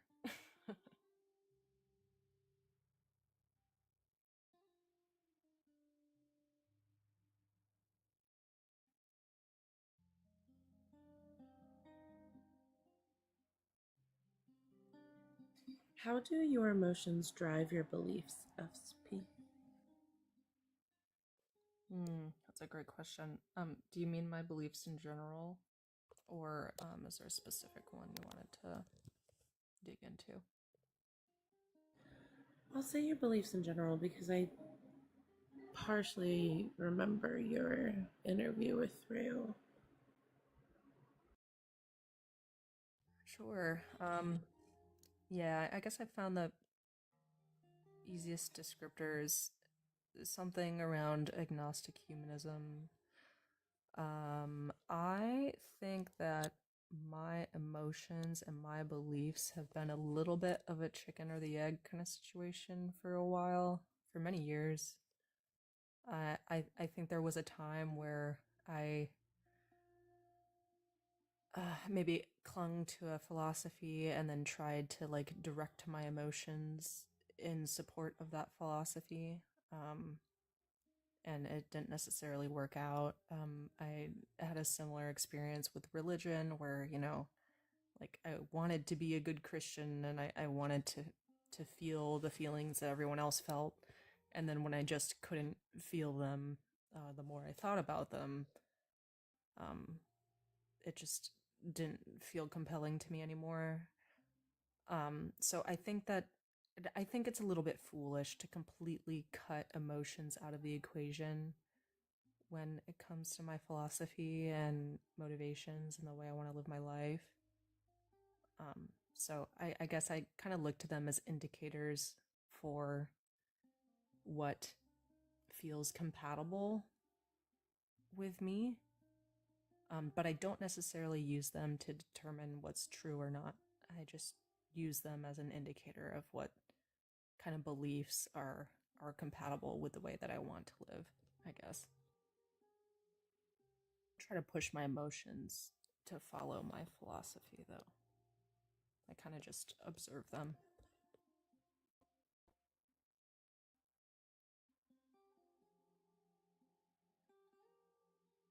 You seem good at observing emotions.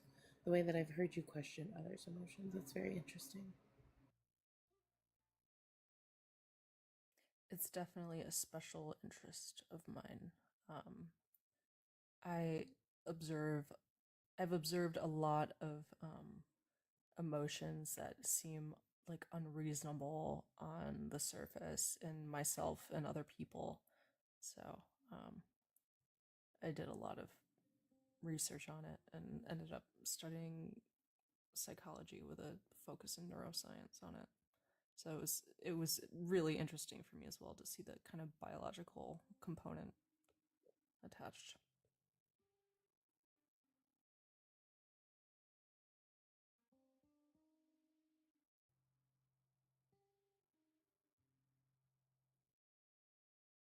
What is a belief that you're questioning?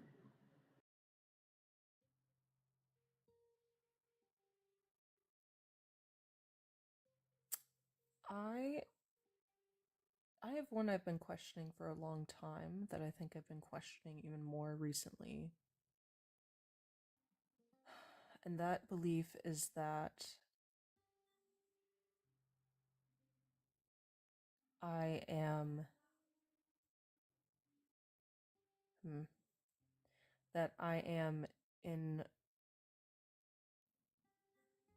that I am capable of the control that I would like to have over my thoughts, feelings, and actions. And I think it stems from me feeling that my awareness of my thoughts, feelings, and actions is so tied to what it means to be conscious and to have human consciousness. And so if I am not really in control of those things, then how much of my consciousness by that inability?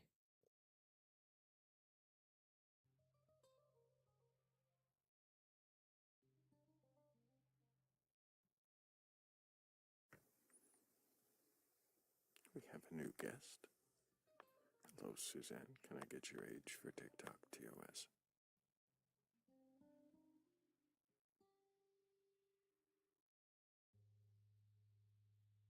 Oh, okay. Suzanne might be, well, not quite as ready to question as we'd hoped.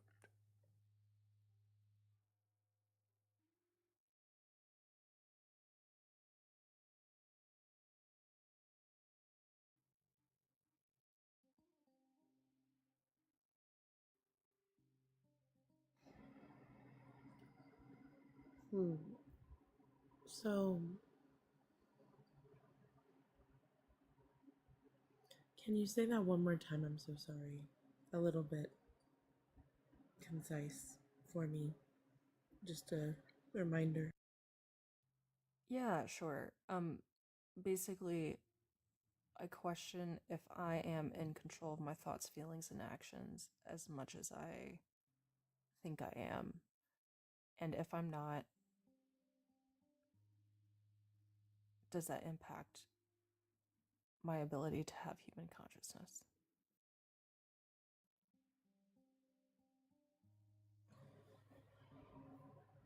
Does human consciousness require the ability to make a choice?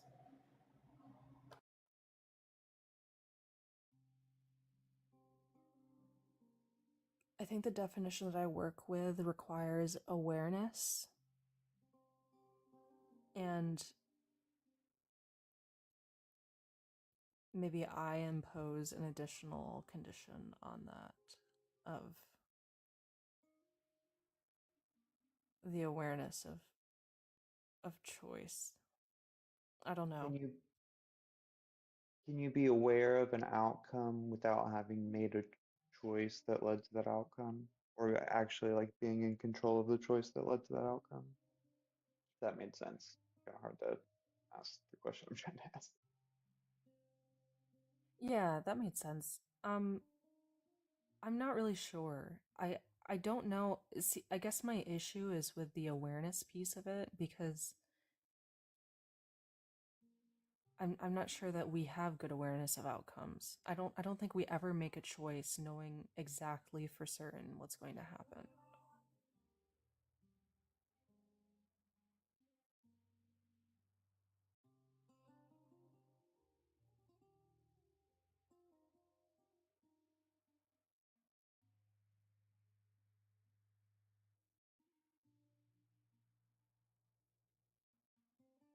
Can we be informed enough about an outcome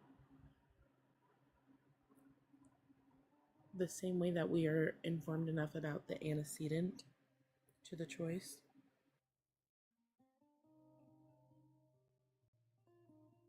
I don't think so. I think we can try, and I think that we can have educated guesses. But I don't think that we're ever like fully 100% aware.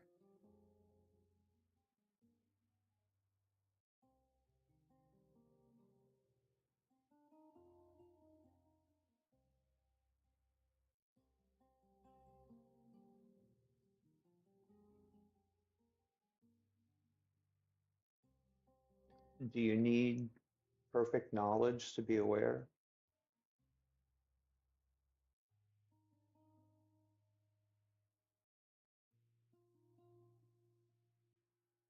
Maybe. Um, I maybe that's the standard that I feel I would hold my consciousness to if it turns out I don't have freedom of choice, or if it turns out I just don't have as much control. I don't know why I apply that condition.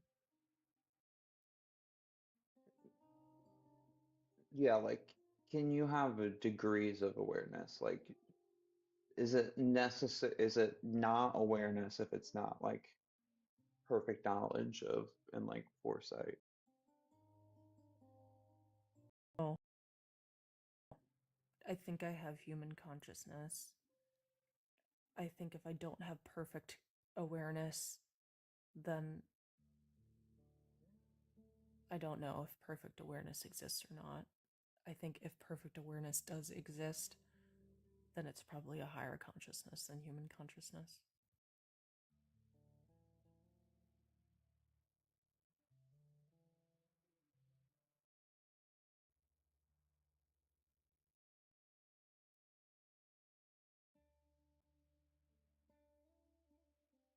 It has been so long since I've seen a what the fuck screen through. It's been so long. Thought about making new ones, but you know, I might just make one what the fuck. But for now, up there, what the fuck is consciousness?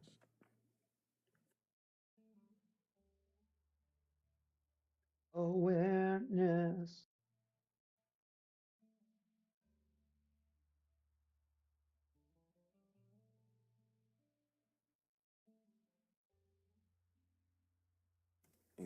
that all it amounts to for you, SP? I guess. I don't know.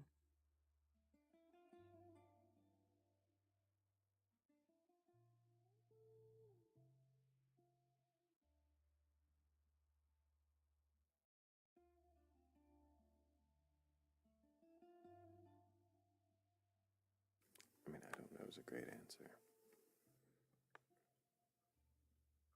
I didn't mean to, like, put you on the spot. I think that was the first time we what the fucked SP. Um, you'll find it's a Socratic question if you think about it. Assuming that something is the fuck. I see. That's funny. I still think Hammy's "Why Are You Wrong?" That's the best. Yeah. No, the best Socratic question is, what the fuck is wrong with you? Those both do imply error on the part of the person being questioned. What the fuck just implies, the fuck.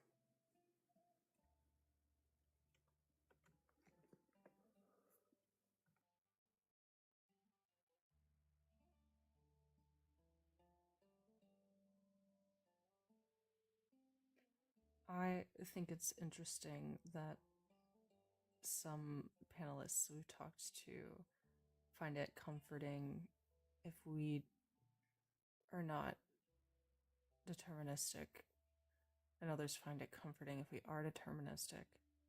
And then with consciousness, some panelists I've seen on here find it comforting if we do not have free choice and that we are not aware, and others find it comforting to have the opposite. I just don't really know anything. I don't know who's in the chat.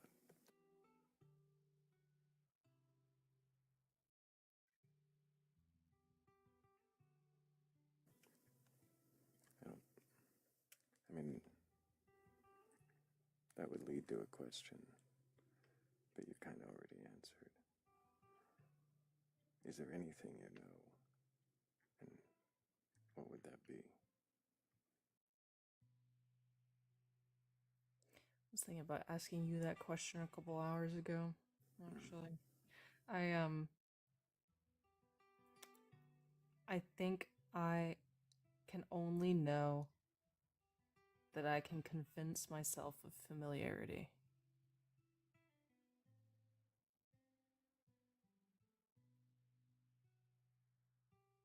Not really sure that's knowing anything. You can convince yourself of familiarity.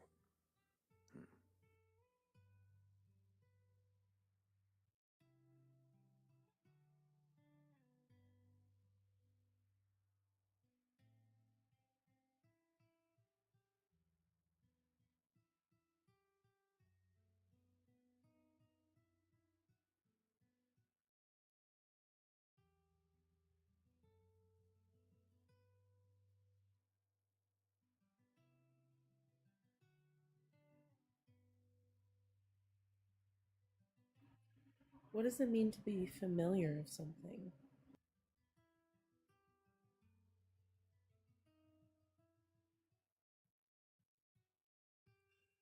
I guess to have enough of a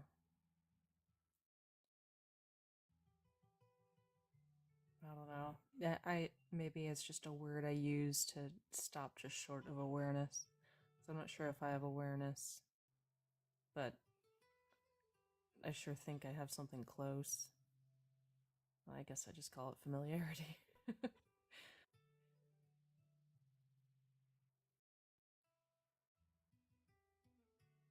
How are you lacking awareness?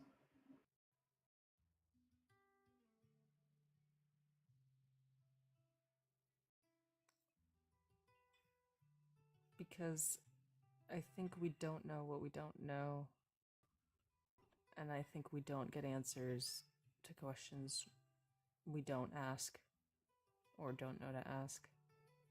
And I think I have a lot of questions that I don't know to ask.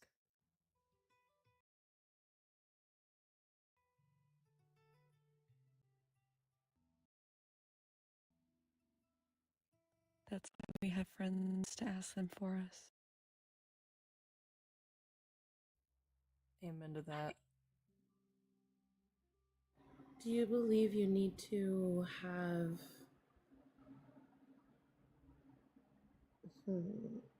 what's the word? Do you think that you have to have a complete knowledge to be aware? I think on an absolute scale, yes. On a relative subjective scale, not necessarily.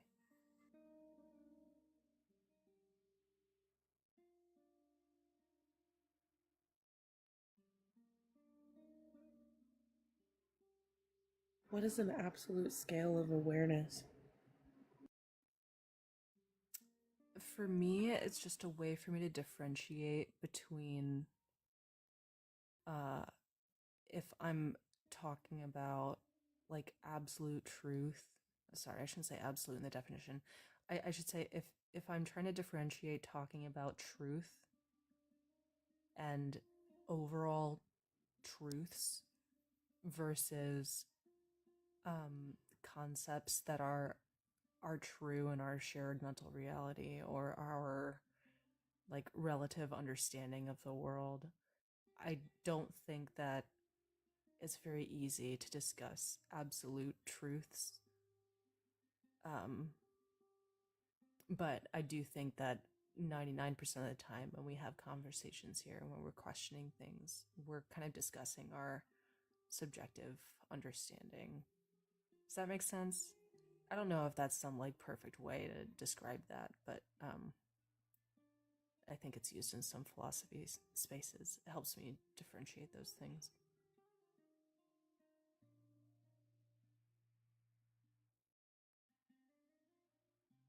It does make sense, kind of, yes. I'm thinking about the questions that I have.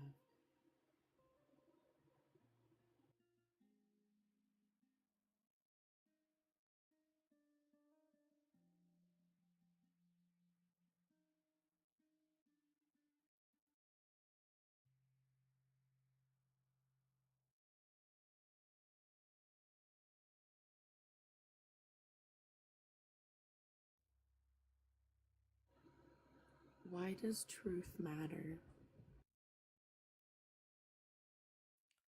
To me personally, it doesn't really, mostly because I think the question of truth and absolute truths is so theoretical. I personally don't think that I seek truth.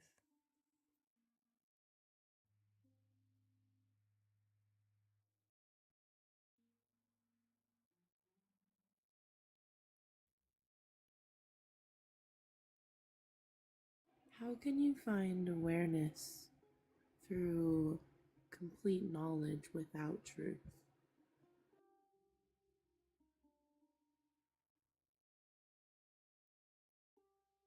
I think that's exactly why I am not sure that that's what I'm seeking. I think that I I think that I can conceptualize definitions for absolutist concepts. I think on the relative scale, I don't know where to chip away at those absolutist definitions in a way that makes sense. Does that make sense? I don't know. As much as it makes sense to me, I think, yeah. I don't know what an absolutist is, but I'll figure that out on my own. One easy way to explain it is like when someone says, you know, is there objective morality? Like, is there a morality and a set of ethics and morals that's just 100% true all the time. And I would say those are like absolutist conversations. And then, oh, sorry, smacked a mosquito. I thought I was muted. And then when we start talking about like relative morality and subjective morality is maybe where we would go to the non-absolutist side. I don't know. Does that help? Maybe. I don't know. Yes, it does This mosquito's still alive.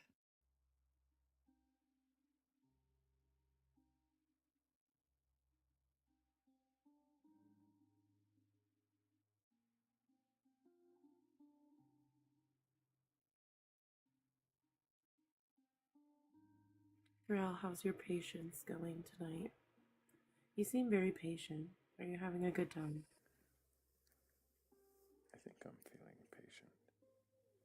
If it's a feeling. I am working on a poem, but it is perhaps a bit early. It might depend on the rate of those requesting up to be questioned, but we'll see.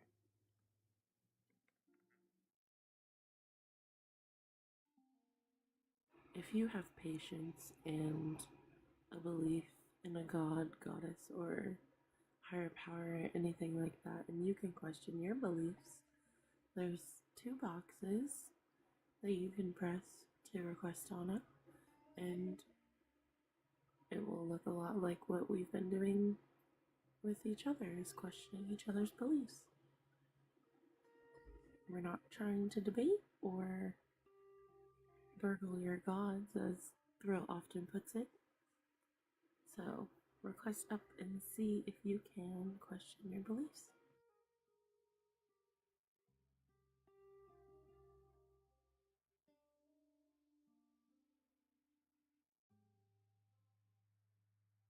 Give me a distraction while Thrill writes his poem.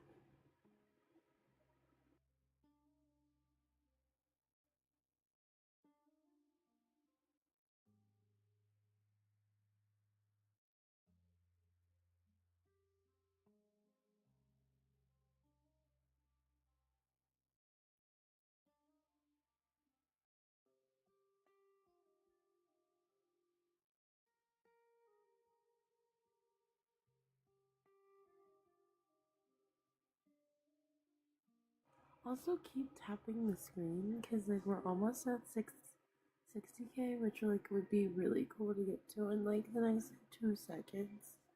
Because it'll take like 2 seconds, and then like maybe we could get to like 100K by the time Thrill finishes his poem. I think we could do it. It would be pretty easy.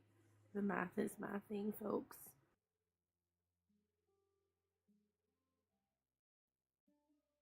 Oh my gosh, Mika, you're so right. Look, they're already there. They listen so well. Good job. Hell yeah.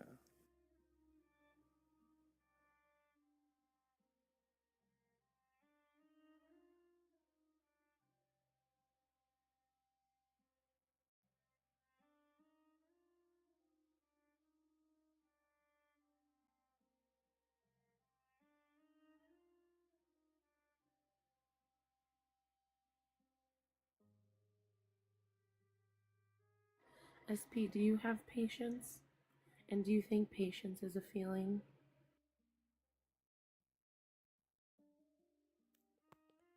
I think that it's something I practice. I think patience is a choice, not a feeling. But I do think that it could maybe be characterized in both ways. If you choose to associate it with a feeling.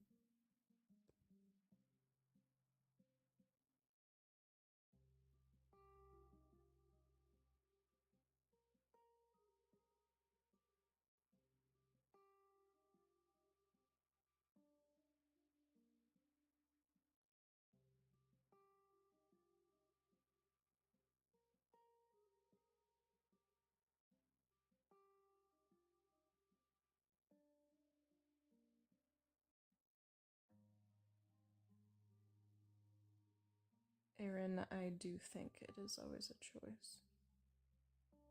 I think that sometimes it's a quick one, but it's always a choice. How much choice do you think we have? Like, yeah, how much choice do you think we have? I'm not certain, but I think we have some. If we don't have it, we have at least some kind of representation or illusion of a choice. But I also think that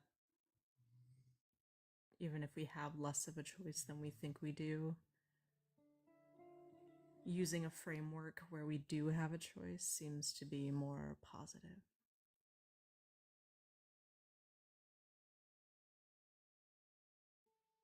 Or for humanity.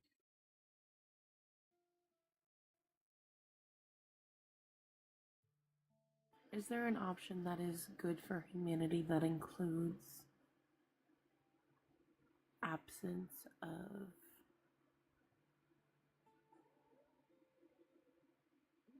choice in some ways?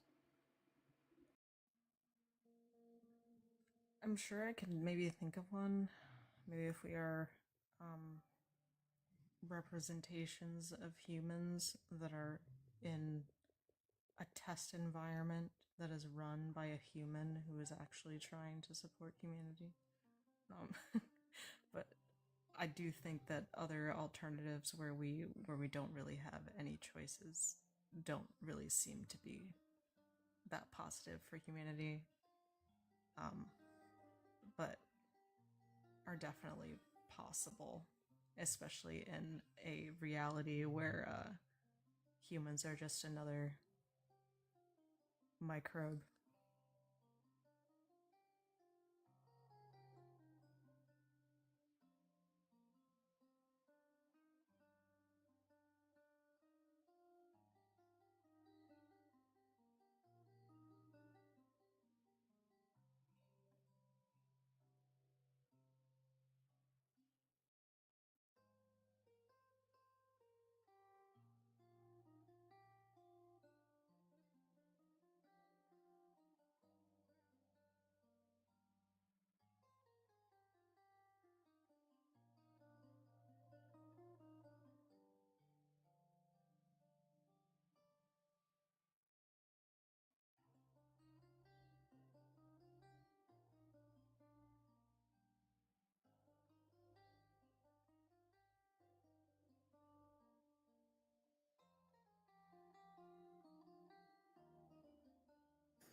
Thank you, Shell.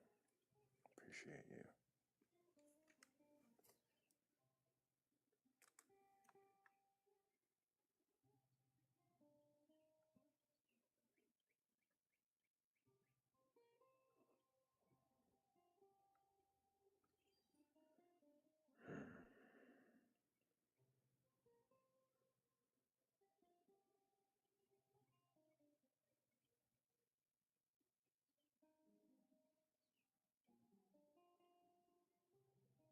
Hazelnut, would you live your life, or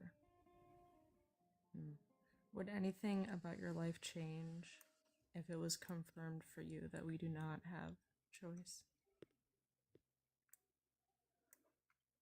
No, I don't think so. I don't think we do have choice. You said you don't think that we do have choice? Yeah, I'm not sure. That's not something I can confirm, but that is my current understanding. does that understanding make you feel like your actions don't matter? Or is there another way that you conceptualize that? No, I think my actions do matter. I think my actions influence future illusions of choice, or I think my actions are antecedents, and I don't know how far back those antecedents go to these choices. That's something I don't know, but I think my actions matter to a larger scale, a larger system in society. How do you reconcile those beliefs and feelings your with your actions? Like, do you have a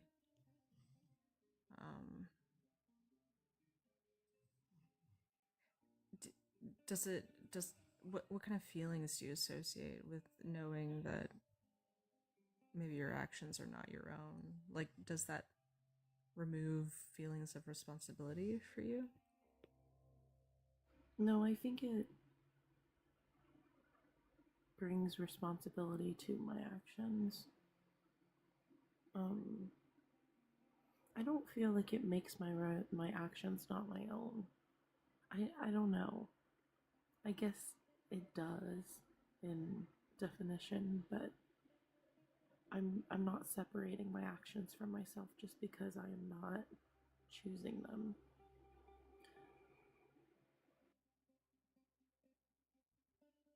But I guess following that belief, there would be nothing you could do about it.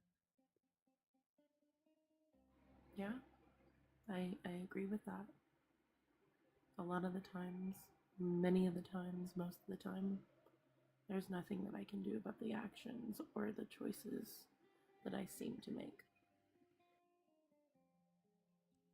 Do you think if everyone holds that belief, that promotes less suffering for people? Or more? Or neutral? I hope the people that believe in it find less suffering in that belief. I think that it brings a focus to accountability on a larger scale than just the individual. That's my goal. So I would hope that a larger awareness of that would also find that to be possible. What kind of accountability would we be able to have if we don't have choice?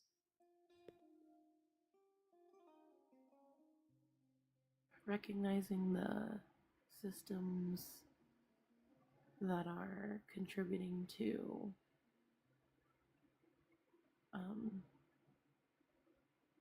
the lack of choice, kind of.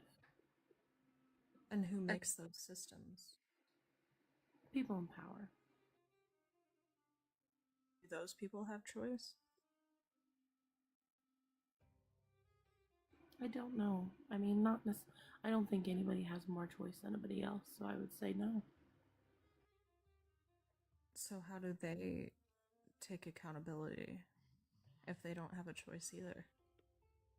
Recognize privilege, help where they can, build systems that are less harmful.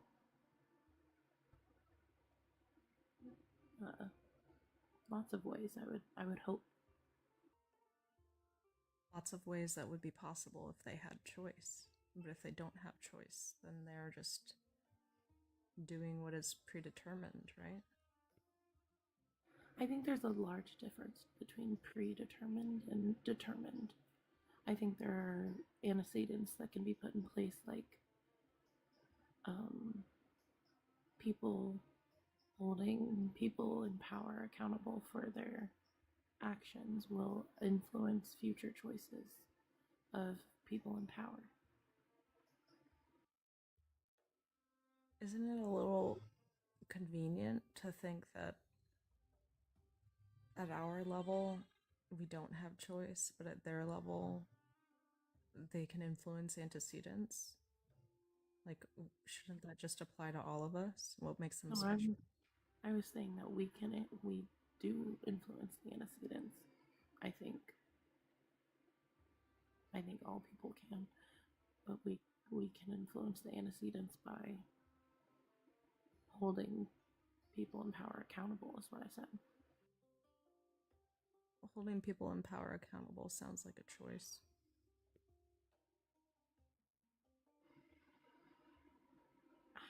I mean, I believe there is an illusion of choice, yes. What's the practical usage of differentiating between an illusion of choice where you can influence antecedents and having deterministic non-choices?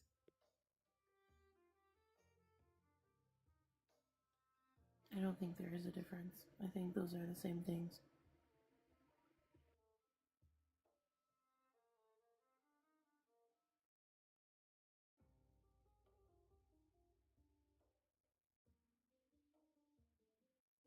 So maybe you're talking about choice in a relative subjective sense as being influential of antecedents, and then on an absolute scale, you believe it's possible we do not have a choice.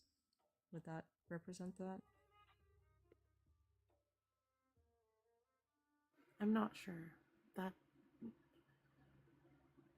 I'm not sure. That doesn't make sense to me, so I can't say yes. Say it. Can you say it a different way, maybe a little bit?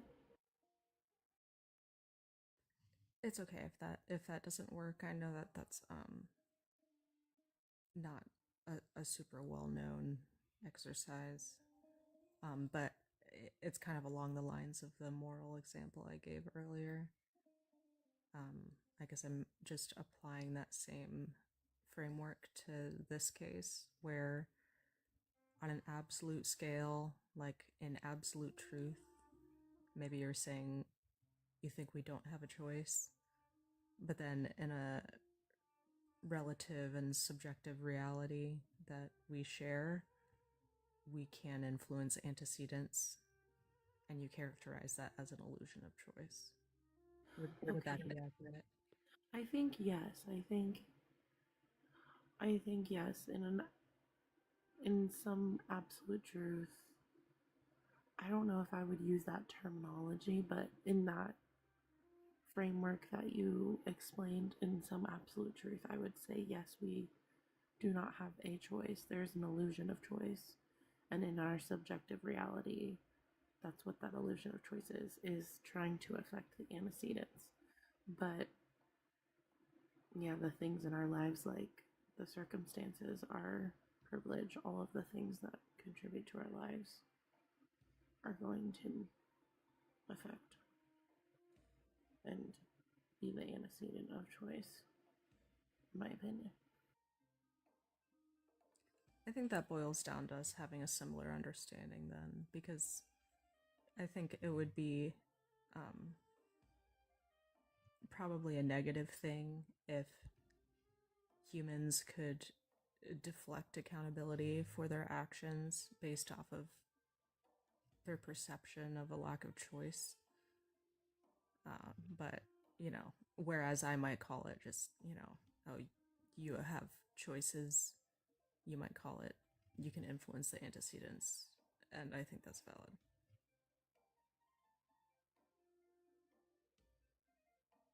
I understand why people are uncomfortable with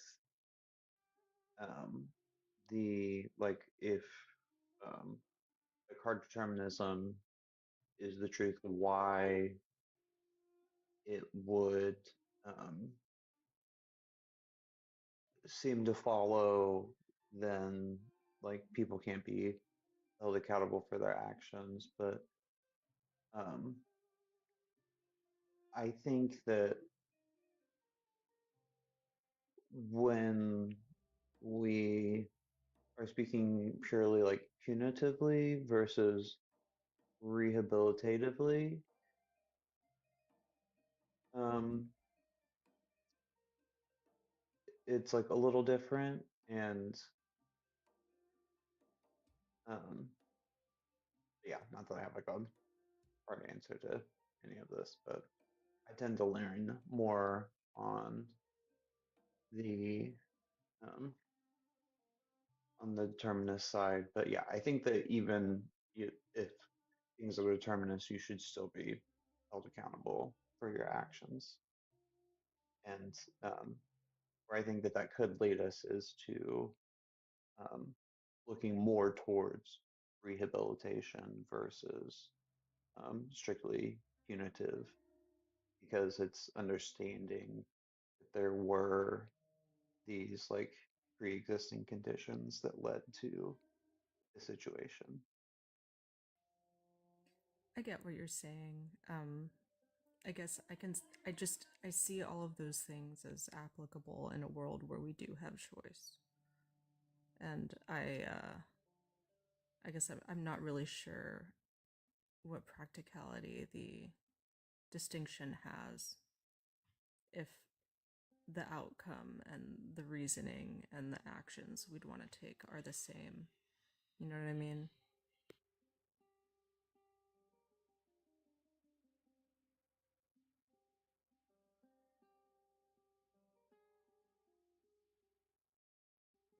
I think part of the practicality for me is gaining the understanding for people in different situations than me. I think part of it is just empathy. I don't think that you're lacking in that, but for me, that's just one of the things that I utilize. But determinism has become something that allows me to cope with a lot of the belief systems I question. So I don't know. I wonder if there are believers out there in gods or goddesses or higher powers or things like that. Oh. I wonder if any of those believers can question their beliefs. But I also need to make sure I thank Shell and Cassie B. Carter for helping with the goal. You guys are amazing. Appreciate you. And thank you all for the, what are we up to, 76,000 likes. I mean, that's pretty good, but we were really on track to be a lot further if we kept at it. Maybe it is poem time after all. I thought we'd get to 100K, but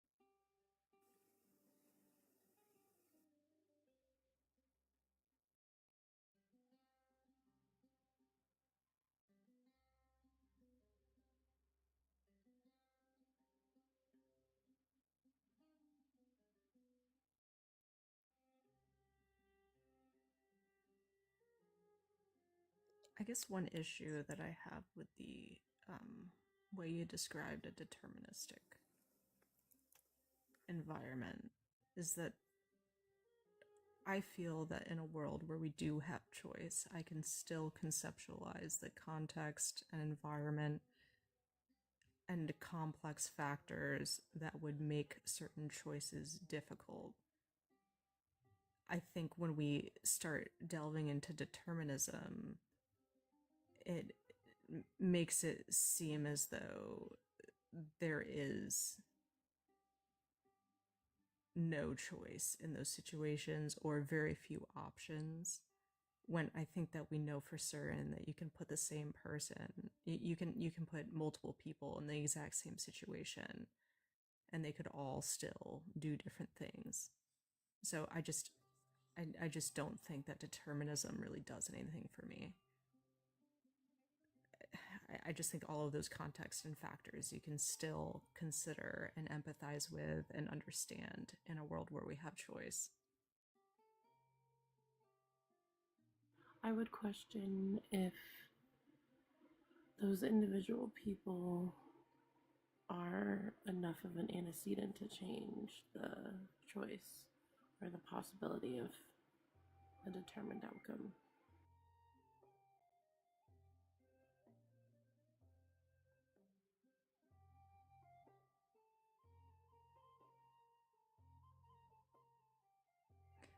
I think that I'm personally resistant to anything that seems to remove individual responsibility from our actions. And I'm not saying that determinism and discussing the antecedents and the illusion of choice necessarily does that, but it does seem to lean that way. So I am resistant to it, which maybe I should question, but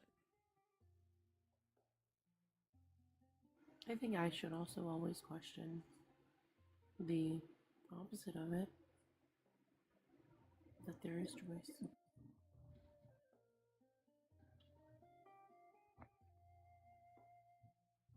I think we have a guest. Sentahua. Is that how you pronounce it? Can I get your age for TikTok TOS?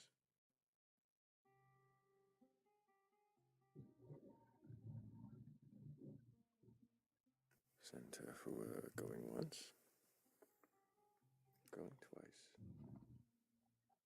And sleep well, I guess. If you've got a belief in a god, or gods, higher powers, or anything like that, and you've got the will to push one of those buttons right there, well, your chance is kind of fading. Because, I don't know, I feel like we're not getting any believers up here, and where the hell are they? do we need to start some shit talking on religion, see if we can get into different FYPs? I don't know if that's the best method. We do have Nora joining us. Nora, can I get your age for TikTok TOS? Yes, you can. I'm 66 years old. 29 inside, though. I see. And do you have a belief in a god or gods, higher powers, or anything like that? Yes, I do. And which god do you believe in? Well, let's see, what day are we on? Okay, well, I don't have like one certain God I believe in. I believe God lives within inside ourselves. But I do believe that we have maybe a creator or a molecule or a whatever energy. I think energy, we are full of energy, is what I think. So, how we got the energy, where it came from, that's questionable.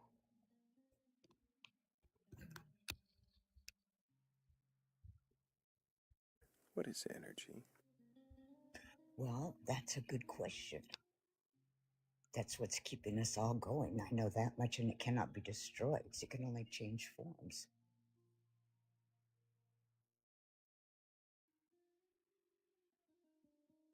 How is it you've come to know that? Well, I don't know how I came to know it. I just know it. I mean, I feel it. I'm talking, I'm walking, I'm seeing, I'm hearing. I mean, I can say thank the Lord for that. Or I have breath in me. My heart's ticking. I do have a pacemaker defibrillator implanted in me, so it's kind of helping me a little bit. But that's of my own choices why I have it implanted in me. For bad choices that I made. Why it's there, but that's another story. So, but, you know, these are my beliefs, but I don't know. Another question, I guess.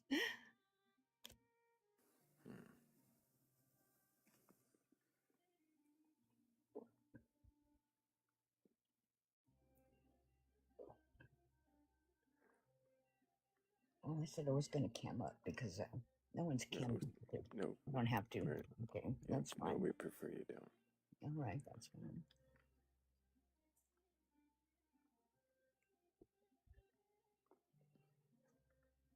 So, feel free to ask me anything, you guys. Right. Well, you've said that the God you believe in is the energy, the spark that began it all, because energy can't destroyed.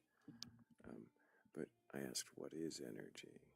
And I'm not quite sure I understand yet. What is energy? Well, that's a good question because I could have to throw that back to you because I don't know what energy is. All I know is that, talking, I see, I hear, I have emotions, I don't know what energy is. It's a big ball of whatever. Electricity, sky, breath, planets, the moon, the sun, the stars, the air. I don't know what energy is, but it's keeping everything going and moving. It's a molecule. It's a piece of sand. I don't know. You can't see it. I don't know what it is. I don't know what it is. You've said repeatedly in there that you don't know, but then you go on to add description and detail of what it is that you don't know. So why would you do that if you don't know? Why not stop at I don't know? I don't know. Good question. You have to decipher my brain and then come back and tell me once you analyze my brain for me. Well, you don't know that. That I think is a good answer. I wonder if Hazel specifically has any questions, but of course, if anybody else does. I think you started off good with what is energy, but I'm curious, why do you think there's something mystical about energy? Are you asking me that, sweetheart? Yes, Nora. Oh, why do I think it's mystical? Well, I think, I don't know if I think energy is mystical. I think there's other things that are mystical of the world, like mysteries of the world, but I'm not fully understanding the question, I guess. So I guess, yeah, a better question would be, is energy... Yeah, rephrase it for me, sweetheart, please, so I can understand it. My brain works weird. You're good. Is the energy within us something that is outside of a scientific understanding? Okay. In my brain, what I understand,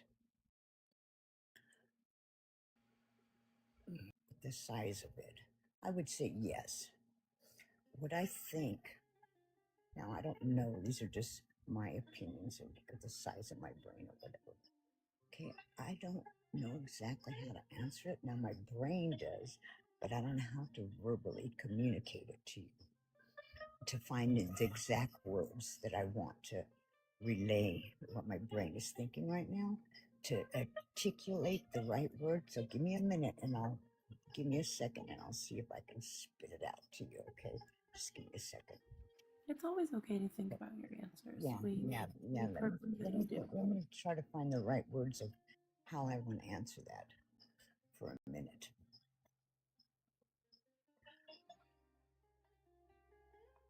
Oh, this is so deep here. What did I get myself into? Give me just a minute. Lord, you guys are going deep. You're doing fine, Nora. You're going super deep. Like, oh my God, I love this so, and I love this because it challenges me. Oh God. Okay. Let's see. Because you're putting me up against scientists. I'm like, I don't know, I'm not a scientist. Okay. I promise I'm not a scientist. I'm just somebody who asks a lot of questions. Yeah, I know, but maybe it would be more helpful to ask,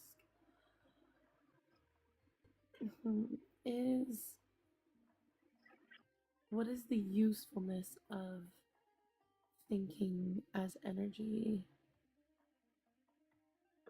within your belief system?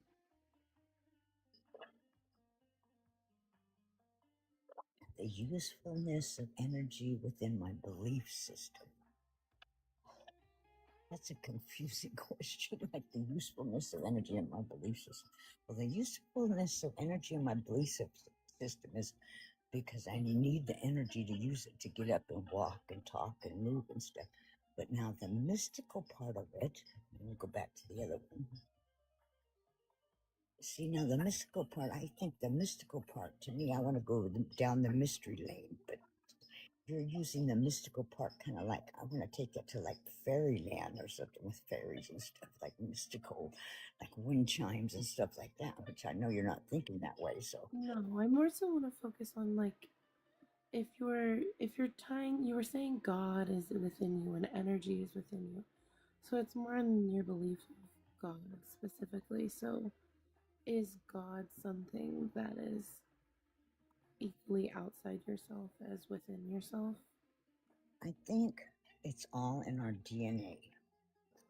I think everything boils down to all our DNA, which we're all each individually different. We came, besides, I mean, we can go past, let's see, past Egypt, past the pyramids, past Atlantis, deeper than all of that, all the way back to all of it. Okay, just even think, I'm gonna go really deep, like deeper than deep. Like even just for instance, like even like the aliens, you know how their heads are so big. What if that's us in the future? Their heads are so big because their brain's so big. They're so far in advanced past us. We have a lot of questions. Can't even comprehend how intelligent they are. So I know this goes about more than energy. Okay, but we're going to talk it back to energy. I'm sorry because I went. No, I just want to bring you back to one thing at a time. That brings up a lot of questions. The energy, I think, is within us. Now, if you're like asking about how we got. Can we slow the train down just a little bit, Nora? I know I'm all over the place. Pull the brakes. I know that's the problem. That's the problem I have, sweetheart. Give the air a little room to breathe itself. I knew that's why I wasn't going to come okay. up because I'm all over the place and I do see Just a moment, Nora. Take a breath. I'm sorry. Give the air just a moment. You should say let it do what air does. I know. Sorry, it's just my sister. Because I talk fast and a lot, and sometimes people. It's okay, Nora. Nora, explaining it to me isn't letting the air do what the air does. Just let it. I'm sorry. I apologize. Okay, it's okay. Everybody's got some air, and I bet Hazel's got a few questions about some of the things you said. I knew Let's I was try to embarrass myself. It's okay. I have to be myself. Okay. Slow it down. It's all good. Try to answer the question you hear, not the one you're waiting for. I'm trying. Okay. All right. Hazel's got a question, I bet. So many, and I want to focus on the right ones. So I am curious, how do you question your beliefs normally, Nora? Okay, how do I? What's that? How do I question my beliefs? I think what it is, I don't think I have just one belief because I don't know exactly what I believe. It changes from media to how I feel inside. And I think my question to myself is, even when we pass away or unalive, do we even get the answers to the questions that we have? Why we're alive? Great question, but it's also not answering your question. Okay, give me the question. How do you? I'm looking for like kind of the process. What is the process? How do you analyze if you should be believing in something or not? How do you go through that process? How do I go through the process of what I believe in? I never thought about that. I don't think about how I go through a process. I don't try to like analyze my brain like that, I guess. I never thought about it. Why not? I I just know how. I just, wake up. Well, I'll tell you the truth. I don't even know if I sleep anymore, it seems like. I just, I get up to feed the animals, the kids get off to school, then I'm here with the dog, the cat, the rabbit, and the guinea pig, and go about my day. Does stopping to process and think about questioning your beliefs seem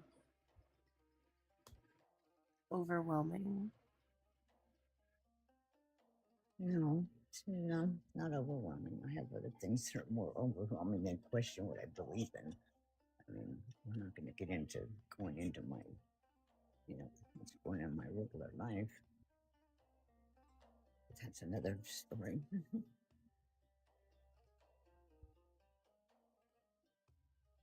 Look, this is how I feel. I just want everybody to take care of each other, love one another, and take care of Mother Earth. That's what I want. Peace, love, happiness, and love one another, and take care of humanity and this planet. That's what I want. Pretty much that's what I believe in. That's what I want. Stop all the wars and the hate, but the way man is just the way it is. Why do you think you believe that, Nora? The way I was raised. Because I am a giver, and things I went through as a child, and how I was brought up with good morals and work ethics, and things I saw, and things I went through, the good, the bad, the ugly, the things I did to myself to cover up pain, and all that good stuff and bad stuff, and learn to forgive and forget. It sounds like you've used your experience to inform your belief that you want to minimize suffering for humans. Would you say that's accurate? 100%. I try to keep everything about myself 100% authentic. You can ask me anything and I'll answer you. Fully, truthfully, 100% me.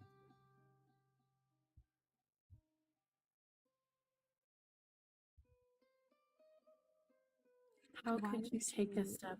Oh, sorry. Oh, good. Why is the concept of potentially an external creator a piece of your belief? And does it help you in your belief that you want to minimize human suffering?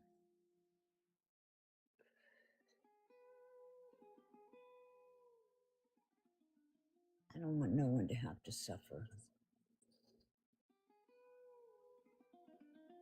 I don't want no one to have to feel pain or suffering. It doesn't feel good. But if you can pull through it and make it through, then you're a survivor. If you can't, I do feel, at least I hope inside, that whoever, the creator or whatever you want to believe, takes your soul before the torture or whatever happens to somebody. What is a soul?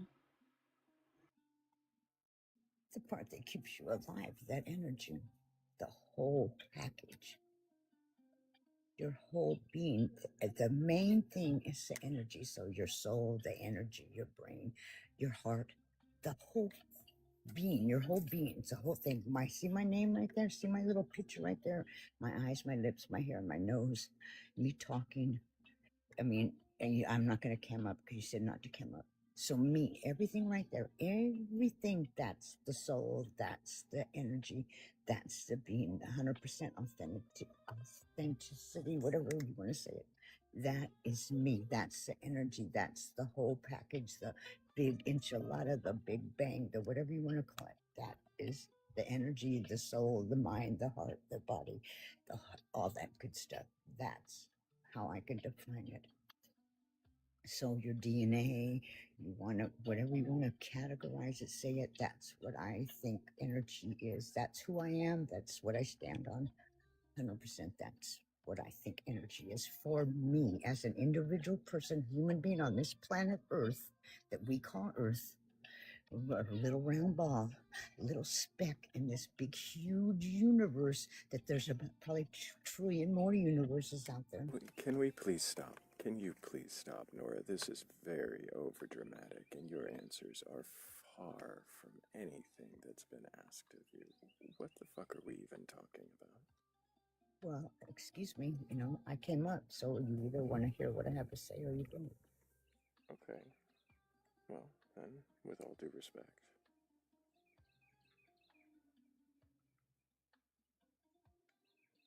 I guess don't. What the fuck was that?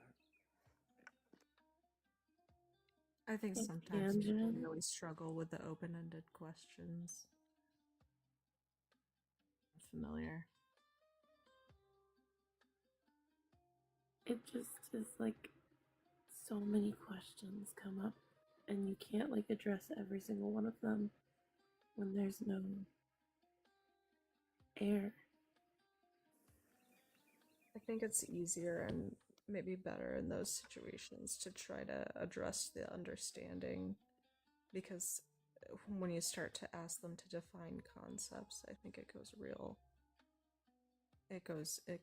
off. Like I understand where Nora was coming from, but I think it's easier to help her understand her process if we ask her what she means, as far as how things fit into her belief versus asking her to define things, you know?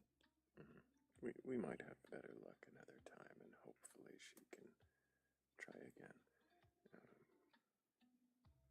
Yep. She's welcome to request backup. I just feel like, there's a certain Preaching. Yeah, I mean, there was a certain level of preaching that I was just kind of done with. It is giving me plenty of time to work on this poem. It's an interesting poem.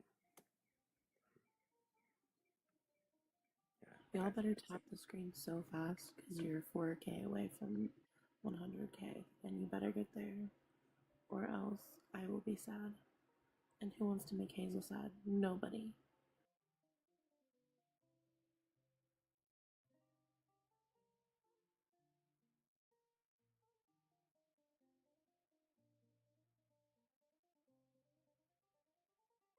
I'm sure it's a great poem, Thrayle.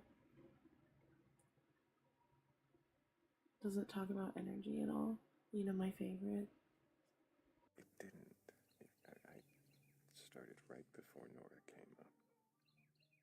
But I could probably add a little something about energy. Just say energy at the very end. That would be funny. I bet it'll make complete sense too, because energy means everything, and everything is energy in sandwich.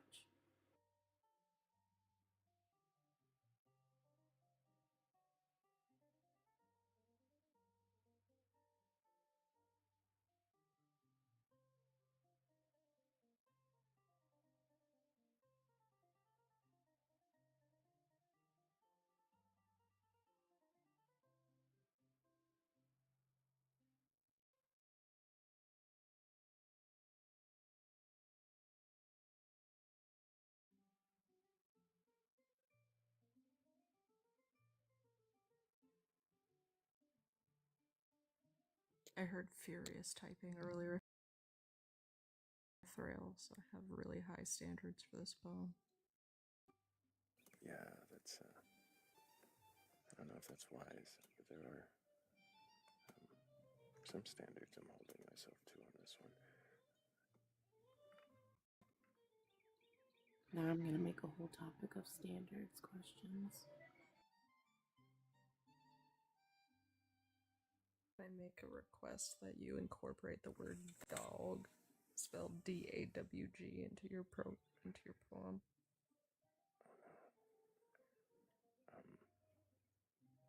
I think I might have to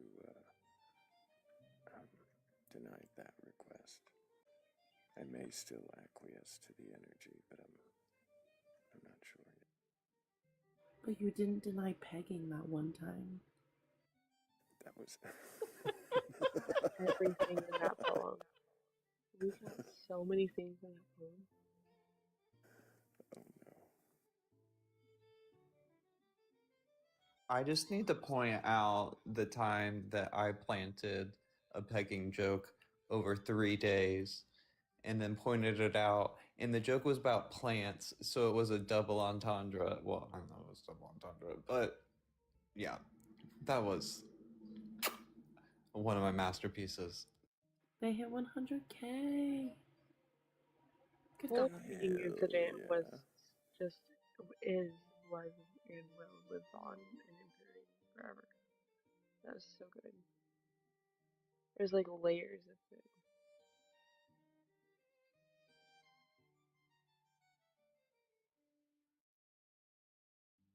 It was a sandwich cat. It was a pegging sandwich.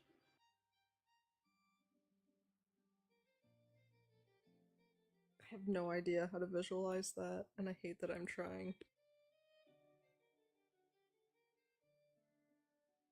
But you see, what happened was is we had a high value man up here, and I called him out on it, and that was funny. And then somebody in the comments said that I had him pegged, and I thought I misread it. I just misread it. It's hilarious. And then a 45-minute discussion on pegging high value men ensued.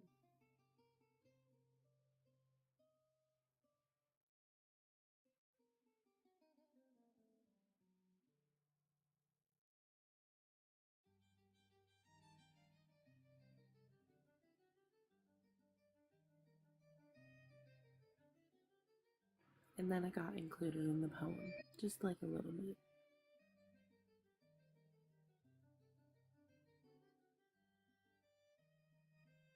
The greatest part of the whole thing was when I realized what was going on, and I stopped, like I interrupted Thrale's questioning to ask this guy if he considered himself a high value man.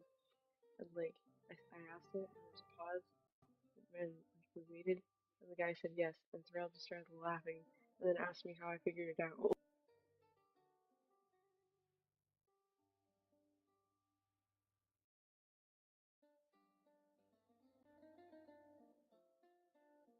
I can spot them a mile away.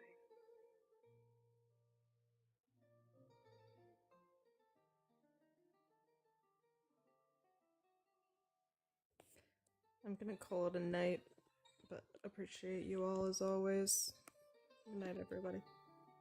Appreciate you, SB. Take care.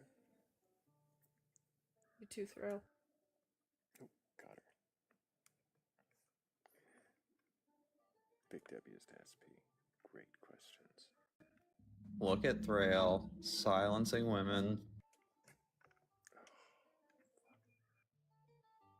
Misogynist, as we've said. Apparently. Raging. Just raging. Not like he has a whole community full of women that appreciate the space that he provides, that hold everybody accountable. That doesn't happen ever. Nope.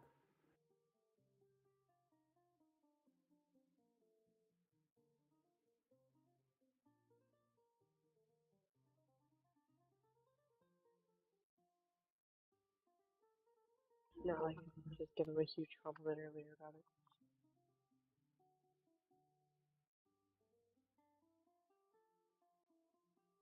Yeah, one of the few people in my life that is so not misogynist. It's funny to call them a misogynist. Like,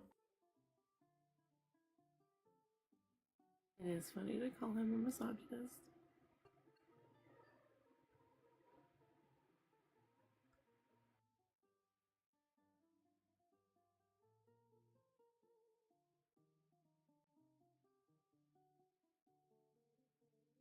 No, I feel like he definitely has his moments. I might call him Grandpa Thrill again, though. Why would you go into a thing like that? Because I think it's funny.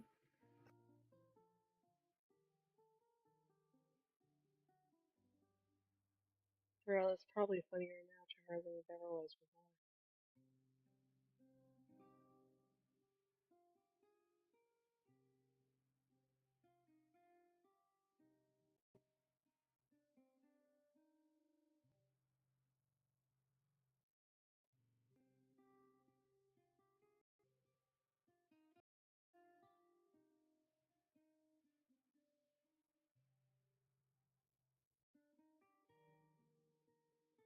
The comments suggest Pawpaw.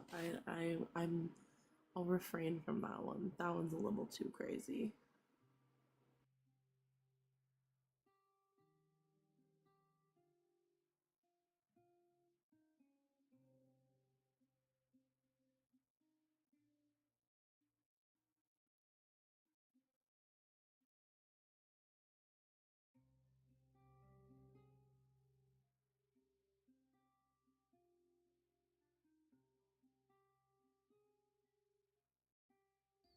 Sometimes pawpaw trees have black blooms. Well, most of the time they're pretty black, but they're so pretty.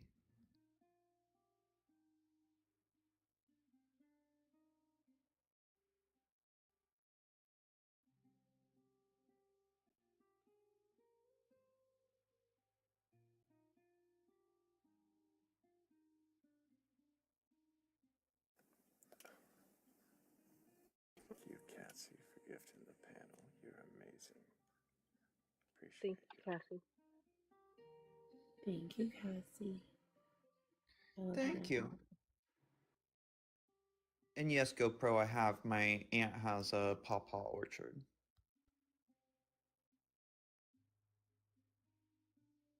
I don't think very many of them exist.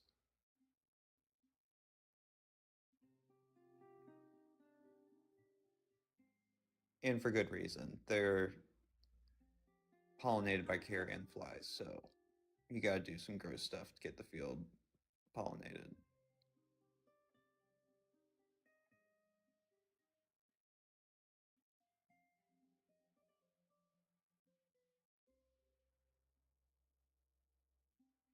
But it's so worth it, because then you have fruit that is literally just frozen custard that falls off a tree.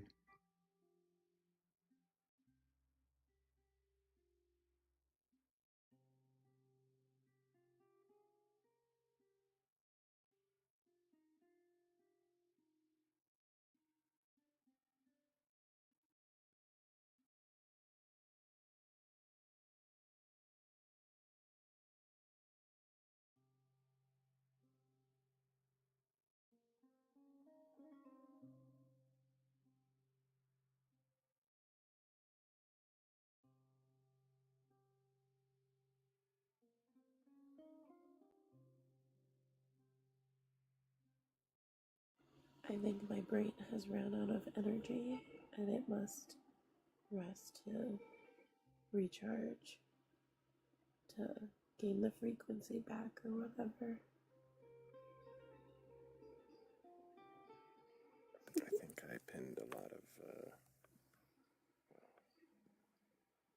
something into this poem. But we had, good questions, great conversations, and I think whatever I've got ready is going to have to be, well, good enough. Good enough.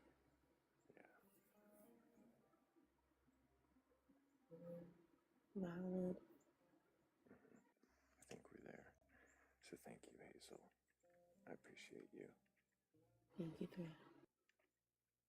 Hope you sleep well.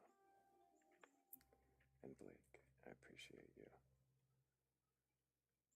Thank you.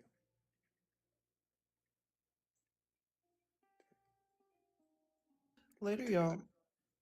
There we almost got him. Almost got me. He's too quick.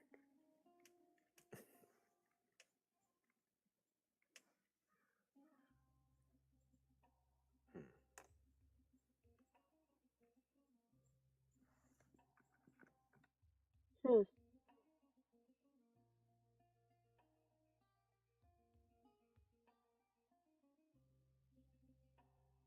Do I even bother trying to cut you off mid phrase? No. what I really want to say is thank you to everybody for being here, for bringing your questions, for being questionable, for being really the best audience on TikTok. Whether you came in with questions and, tapping, sharing, gifting, whether you helped with that last goal or not. Did I thank everybody? I didn't. I did thank Shell.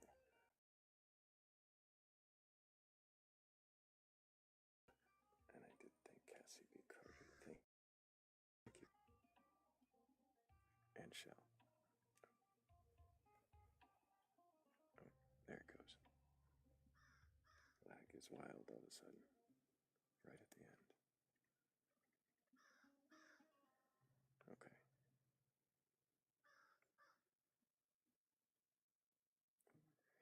If you want to join this community, if you want to see what we get up to behind the scenes, between the lives, of course you can join the Discord. There's a link tree in my bio or in the Batcolyte's bio. Either one will take you there. You just gotta make sure that you read the rules when you get there. Otherwise, it might look a little lonely.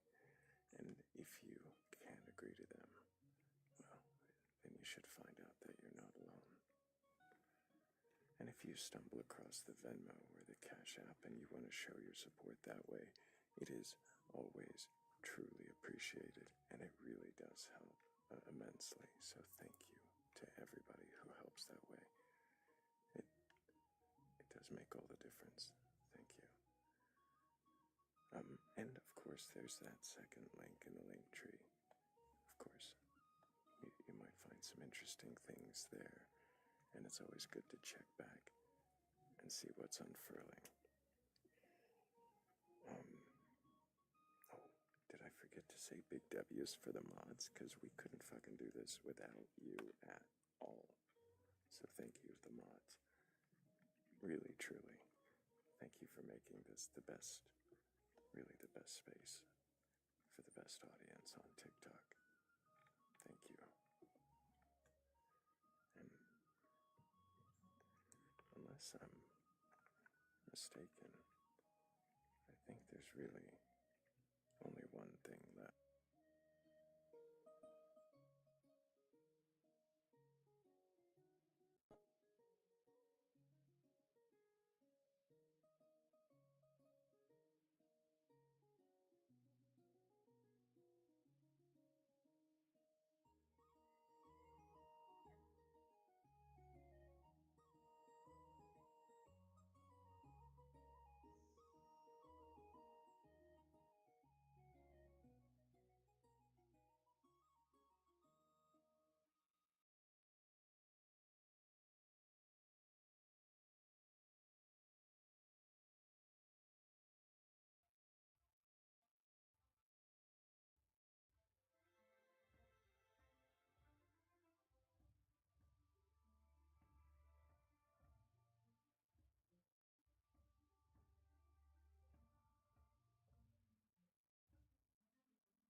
We questioned gods and hidden hands, the thought of makers and careful plans. What sort of mind would shape the night and leave us reaching toward the light? We asked if choice was truly ours, or just the motion of the stars. If every touch and every flame was always destined, always named. We spoke of patience, slow and deep, the kind that lets a question breathe, that doesn't rush to close the space where truth and longing share a phase. We questioned whether love is real, chemistry we feel, or if two minds, afraid, alone, just warm each other in the cold. And still, there's something hard to name, a quiet pull beneath the game, not proof, not fate, not grand design, just certain moments, seeming kind, a glance that lingers half a breath, a softness, unexpected yet. The strange way a question can part and leave a doorway through the heart. And maybe longing clouds the mind, makes meaning where none's meant to hide. Yet still, there's something strangely true in wanting to be seen by you. And somewhere underneath the talk, between the pauses, through the dark, there moves that certain thread, those things we almost never said. The subtle pull of sharpened eyes, half-hidden smiles, delayed replies. The strange way tension starts to bloom when our two minds are in one room. Perhaps desire is near the same as every god they try to name, a reaching past the self alone to feel a little less unknown. Not fate, not destiny above. Maybe it's chemistry, or is it truly love? And still the body seems to know before the careful mind says so. So question creators, question choice, question every inward voice. But some questions are answered best in held back breath and slowed down chests. Not certainty, not perfect sight, only our two wandering minds mingling in the night. Still brave enough to wander through what's real in me and real in you. And if the answers never land, and we never fully understand, there still may be one honest view. The dark feels so much warmer next to you.